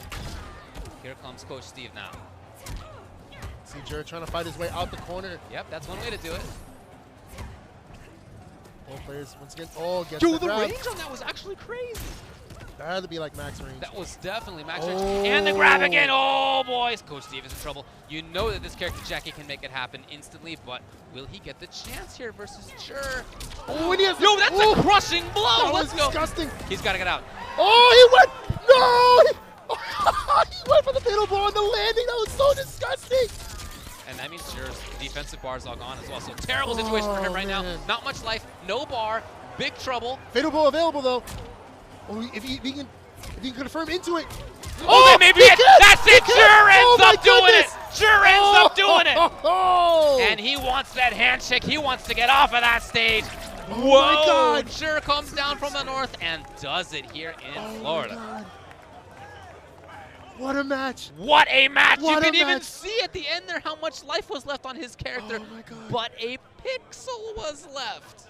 That was so oh man, the fact that the breakaway got caught into Coach Steve's Fatal Blow, and it looked like it was gonna be game. He just needed one hit to confirm, and he did it, and it was. I'm surprised how hesitant Steve was in his pressure at the very end there. There was no defensive bar on Jer's side. He had used it, right? And the Fatal Blow hit anyway. Of course, it breaks armor. And then I really felt that it was Steve's time to pressure. Yeah. And he didn't do it. And that it was, I mean, a little bit, but he was very scrambly. And I feel that Steve tends to win scramble situations. Yeah. He's just very practiced in that. And not this time, though. It was Jer finding the hit confirm exactly when he needed it. Yeah, I think that was just the story of the match, right? We saw both players just playing neutral consistently. None of them ever, like, it was very rare that they hit confirmed and continued a combo because they were so scared that they whiffed. You know, it was like, we saw it so many times where they would just drop combos, go for little pokes, and wouldn't do anything. As you have a replay here. This is the final round right here that we're already into. Oh, Because man. this was the big So stuff, hype. right? This was, we had Jer with a major life lead, and he had the spacing. Steve able to get back in. He capitalized well. He expected the breakaway, and so he brought the fatal, which beats it. Yeah. And now it was Steve's turn. Yeah, I think it was just a pixel. The very clutch part of that was that Cassie was able to defend. Yeah, the pop off. The crowd went crazy. Oh, man. But the fact that he was able to defend on the Fatal Blow, I think that's what really saved him there. That's why that minigame is so important, because he lived on a pixel, and I think it was because of that defense when Steve was able to win one of them, but then the shield came up, so he was able to defend one of the hits, and that saved him and gave him the opportunity to come back. I mean, you know, even before that round 6, they both have Fatal Blow. It's anyone's game at that point, and you know it got to be a heartbreaker. But Steve's still in it. He's gonna get out of pools on loser side, but still made it very far, you know, in winner side. And of course, you know, that match was just that's Mortal Kombat right there. Like, that was so good. Yeah, you had great whiff punishing, great spacing, great understanding of the mix-ups and the timings. You had scramble situations. You really had all aspects of the game. And I like that we're seeing more in terms of variations as well. I expected it would be Digital Soldier Cassie, which has the low shot. Not actually low hitting, but a lower shot. And that's a big, very commonly used variation for her. But as the game develops, we're seeing more people try the other variations out as well. And I really do like Yas Queen for her ability to keep combos unbreakable, for her ability to always get into pressure situations without having to worry about a wake-up attack, without having to worry about a wake-up roll. She just restands you. And that's really good. That's super strong. So although the mix-ups themselves aren't the craziest, damage is not the craziest, she is getting all of the damage every time. Doesn't have to worry about breakaway. She's getting the mix-ups each time, even though they're not the wildest. She doesn't have to worry about, are you going to do wake-up or whatnot. She's in there. Yeah, I mean, very good decision-making, of course. Like I said, that match was just like, it was all mental. It was all between two players. It wasn't, I'm just going to open you up. It was like, like I said, the story of the match. Like they trained each other to not trust their pokes. It's like they didn't want to overcommit because they knew they were going to get punished. And then we just see it there. It was like, it was just so perfect. It was a perfect ending to such an intense matchup. So let's see if we know who got out of pools here. I believe Deoxys won pool B1. Soulface got second place in that, Yeah. so they both qualify. In B2, it was Beyond Toxin winning it, Nikki second. Then we just saw Jur winning B3, Coach Steve second place in that. 3 people make it out of the pools, but we don't know what happened in loser side quite yet. We saw Waz winning in pool B4. Yeah. We saw Alcatraz winning in pool B5. So that's your Yeah. pools B. Coming up next is going to be pools number C. Kombat, Rewind, Chris G, Ninja Killer. You'll want to stick Never around end. for Scar in there, Dizzy's in there, Samij. This is a killer set of pools. Yes. Do not go anywhere. You will definitely want to see what comes up next. And don't forget to catch Korn playing their new single, You'll Never